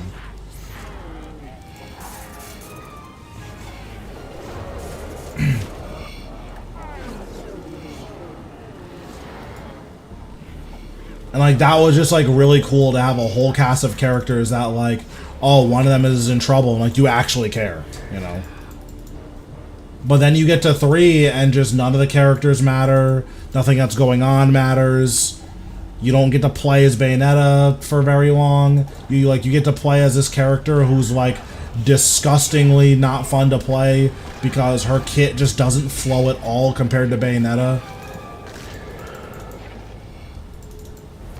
It's like you go from playing Bayonetta 3 and then you play as the other character and then it's like, oh, I'm playing like the first Devil May Cry game ever. Like, my movement is actually so limited, this just feels like really nuts.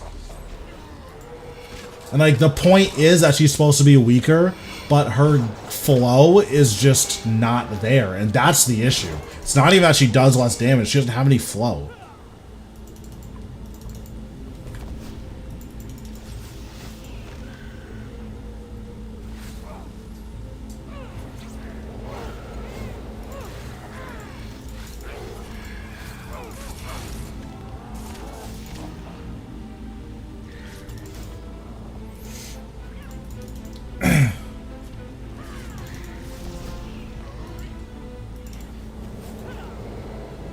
Yeah, exactly, and it's like, and you're playing it, and you're like, damn, I'm glad that they made more of these because this was an L the first time around, and like, that's my experience with Bayonetta 3, is that like, the game is super fun the first time through, or like while you're playing as Bayonetta, it's so much fun, it really is.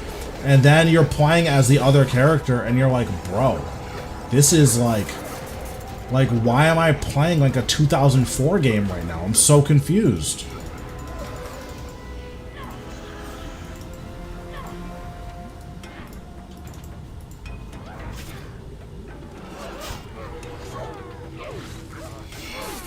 So like, and then the enemies aren't balanced around the new character either. So you'll have super mobile enemies with this like terrible character with a horrible kit, and it's like, bro, I'm so over this.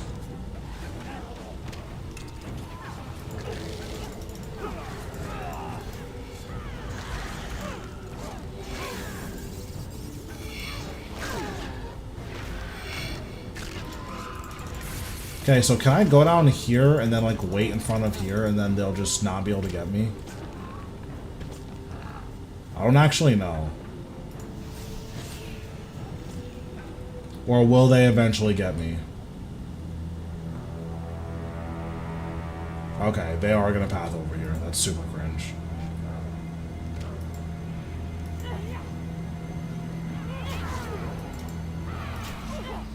Whatever, I'm just gonna kill them, it's fine.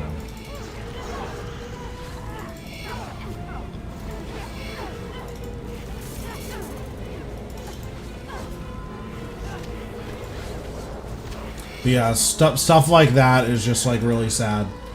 Because it's like, okay, I know you guys played the first 2 games because you made the first two games. Yeah, I mean, Virgil is just such a cool character. Like, obviously he's like Giga Edgelord, but he's such a cool character.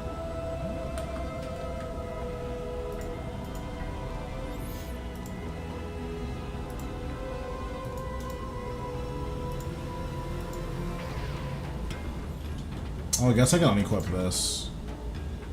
Okay, we'll drop this. Unequip.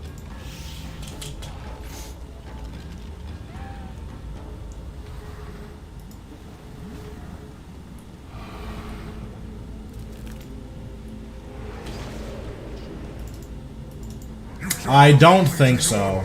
In all honesty, I'm like not too familiar with like a lot of that stuff.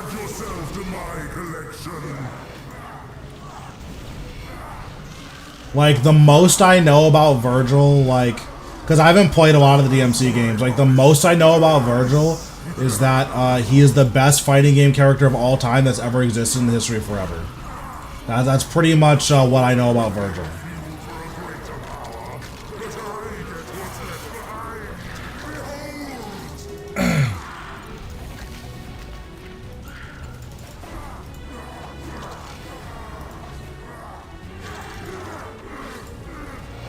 Oh, I didn't mean to do that. Let death take you. Fall and rise again as my plaything. Your souls are nothing. Yeah, like Marvel vs. Capcom or Ultimate Marvel Virgil is just a disgusting abomination and shouldn't exist. But Capcom doesn't like people to have fun playing their games. So I want to kill the skeleton so I can get this.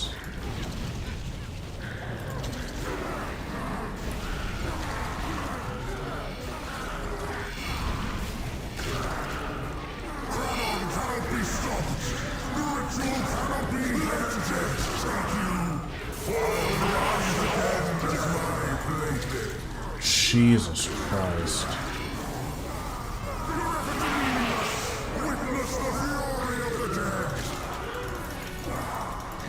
Okay, can we die, please? Thank you. God damn it. Whatever. Don't care. What's going on, boss? I mean, his kit getting cloned, like, makes sense, right? It's apparently the greatest kit of all time, so it totally makes sense that they would clone it. Like, why use a worse kit when you can use a better one, right?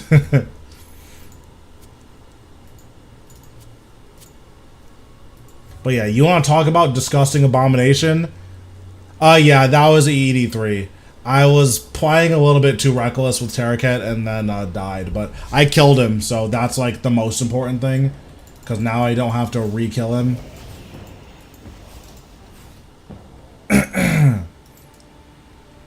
It's fine. I'm not super familiar with EED3 or with ED3 with Necro. Like, if I was just killing this like quickly and like not caring, I would just use magic. Because magic, you just never die, because anime dead's just the best thing that's ever existed.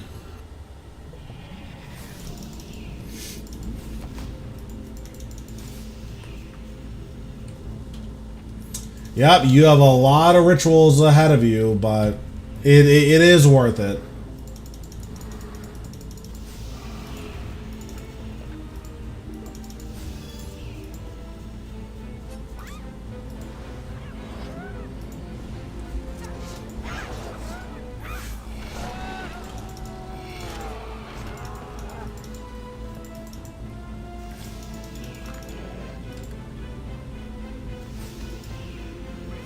Are all my buffs on?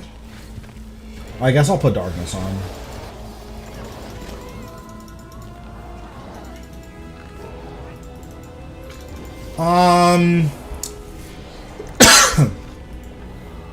I would probably just buy them. It's gonna like it's a good amount of money, but like you kind of just want to get the rituals done, and then once the rituals are done, like then you can decide like, do you want to do more?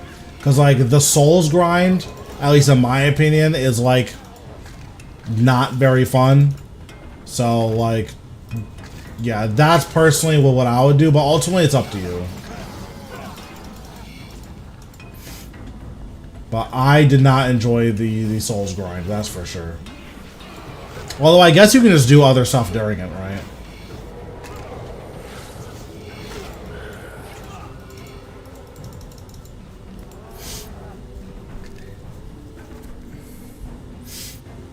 But yeah, it also depends on like the opportunity cost, like how much money are you making otherwise? Or how much money like would you be making if you were like kind of Iron Manning it?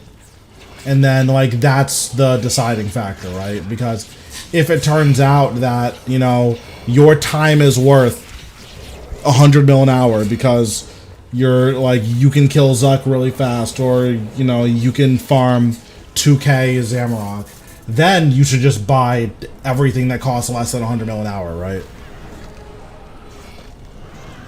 Again, also depends on how much liquid capital you have. But generally speaking, when making decisions about like whether you should spend the money or not spend it, I'm getting deleted. It won't cost you 100 mil. Like, that's for sure. Because one of my friends did it, and it didn't cost him anywhere near that much.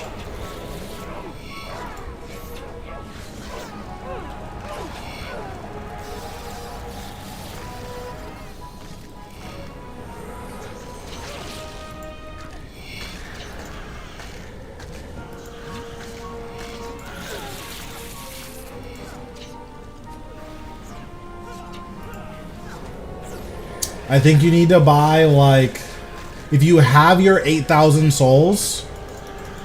No, it's all good. You can ask whatever questions you like. It doesn't bother me. But once you have your 8,000, assuming you have a 8,000, I don't know what the exact math is, but it shouldn't be too many more. Or it should be like maybe 120 or 130 robust mementos. Or sorry, no, not robust, powerful mementos. So like it's not bad. Like the grind isn't like egregious or anything. It's just doing 100 rituals takes of that tier takes like 3 hours, and that's pretty annoying for a lot of people, myself included.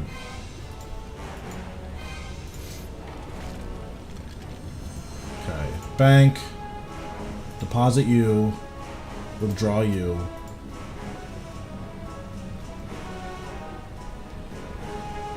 Okay, now we just chill.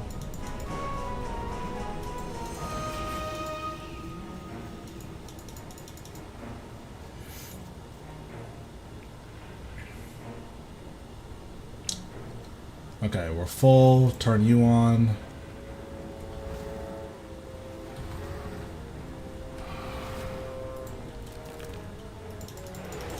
So, you come to witness this great moment. To be present as his gaze is turned upon this world. To be one of the first blessed by his black radiance. I can understand such dreams. Come then, shed your mortal form and rejoice.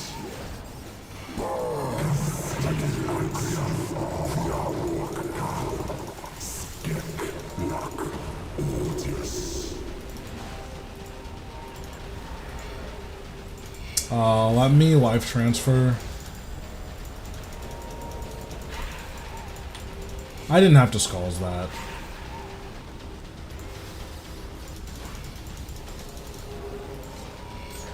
Oh, you know what I might do? After I kill the last spinner, I think what I'm going to do is I'm going to unequip my lantern and then resummon everything. That's actually so big brain. Wait, I'm kind of a genius.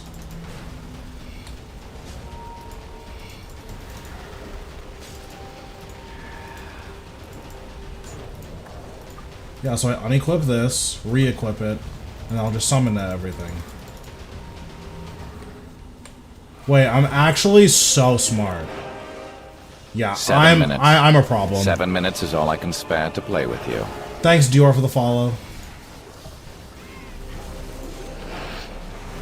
Wait, I'm kind of a problem, though. You should surrender now.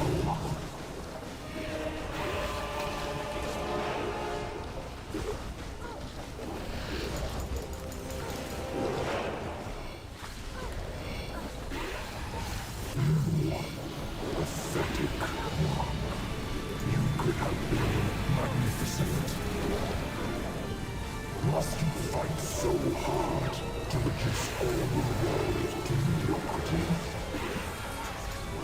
Are you not being by your weakness? 7 minutes. 7 minutes is all I can spare to play with Thanks, you. Ash, for the follow. I don't know how to pronounce that. I'm sorry. But, you are. I did acknowledge you. Ooh, 25 seconds faster. Let's go. Well, what do we get? Just 4 blackstone hearts? That's fine.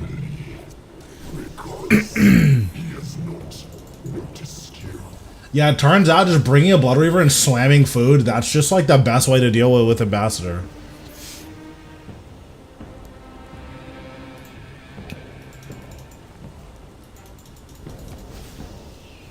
Well, let's turn you off, put you back on. I don't know why I came here, it's my Reaper task. You called it 2 kills ago, which doesn't count. Yeah, I tried, but I don't know how to pronounce the S with the curve on top of it. I don't know. We don't have those where I come from, so.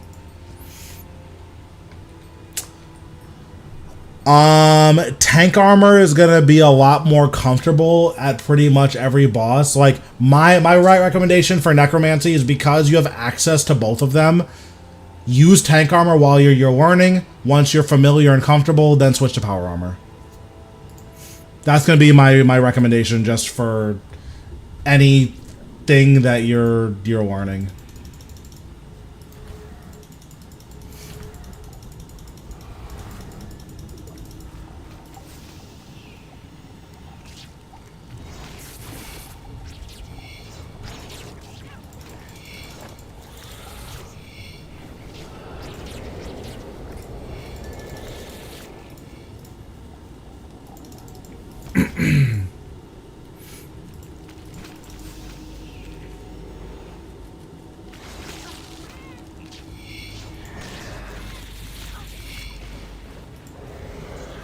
I think I need to change my AFK bar. The big issue that this one has... Actually, yeah, I will change it.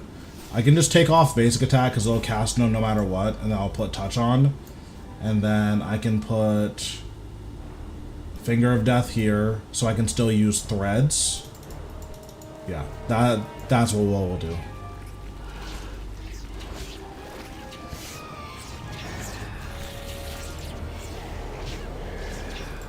Because there's definitely places where I want to use threads and I just can't. Because I don't have any stacks to use.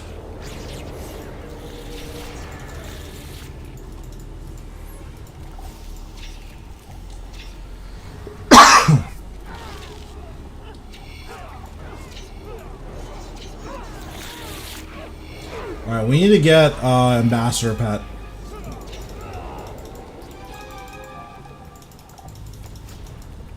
Ambassador Pet is like really cute.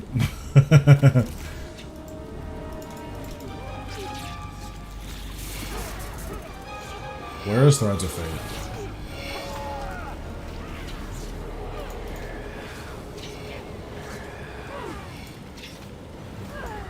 Oh, I see.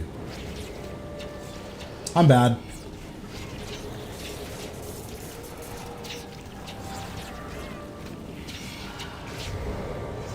Yeah, that's totally fair. So for right path, whenever he summons minions, you just want to like chill and see what minions end up getting summoned. That's gonna be like your best way of kind of dealing with minion path.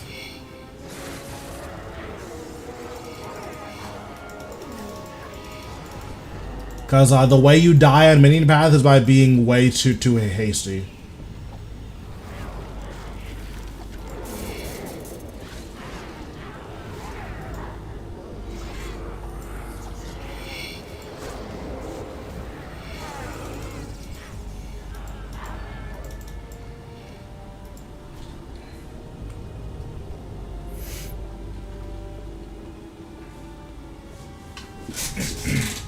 What's this Rasial rotation? Is it Minions Darkness or Minions Poison?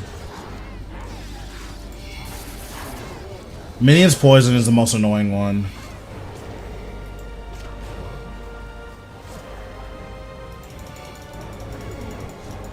Wow, I stockpiled 614 coins, doubled. That's I'm just Jeff Bezos.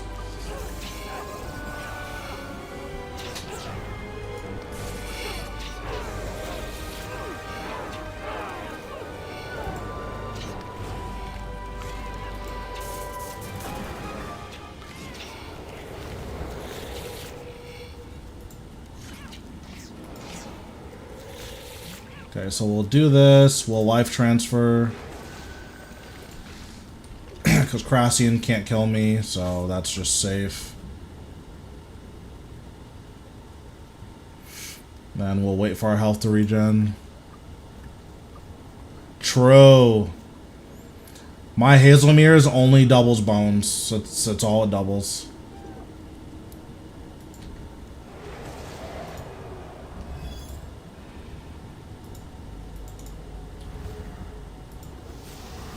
I wondered when you would arrive. When you would make your futile attempts to stop me. You should surrender now. Let the many mouths of my Leviathan consume you. The pain will be far less than what you will face further in.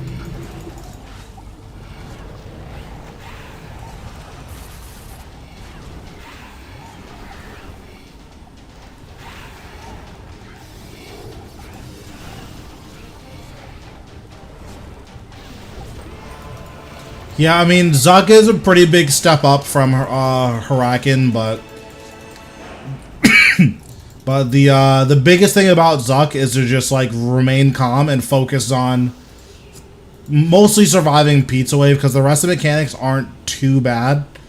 But surviving Pizza is like gonna be like that's the thing, you know.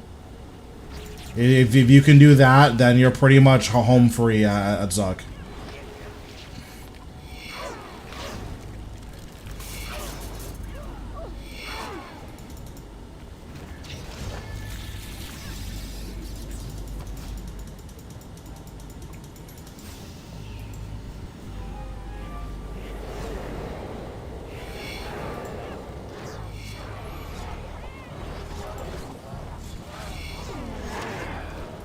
Ooh, 2 Onyx Dust. Let's go.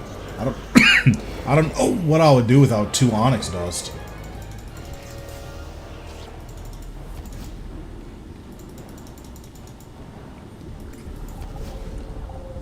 So glad I spent a Lucky Charm on 2 Onyx Dust.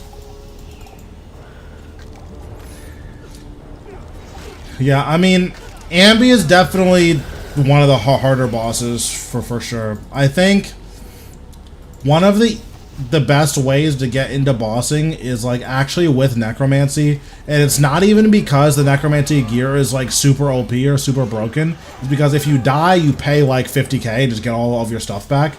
And I think the fear of dying makes a lot of bosses way more intimidating than they actually are. So the best way to do the flawless kill for hard mode Zuk is you want to sorry, you want to I'm having a stroke. What's the Death Skulls? You want to use Death Skulls, and that's gonna do like half of their health, and then after you Death Skulls, you want to turn around and you want to use Threads of Fate, Finger of Death. That will kill 3 of them basically instantly, and then you can just use basics on the last 2. You'll have like 10 or 15 seconds to kill the last 2, which is really nice.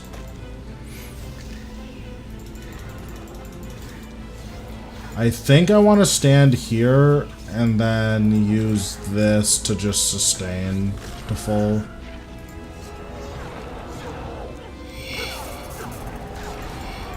Yeah, that sustain is just so nuts.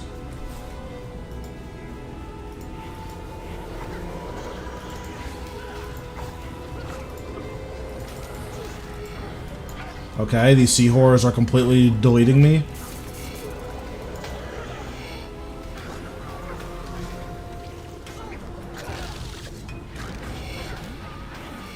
Okay, that was not fun at all. They shot me in the head.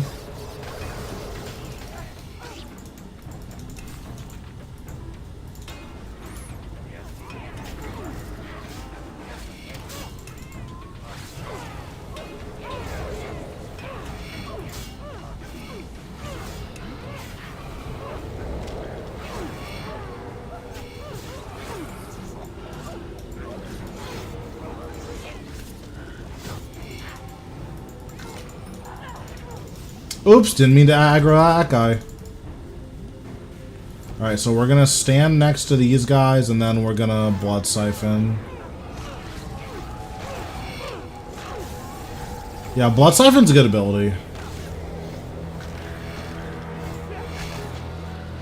It's so good for sustain at the Elite Dungeons. It's like really nuts how good it is.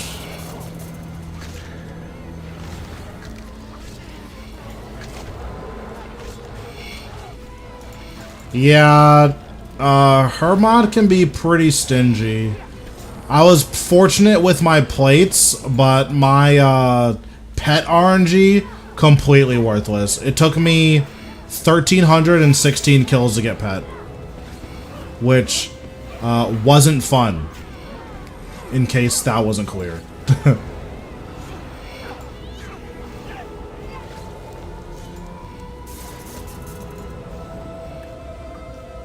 What's going on? How you doing?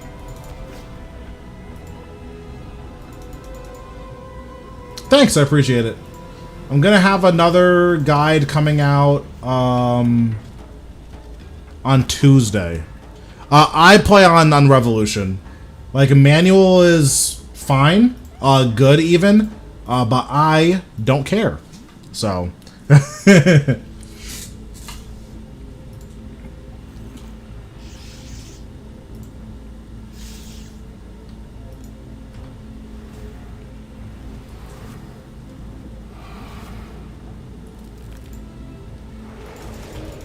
Charge only to your death, and death is my speciality.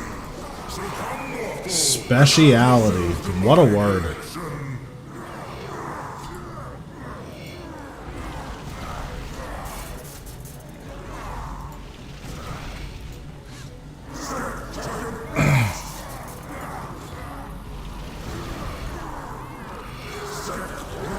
Yeah, I think that full manual is like a good, but it's not required for pretty much anything.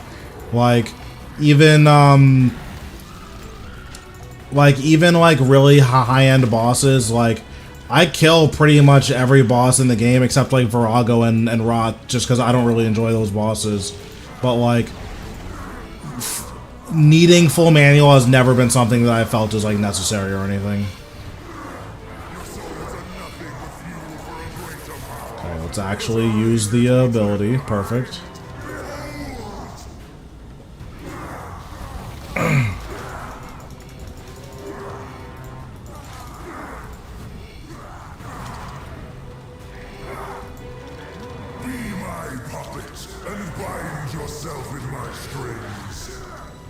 Yeah, Necro seems to be really balanced, which is nice. Or like, it seems to be really Revolution friendly. Jesus. That was a disgusting amount of damage. I'm getting deleted.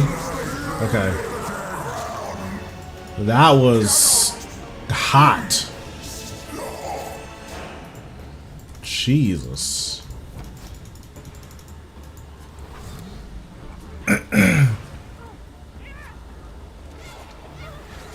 Yeah, like, because of the way that Revolution works, it's like, it like actually is the same as yeah, I mean, Zuk can be tough. Well, where are you getting stuck? Are you still getting stuck on the like just dodging fire lines? Yeah, like, one of the things that full manual is really good for is full manual is really good when, like, you need to auto attack. But the thing about Necromancy, which makes it so good, is that Necromancy has a built-in auto attack. So like 4-ticking is like explicitly not a thing with Necromancy. So the one big advantage of full manual is just completely gone, you know? Because like, if I want to auto attack, like in Necromancy, that's just an ability. Instead of it being like, Like, instead of it being like this like tick manipulation thing that I'm trying to do. And I think that makes necromancy like, or that makes Emmanuel like not optimal for necromancy. Which isn't to say that it's, or maybe not optimal isn't the right word, because full manual is kind of by definition always optimal. But like the thing about it is that it's not better. And I think that is like kind of a big departure from how we've played before. Because full manual is better than Revolution for the other styles. Yeah, I think that necromancy is the like public beta test of the direction they want combat to move in. And we're gonna start seeing a lot of changes. Or not we're gonna start, but like at some point we're gonna get a combat rework and the other styles are gonna look a lot like necromancy. That's my guess.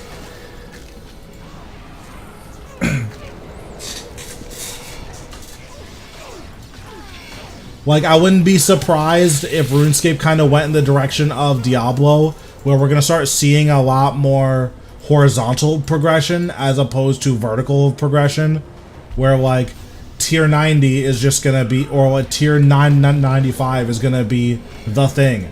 And then we're going to start seeing, like, new builds, and then that's going to be, like, where necromancy, or that's going to be, like, where combat's going to go, is we're going to start having, like, actual builds versus, well, for melee, you do your berserk rotation, and then when that's on cooldown, you do your bleed rotation, and then when that's on cooldown, you do your berserk rotation. Like, I think we're gonna move away from that.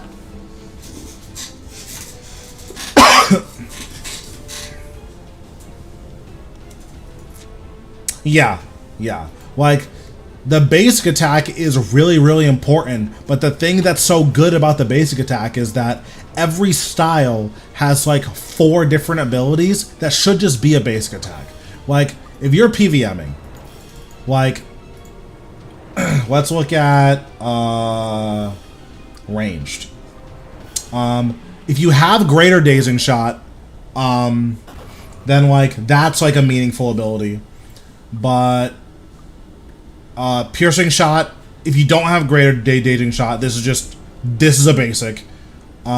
Piercing shot is a basic with extra steps. Tuska's Wrath and like Sacrifice are basics with extra steps. They're more utility, or they're constitution abilities, so it's not exactly the same.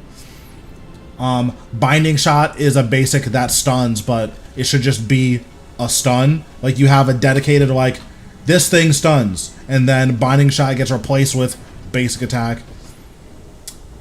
Fragmentation shot probably just shouldn't be an ability, it should just be a basic attack. Like, there's a lot of abilities like that, and then I think we're gonna move towards the necromancy model, which is, here's all of these basic attacks, and then here's all of these abilities that are not that. I need to set this thing's auto fire to 3. I don't need it to be that high. But yeah, I think that's the model that we're gonna look towards.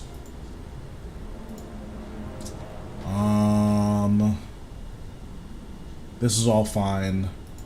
We need to withdraw you, and then 1, 2, 1, 2, 3, 4. Deposit you. Unequip. Equip. Yeah, and like every there's a lot of really, really interesting stuff that they could take combat in.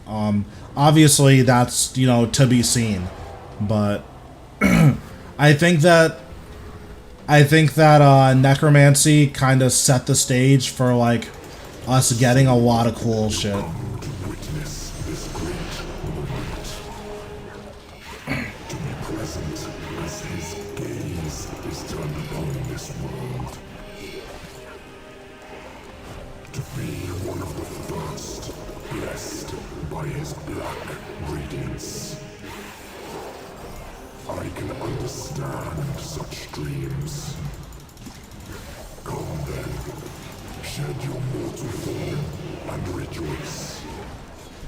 Where is the black hole? Oh, it's right there.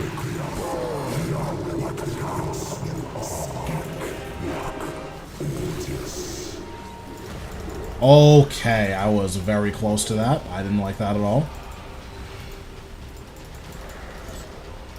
The life transfer.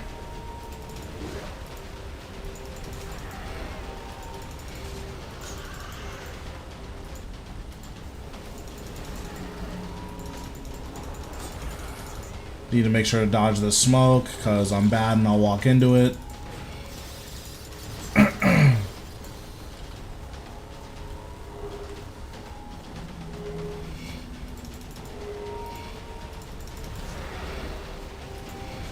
Then we'll volley this one. Then unequip this, re-equip it, resummon everything.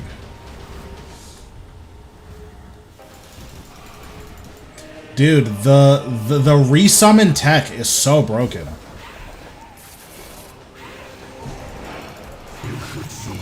Like the unequip your lantern because you have downtime, like that's so good. I'm kind of a genius for coming up with that.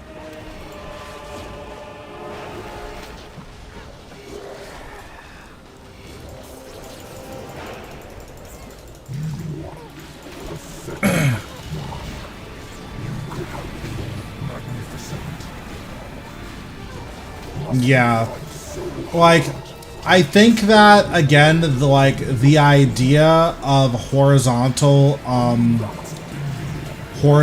progression, I think that's gonna be something that's really good for the game, because like there's so many really cool builds that we could have access to that we just kind of don't.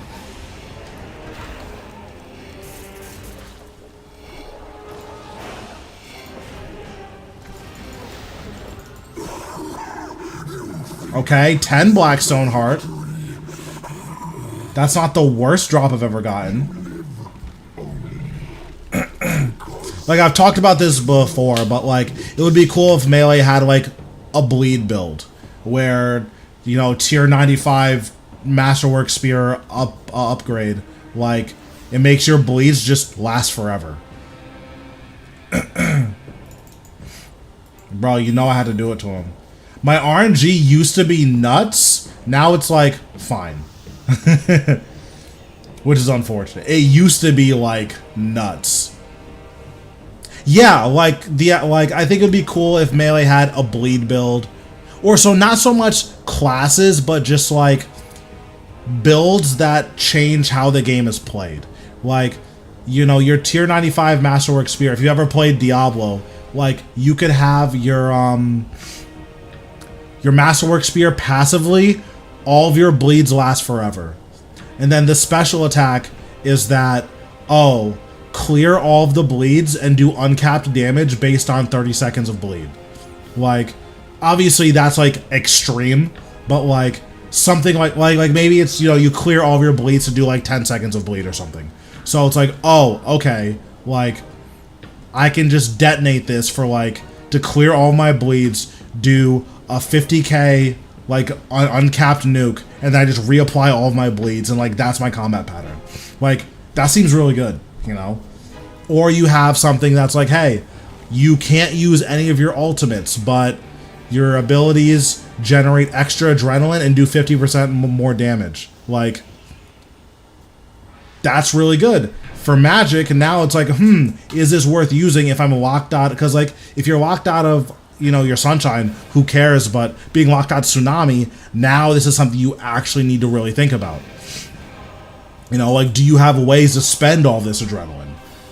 Something that we could do with Magic also is we can backload all the damage with the flow stacks that we got with Greater Sonic Wave, right? Like, oh, with Greater Sonic Wave, instead of you know, instead of flow just being a throwaway like word that's on the ability, what if Magic could like generate stacks, you know, up to 100 stacks, and then you had all these abilities that kept generating stacks. Now, you know, let's say Omnipower doesn't generate stacks, and then like Asphyxiate doesn't generate stacks. Okay, all of your abilities have double accuracy and double damage, but now you need to be really careful about the order that you're using abilities in, because, you know, if you wild magic into Asphyxiate, you'll actually drop all of your stacks. So like that's something that could be, you know, an interesting way of doing it.